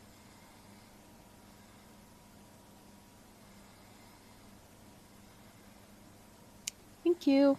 Went ahead and did it. Yeah, my nickname is Marla at home. So whenever I see Marla in chat, I just think of my nickname. Because my middle name starts with an M, so they just combine my first first letter of my middle name to my first name, so it's Marla. Other than that, I don't have an actual nickname.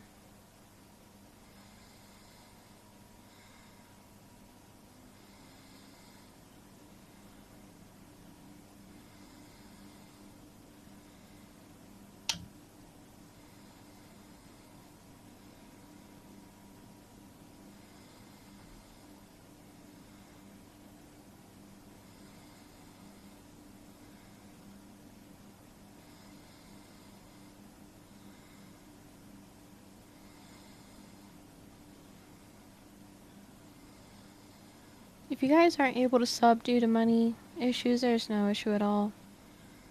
Don't feel the need to be forced. Unless you have money, then you guys better be gifting and subbing. That's the only difference.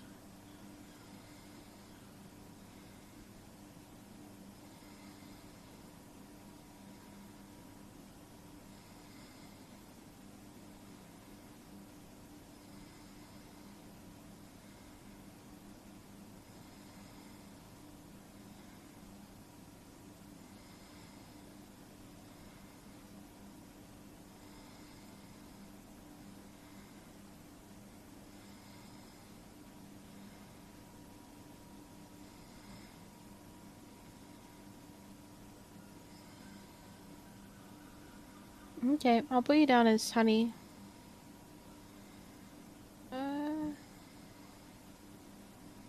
You have most of the...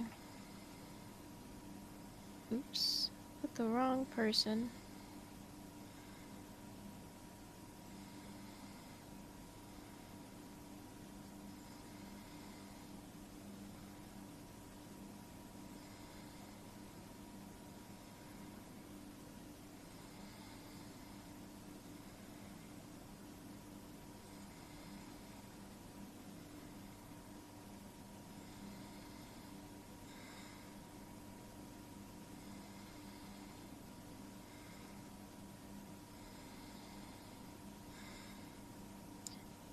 There is a Chatternail thing to add your pronouns. I believe it's the, I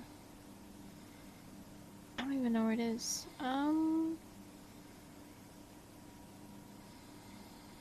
I swear I saw the link the other day.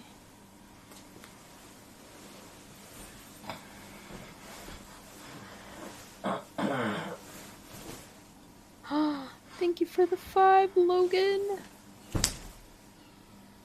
Very big W for that. So I'm still trying to find the, oh. Pronouns. You can... This is where the... Yeah, that's the link. And then you have to connect your Twitch to it. And if you just go into your general and search up pronouns in Chatterino settings, you should be able to tick on the show users pronouns and user card. But the only the first pronoun that you select will be shown on your user card. So you gotta keep that in mind. I usually just nickname people. So it's like their name and then parentheses, pronouns, close parentheses.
Do you know what his favorite food is for Tubbo? It's chicken katsu curry without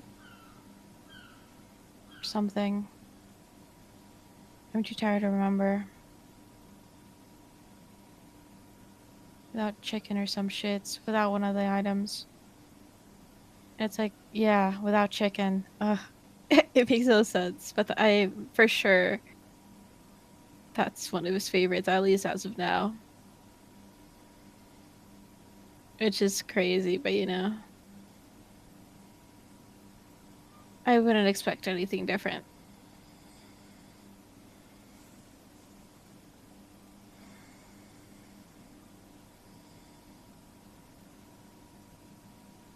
That or 5 cheese mac.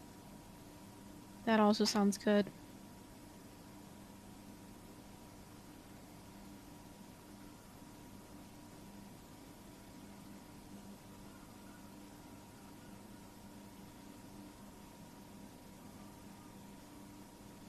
I can see you, yes. I don't really want to see your name, though.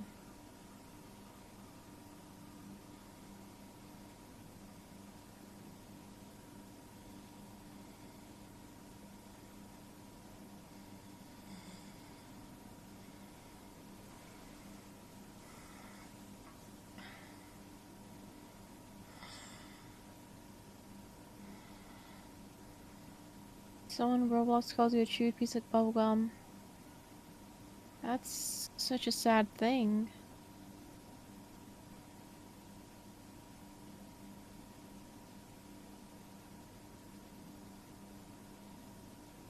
Thank you.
Good night, Frostsicle.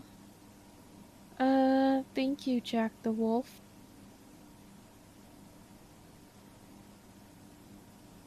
I think the only times I've been told that was when I'm in a modcast.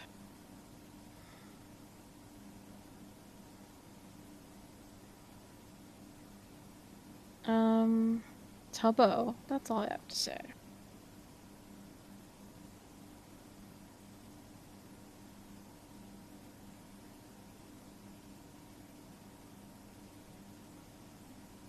Hey, person talking, can you give a quick introduction, and also do you have like a YouTube channel or something? My name is Carla.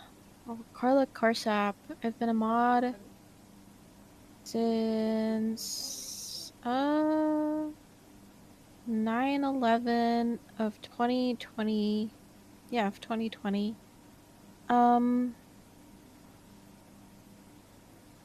I don't have a YouTube. I just have my Twitch, which is Carsap. I don't know what y'all want to know, so I'm unsure what details to give, but I already have my bachelor's in 3D animation and what is it? Visual effects with a minor in filmmaking. And I have a job in the industry, I guess, making YouTube videos. Yeah, honey, 9/11. I still don't get why they decided to, you know, get me, an American, on 9/11, but you know, easy to remember.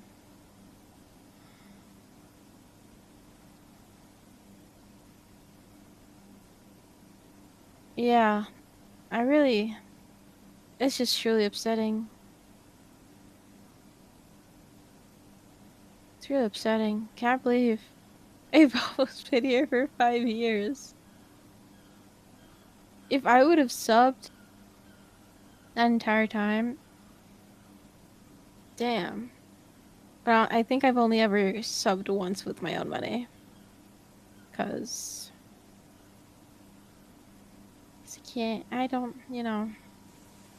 F this guy, I'm not gonna do that. A second try, oh my god. That's I like that one. I like that one. What kind of music do you like? As of now, I've been into pop and some country. Hate to say it, but you know, I'm what is it called? I'm a Texan. Country, I can't escape it.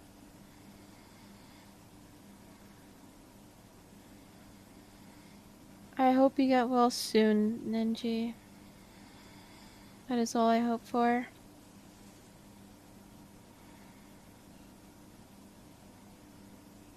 Please seek professional help and do not put things like that in chat. We would appreciate it. We aren't able to help you guys. You guys are going through something because we aren't trained professionals, and this isn't the place for that. We just want to, you know, keep the place or keep the chat very nice and a safe space for everyone. So bringing stuff like that kind of makes it a bit tense. Doesn't make it a safe space for others because it can be triggering. But I very much, what am I trying to say? I advise going to a trusted adult or going to a school counselor of some sort to deal with that. I don't even know how long. I've been following since 2020 or August 21st, 2020.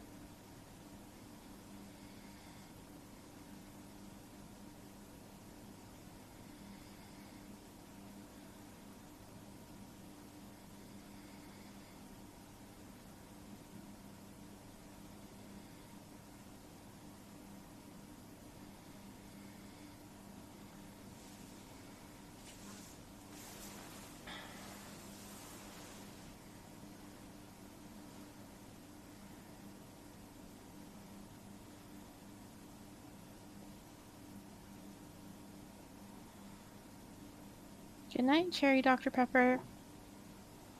Ninja, I refuse to acknowledge that person you just mentioned. That's all I'm saying. Yeah, honey, I think I unfollowed at some point. Or, like, it did, like, the glitch where, what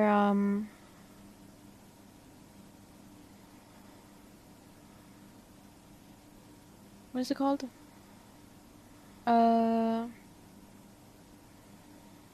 I think it did the thing where it just randomly unfollows you for me too. Because I know for a fact I was following way earlier. And then, I guess it's August now.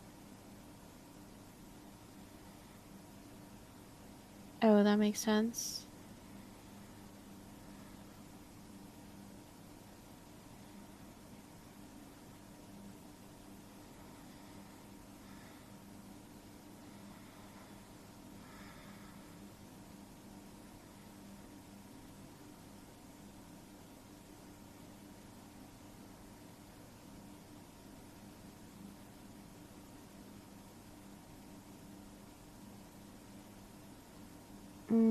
That makes sense. Ninja. You've been here since early 2021, but then had no... Yeah, makes sense. Strange kid.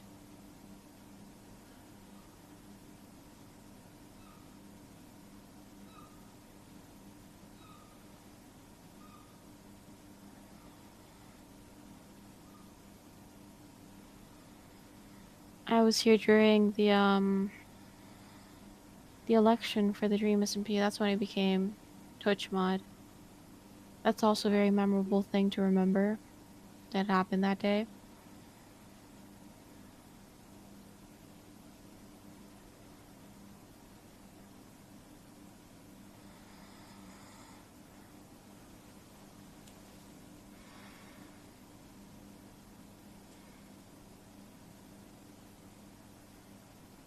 Thank you for the 5, Hazy Fade.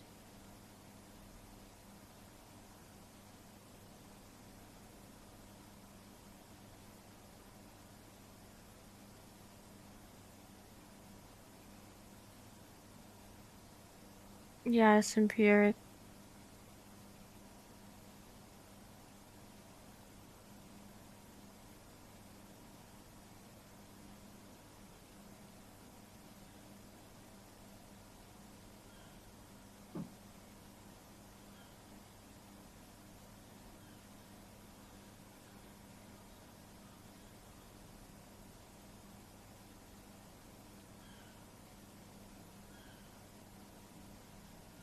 Yeah, I wasn't there for his... Sorry. I don't think I was here for his first subathon. I think I was here for his... Yeah. The Tubbathon is different. I've been here for all Tubbathons. But he had a subathon before that. So, like, the Tubbathon was in 2021. Sorry, 2021.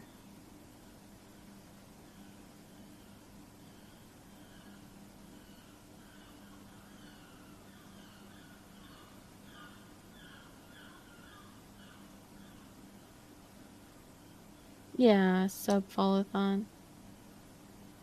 Makes sense.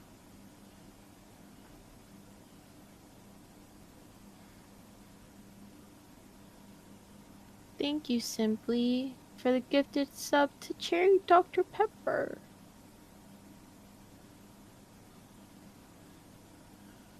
Good night, Void. I found this MP they were on in YouTube 2020. Watched Tommy, then found Tubbo. I think I started getting TikToks, but of Tommy, and then I was like, and then Tubbo was always usually on them.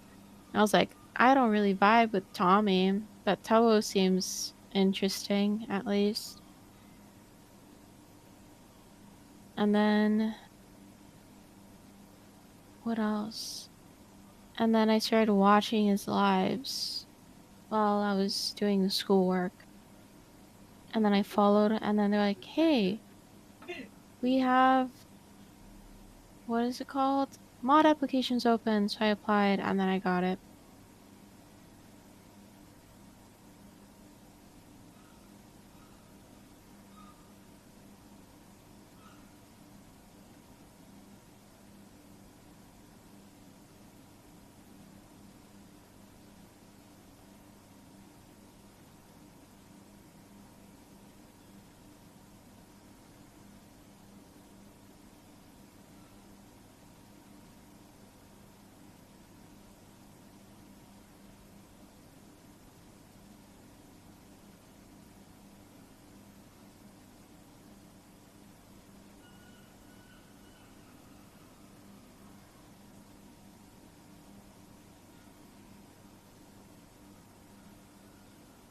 Hope you sleep well, Simply some DJ.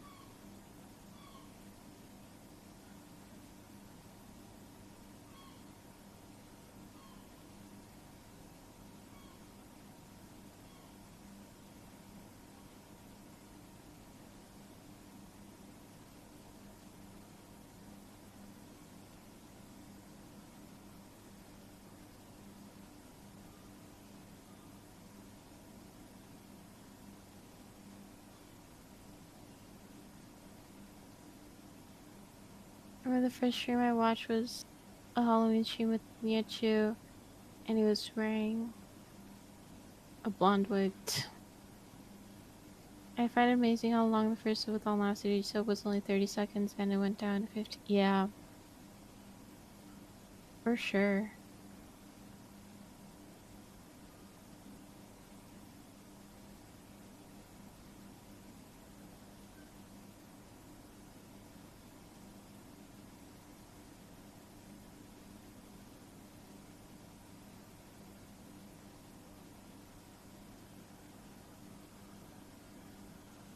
Oh my god. That was a funny fucking Jack. I was also a Jack Manifold mod for a bit. Just remembered that.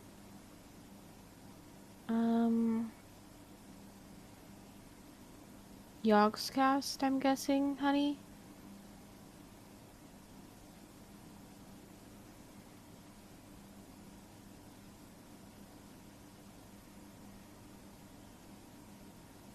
Yeah, Yogscast.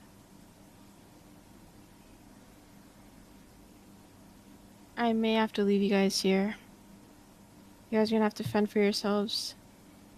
Because nobody has come and saved me. And I'm tired. Let's see. I'm gonna try to figure out, let me see. I'm gonna try to figure out a YouTube video for you guys.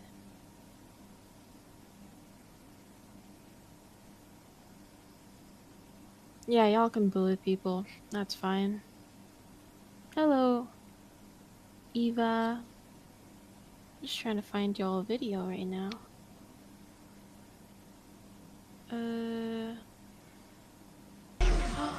Hi, Mocha. Baby, I'm oh my god. Hello, Mocha. I think I'm gonna leave them with the video, so you don't have to talk to them either. Hi. You don't want to. Let's see. Yeah. I don't know what they want.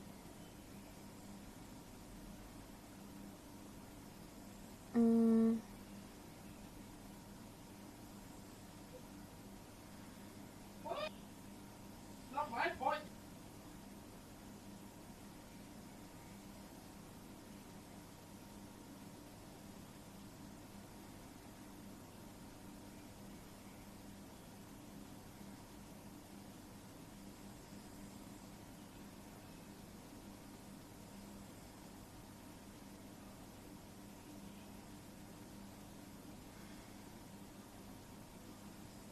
Let's see if this works. Let's see if this works for you guys.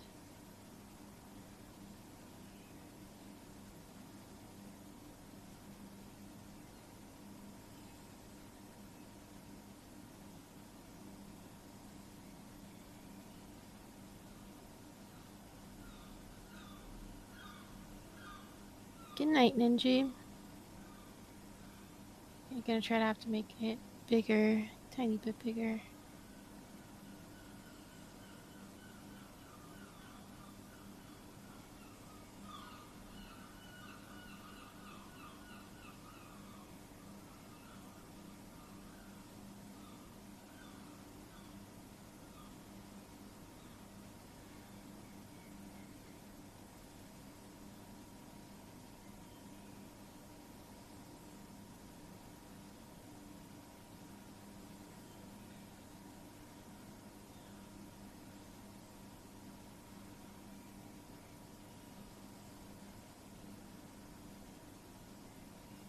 Alright, there you go. You're only gonna get the Nerf gun one.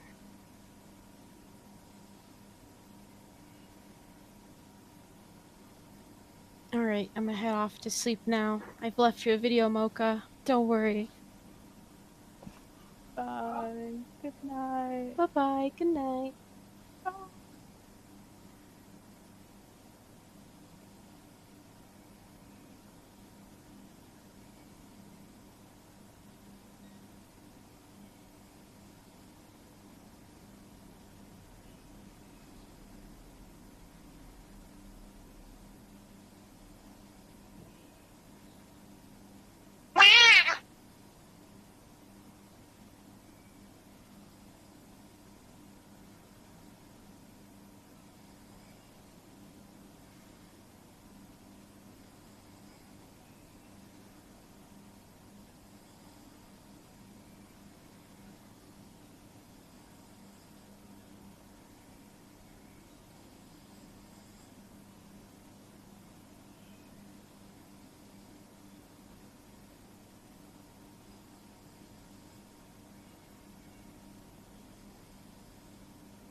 Wait, can you guys hear the VOD?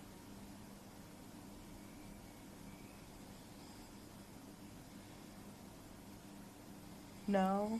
Okay, that's why I wasn't talking, because I was worried that, like, I was talking over it.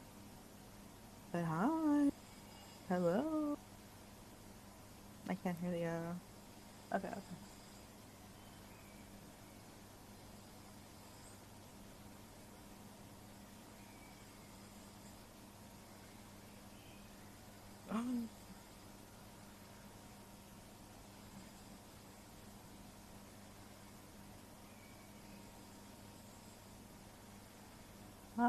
Hi, Cases.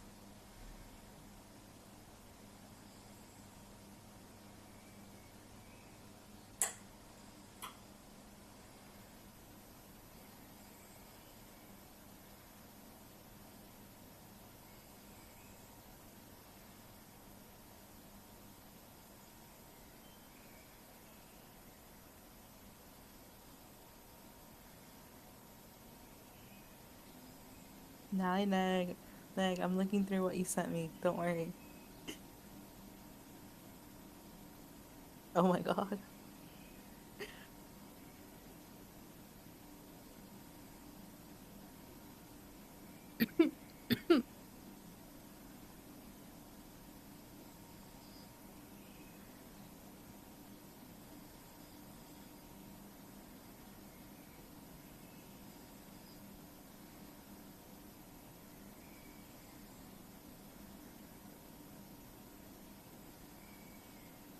Wait.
Good night, honeybee.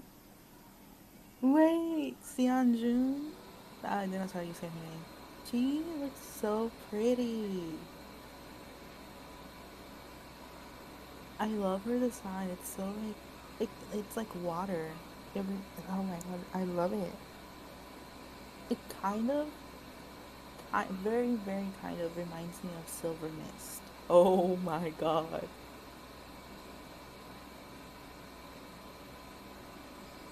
Guys, if only you could see what I've been sent.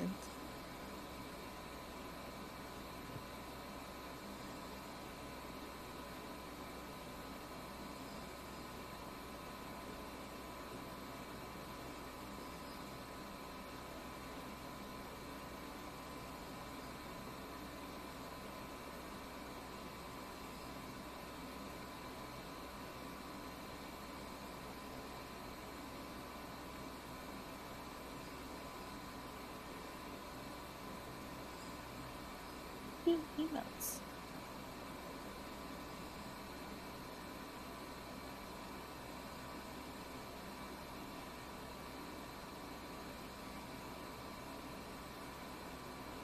Who do I main? What do you mean? Like, thank you, Pico, for the 36 months? What do you mean, like, who do I main in, like, what game? If you mean Genshin, I don't play Genshin. I enjoy the fan art that I get sent. But I don't play Genshin. In Genshin, oh. So far, I like, name. Venti. I like Venti. He's cute. And let me see her name. Marissa. I love Marissa. I love her design. She's so cute. The company, yeah. The company is kind of like put me off. I have friends who are like very, very into Genshin. You would like Venti. Okay, Meg. You should let me join Modcast. Man, I would, but I can't send out invites.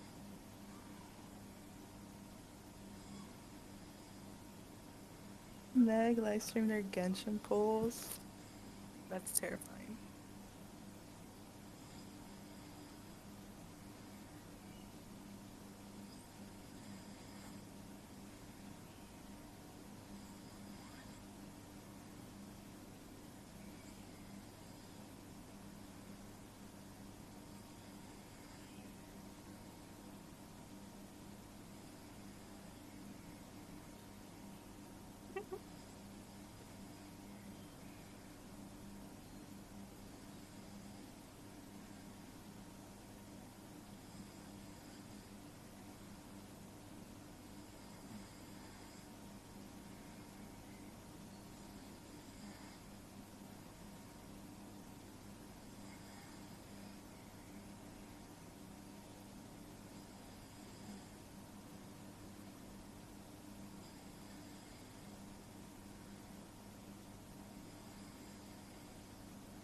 Oh, good morning, Mina.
streamer woke up. Is he awake?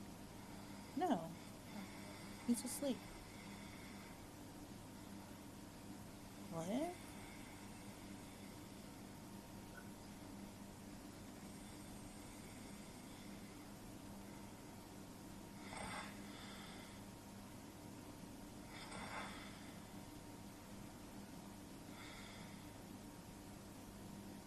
Oh my god, hi Parker. Hi.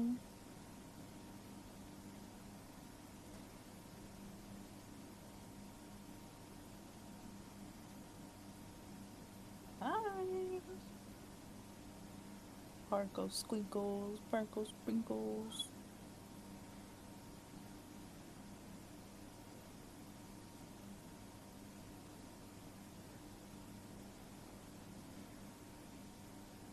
Oh shit. Guys, ignore that. That was not supposed to be sent there. Oh my god. Hi, Caleb. Wait. Yes.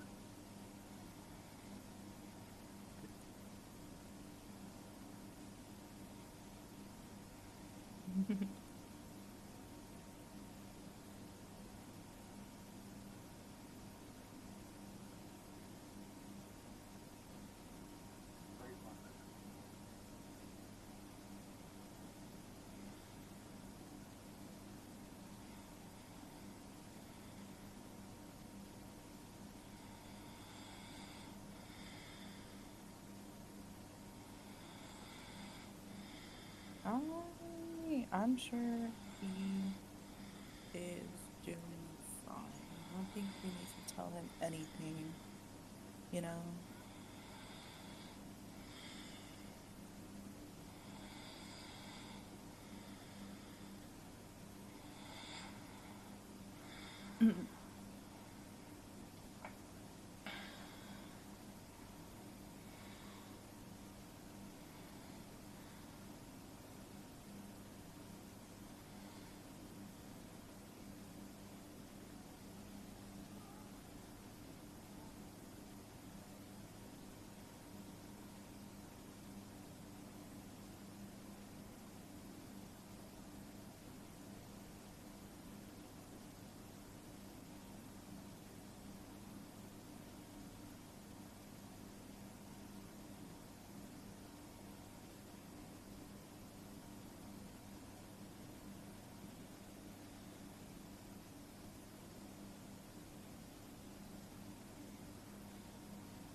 What's happening just out here? Nothing much.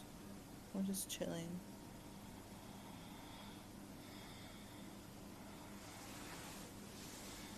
There's a video on screen, but it doesn't have any audio. Do you...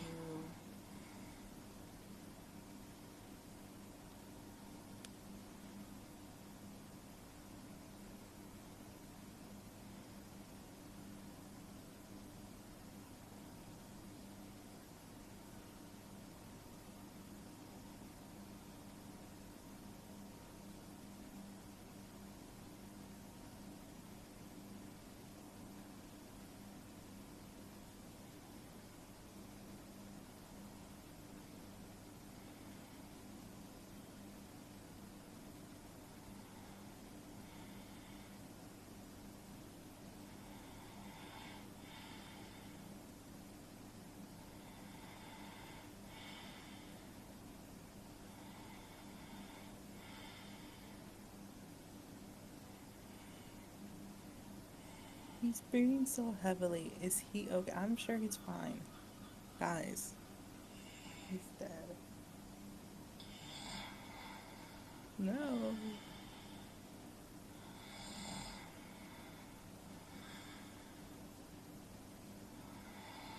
Oh, guys, I'm sure he's fine. He's fine.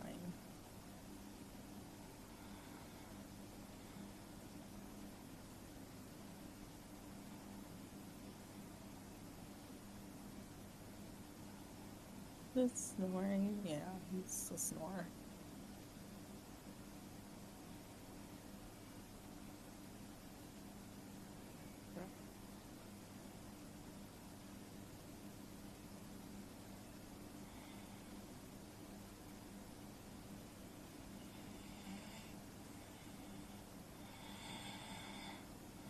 The puzzle thing's so confusing.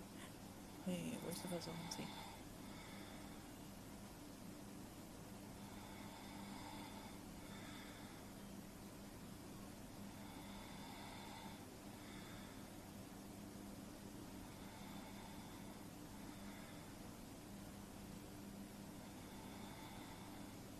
No.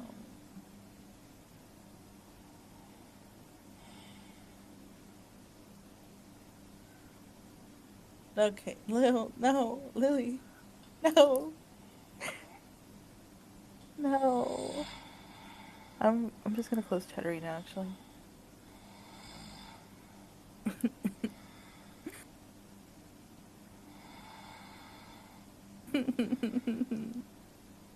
Oh my god, what is this puzzle? Oh, wait, that's actually kind of cool.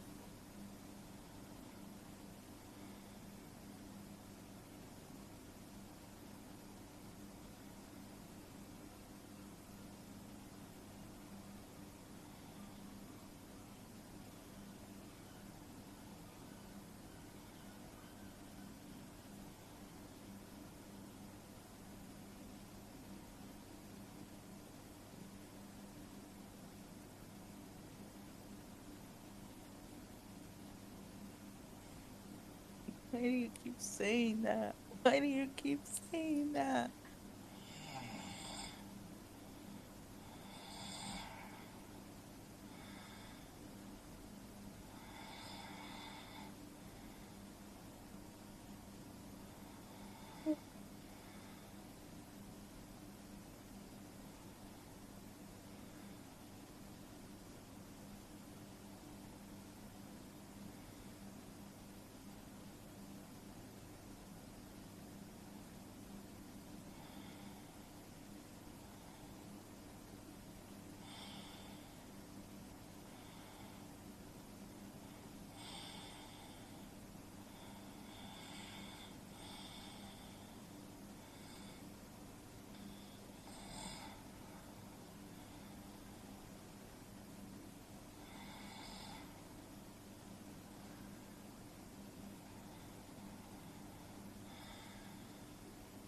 Hi.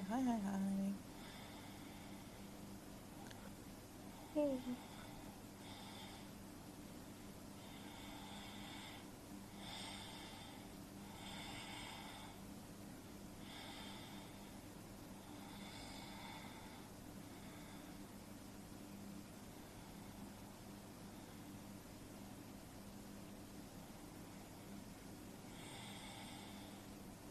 How much money is 1,275 gifted? If we're going with US prices, that's $7,000. Surely, sure, guys, I know one of you guys has $8,000 in the bank right now. You guys should not be greedy.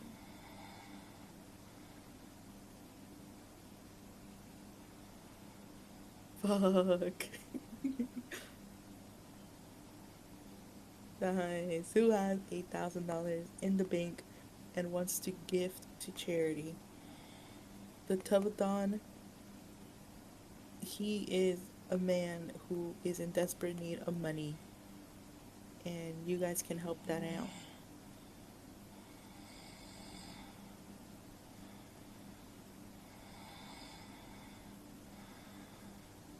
Henny.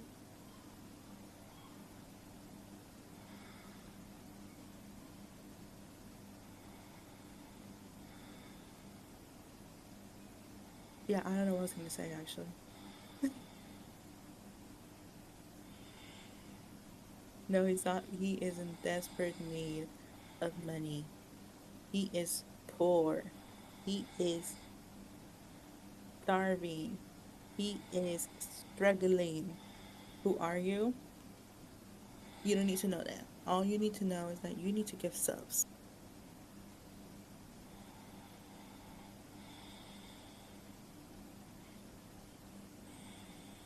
Yeah. Yep. Yep.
Miss TT is active?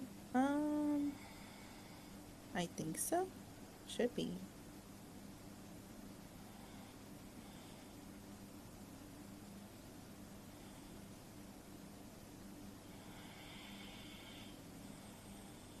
That is so true, Henny. All the money goes straight into funding for more fun events.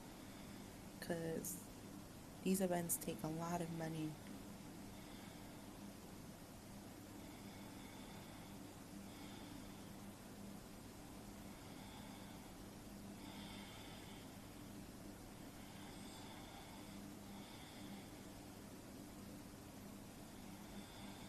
Guys, I see my friends.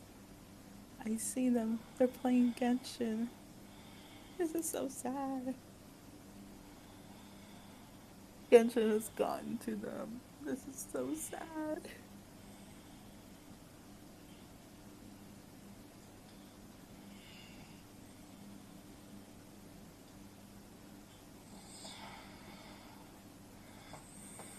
They also go to his payment like electric and phone. I mean, the leftover money, but he pays his staff first. He pays the staff, like the event venue, yeah, like what Henny said, the venues and staff behind every event get paid.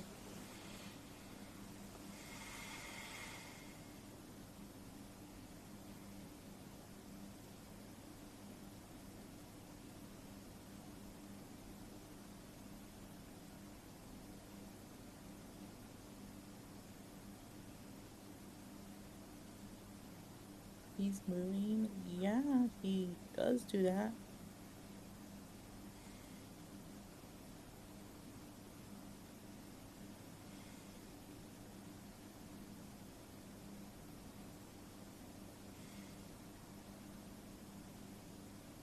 Yeah.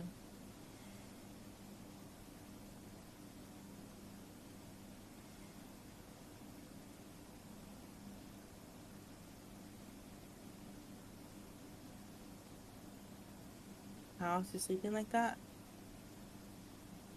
Oh my god, I just looked at oh my god. Why is he sleeping like that?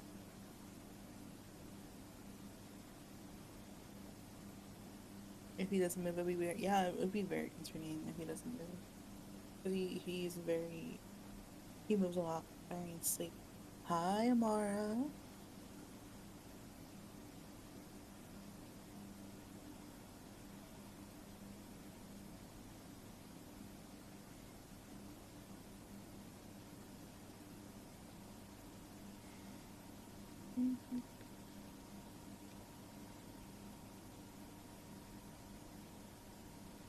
That was a joke.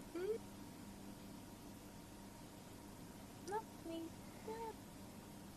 Hi, Laura. Hi.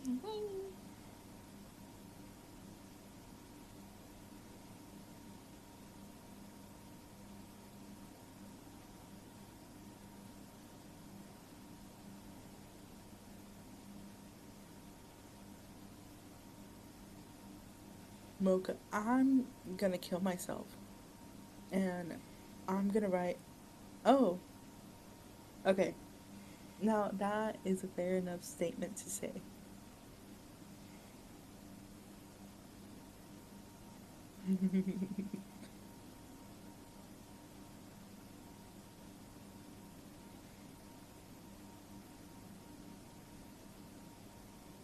Girl. Yeah, I'm dead. I'm dead. Bleh. In Minecraft, right? Yeah. Yeah. He sucks at Mountain. God, I wish that was true. Yeah. Yeah. Yeah. Yeah, he is. He sucks, actually. Like, I have to boost. Me and Carla have to boost his ass. Carla's actually like Radiant #1, and I'm Radiant #2. But Henny's the reason why I'm Radiant #2. Hi, Arrow. Stop accepting. I'm sorry. I'm sorry, man.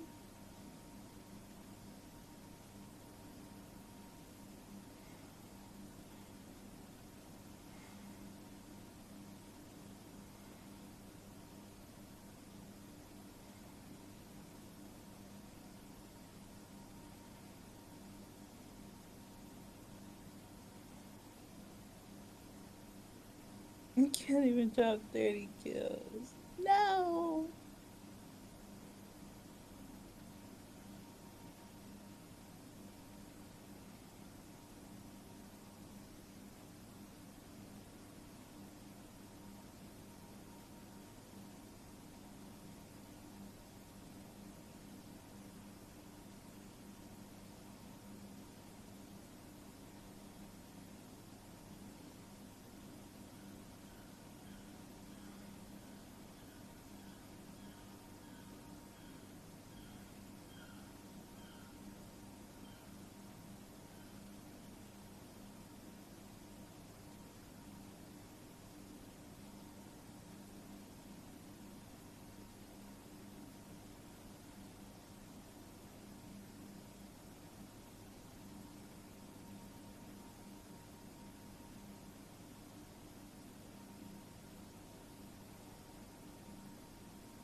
Wow.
Wow. What?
Hi.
Wow.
Hi.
down, Caleb.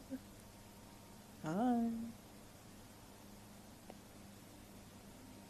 Oh, that's awkward.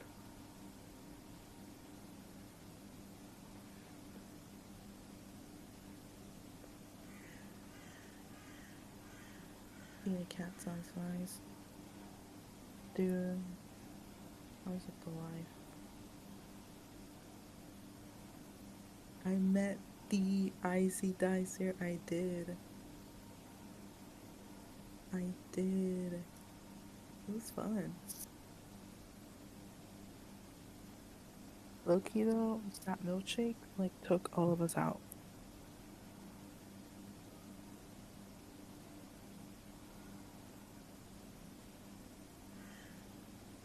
You said I was mean? Oh. Oh. It's so sad. Did Icy mention SpongeBob? They did, yes. Did Icy mention me? Maybe. Maybe. Bye, Parker. I hope not.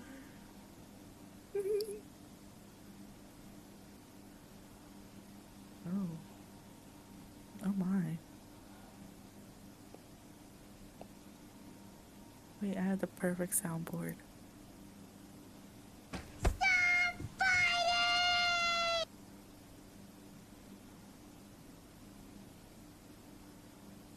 Meanwhile, Parker 1 and Parker A. Wait.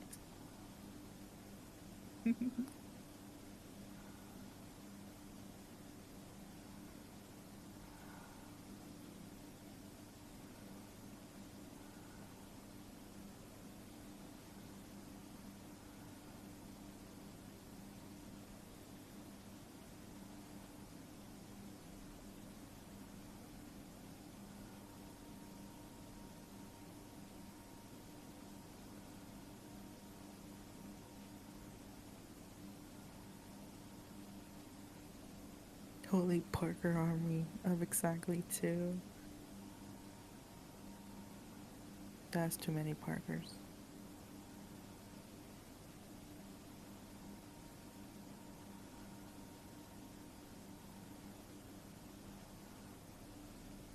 There's 4 Parkers in the Tubbo community? What? Oh. I mean, that makes sense. Parker's a very popular name.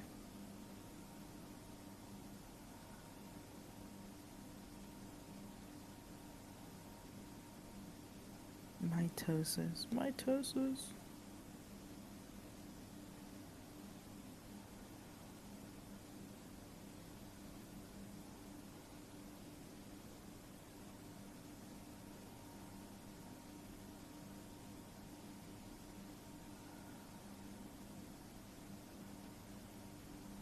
Into the Parkerverse. Wait. Wait.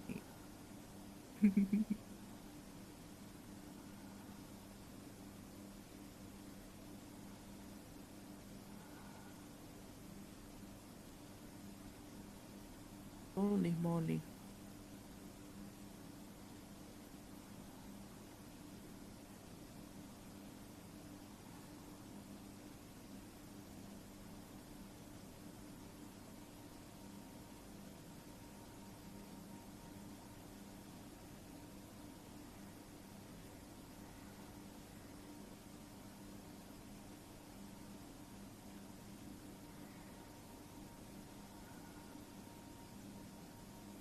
So it's a very interesting sleeping pose. He's dead. That's why he's sleeping like that.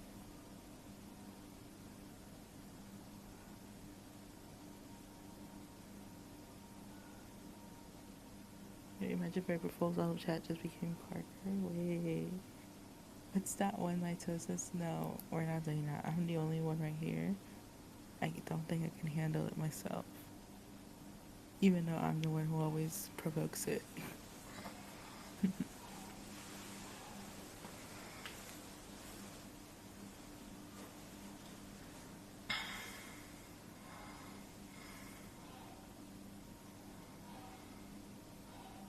Holy Spider, yeah. I love Spider-Man. I love Spider-Man so much. Go back to sleep. What are you telling Tubbo? He's asleep. He's not awake. That man's dead. Why is his arms so stiff? Guys, leave him alone. Y'all are so judgmental. Oh fuck, I fucked up my... Oh, and I didn't. Wait, no I did. I hate Tetris.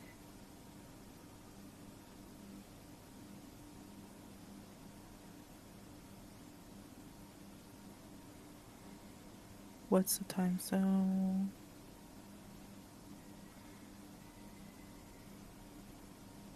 GMT? Yeah, oh yeah, it is modeling. I don't know why my brain didn't. I thought it was a shortcut for the command.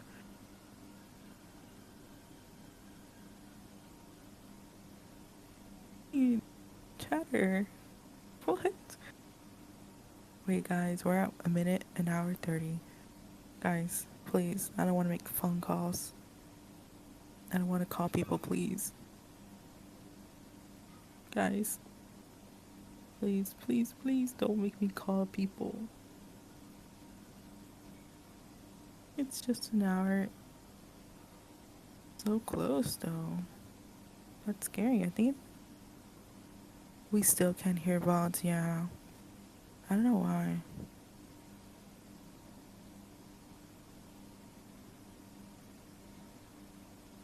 Also, hi, Megan. Bands is asleep. Bands is asleep. My bad, I just woke up. You're fine, Megan. You did, like, sleep quite late last night, so... Saying life by the sea, girl. Get out of here.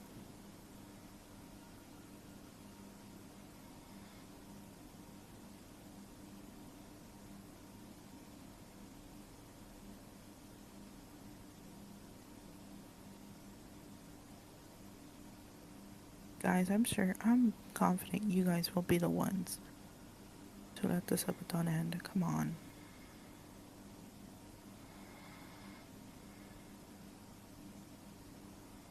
Live by the Sea karaoke when? Good question. I can't sing. But I'm sure someone will. Is this the I don't think so. I think the let me see. I think we have a command. Yep, there it is. 30 minutes. Why can't we hear him breathing? Because his microphone's right there, I think. Sing a song. I can't. I need to be quiet. I can't be loud. Guys, people, this is time to sleep. For people. There's people sleeping in my house.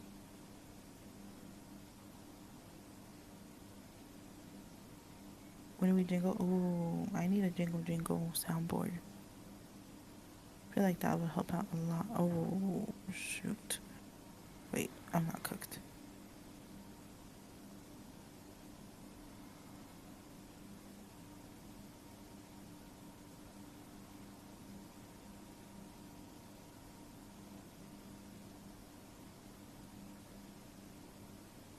Wait, what are you talking about, Megan?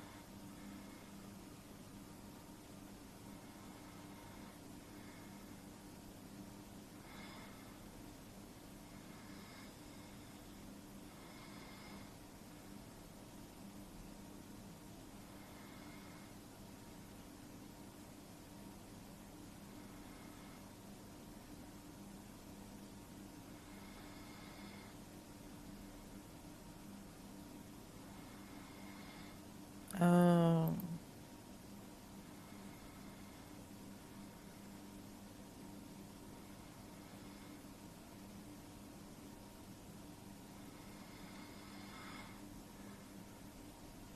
Okay.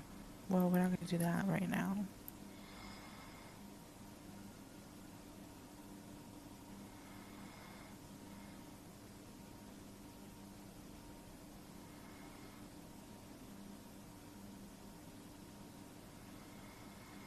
I'm cooked. I'm cooked. Oh, I'm actually cooked.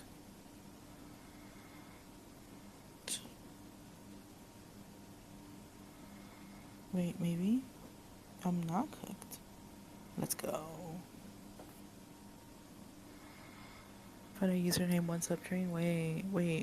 That's a good idea. That will actually help with the time. Guys, the timer. Guys, thank you, Epic Lucas, for the prime. Yeah, thank you.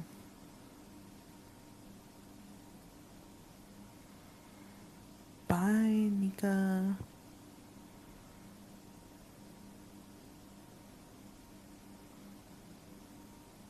Hi, Magma. Hi. Hi.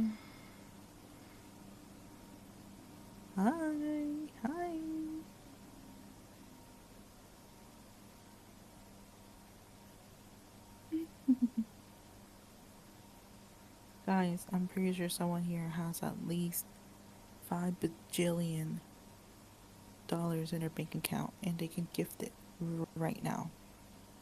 Come on, don't be greedy. I heard it was you. Oh, hi. Thank you. Thank you, Magna. It is me.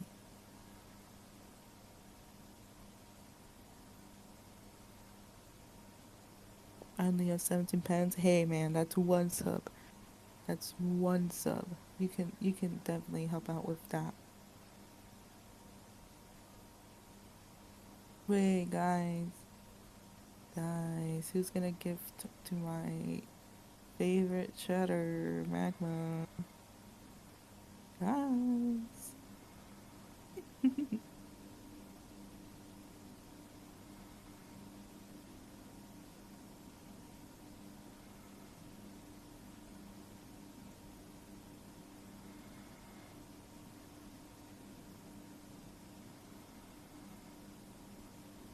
Guys, imagine how sad Tubbo will be when he gets woken up by me when he could be sleeping.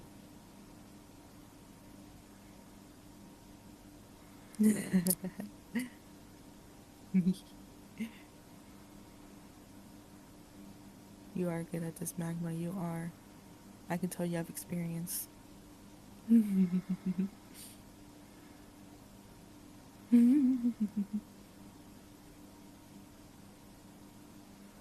Guys, please, the timer.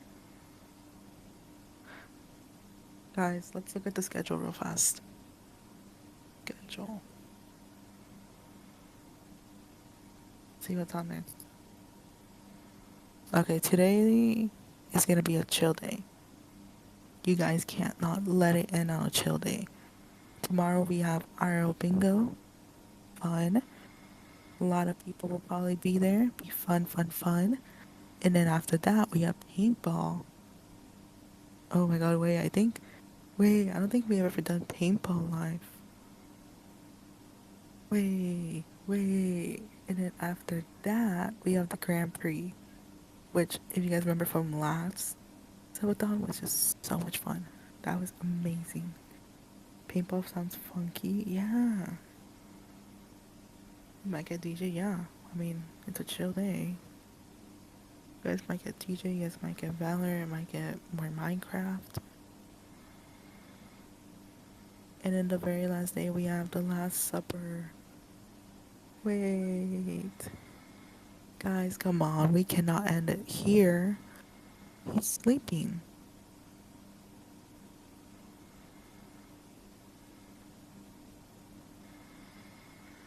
To wake him up. I'm sure he doesn't want to wake up.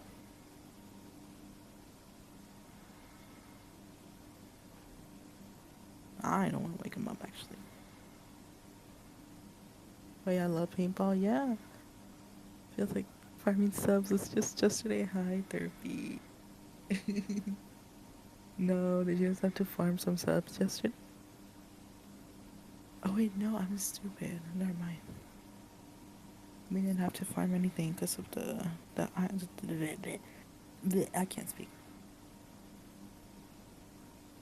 This chatting got it like that, guys. Guys, we should prove Magma wrong. Someone should gift right now to Magma. Look at they wallet with tears in their eyes. No, this chat is broke.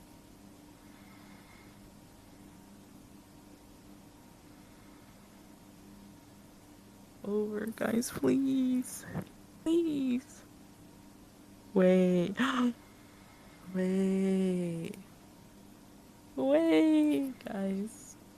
Please. Please. Thank you, Anonymous.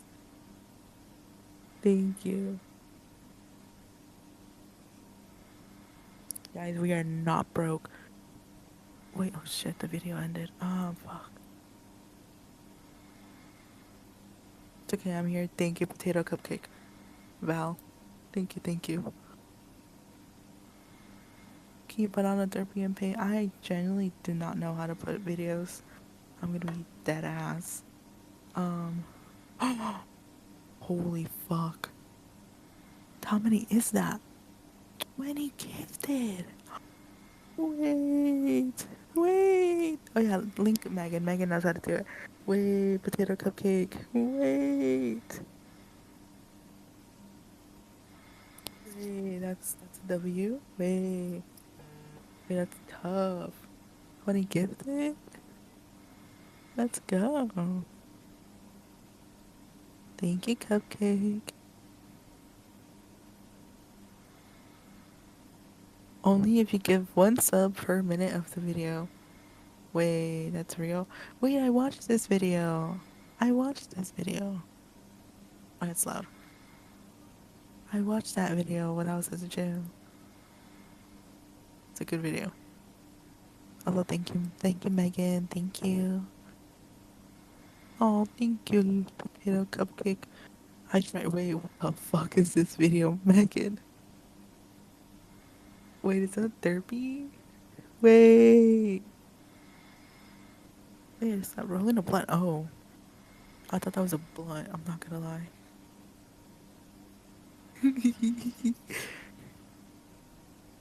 You watched that video at the gym? Yeah, dude, I was like bored. I didn't really have much, because I need something to hear. And I couldn't use my Spotify, so I had to. And luckily, Derpy uploaded. So I was like, wait, there's my solution. Wait, I'm low-key. I'm like locked in on this video. Okay, never mind. I'm not locked in. What the fuck is this, Megan? Megan, what the fuck? Who was that guy?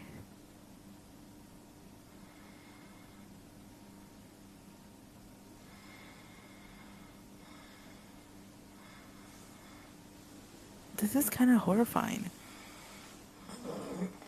I'm kind of scared.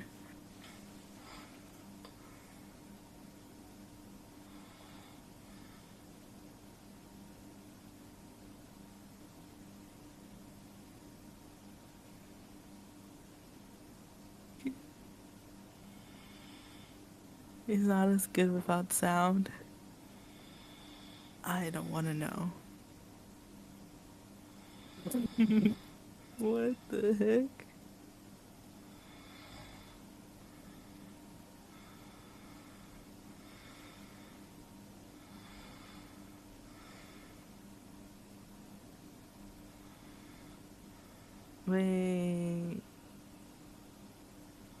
Wait, I love Marvel Rivals. I miss Marvel Rivals. I want to play Marvel Rivals. Wait, the view editing? Wait, I wonder who edited this video. Guys, whoever edited this video is so good at editing. Like, come on. I love Marvel Rivals. Can we get free tub points, mods? You already are. You get free tub points, if you watch the stream.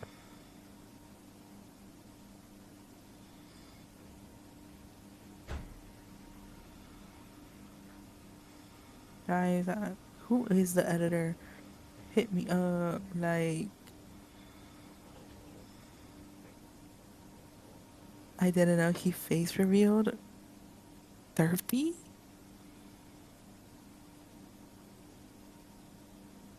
He didn't. We're doing a therapy face reveal, guys. This is actually, yeah. This is Therapy's first time showing his face in public.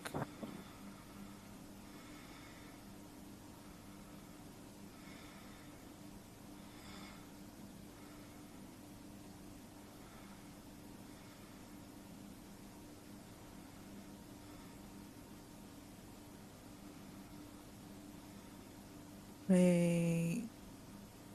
Yeah, congrats on the face reveal.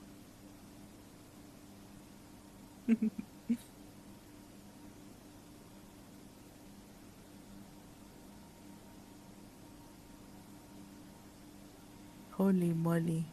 Holy moly, guys. We're watching top tier gameplay right now. One above all gameplay, even. Am I ugly, guys? Be honest. No. No, guys. Be honest. He is not. No, Therapy, you're literally Prince Naveen. Wait. Wait, that chatter? It's a trick to ban chat people. What do you mean it's a trick? Therapy would never trick people.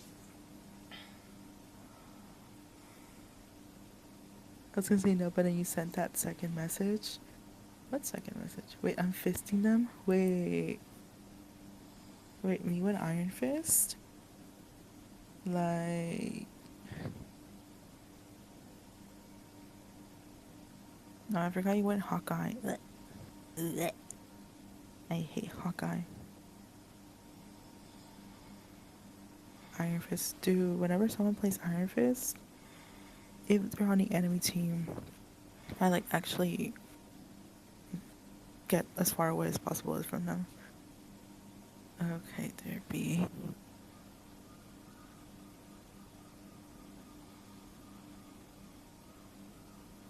No, fuck. I suck at Tetris. I suck.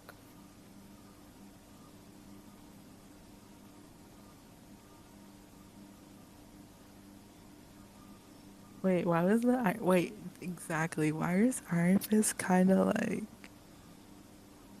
like guys, I don't blame the people who use the mods. 6:32 a.m. for Tubbo, yeah.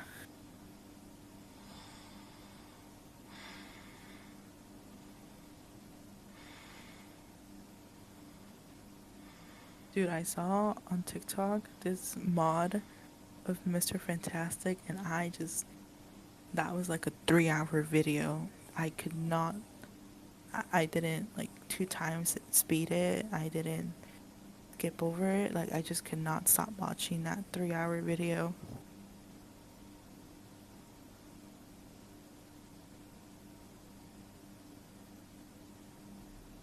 Dude, what? Okay. Okay. The Ultimate Spider-Man Iron Fist? Wait, let me search this up. Dude, that's actually crazy. I thought you called me white. I was gonna like freak out. I hate. Oh, this Iron Fist. I've seen that Iron Fist. I'm not that mean. No, I'm kidding. I'm kidding. That would be very mean of you to call me white.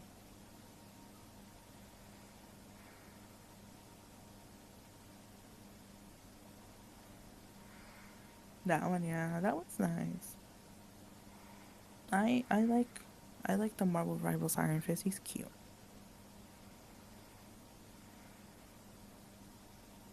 So are you white? Nope.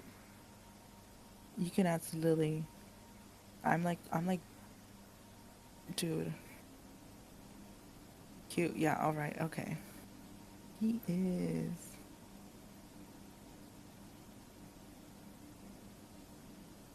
My cats are hurting each other with their tails. What the fuck is going on? They're just fighting. They're play fighting. Cats love that. It might freak you out, but they like... That's how they fight. That's how they play fight, I mean.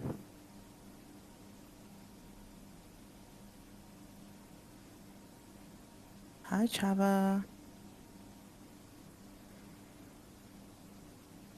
Guys, for every kill that Derpy gets, you have to gift the sub.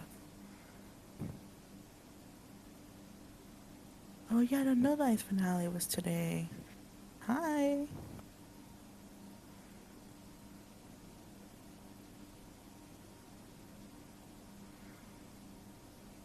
I wonder, guys, I wonder. Derpy. I wonder who edited the video too. Like,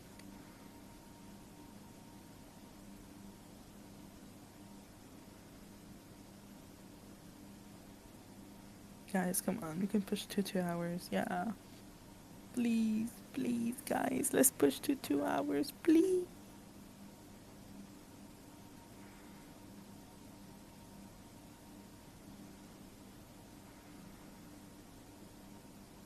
Guys, if the timer ends, I have to make like 5 different phone calls, and I really don't want to do that.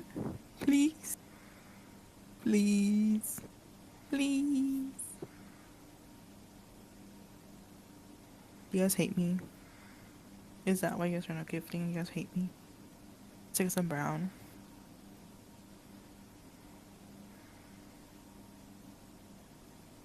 Wait, that's a W gift? Wait. Mugga just doesn't want to do his job, dude. It's because I can't be very loud. If I could be loud, I would be much more louder to encourage you guys to give, but I can't be that loud. Wait, one little llama, thank you for the gift of 230 is best pony. W. Wait, Duskwolf with the 5 gifted? Wait, who timed out that person? That's messed up. That's messed up. I want, who timed that out? Whoa, why is he sleeping? He needs to sleep. Wait.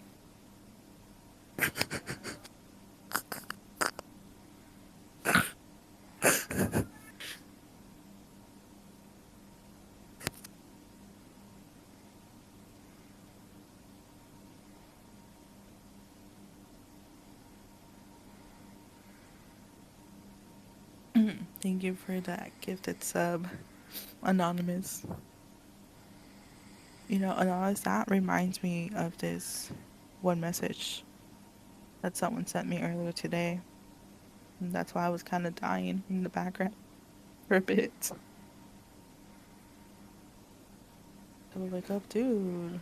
Let him sleep.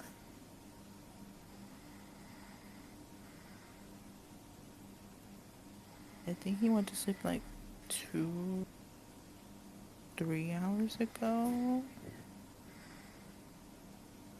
Can we watch? No. Knife sharpening videos? No. No. That's what ended it the first time.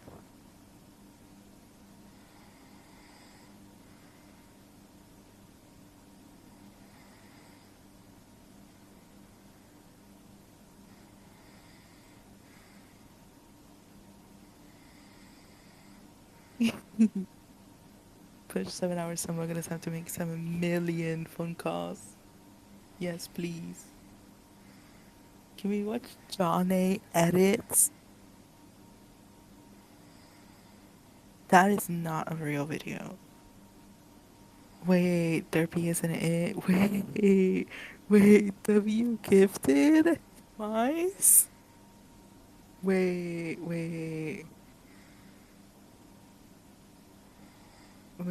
someone Someone get me in contact with that user for no reason.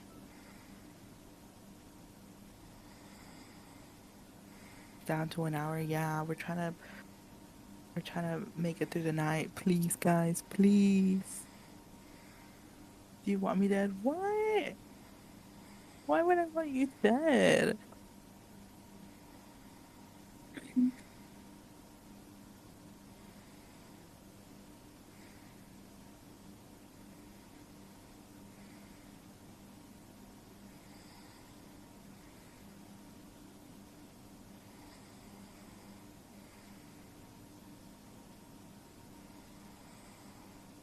Now, why in God's green earth is Derpy mod? KP.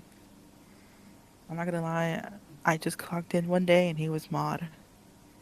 I don't know how it happened. Also, hi. Wait, one little llama W gifted to Derpy is cool.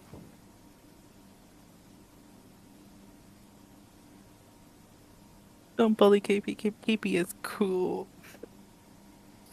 Wait, W gifted? Again? Dude, I love Megan Thee Stallion. Her videos are like 3 hours long. I love... Thank you, Megan Thee Stallion, for the content.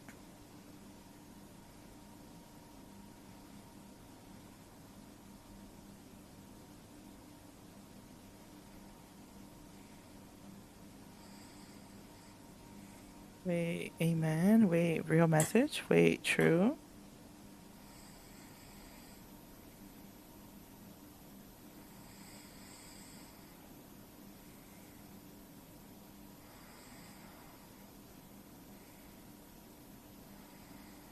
Refund pending. Why? Guys, please.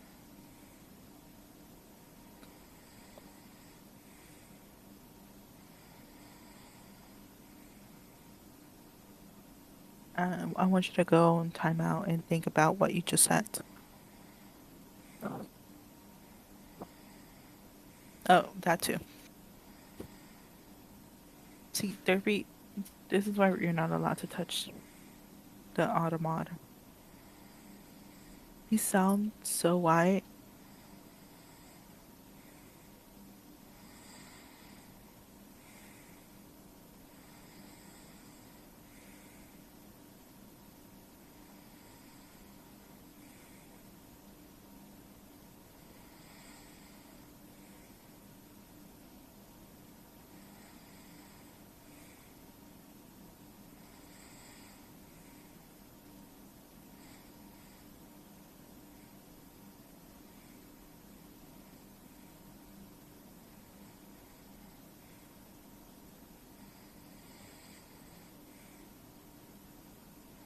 Wait, one gifted to Soviet mods. Wait.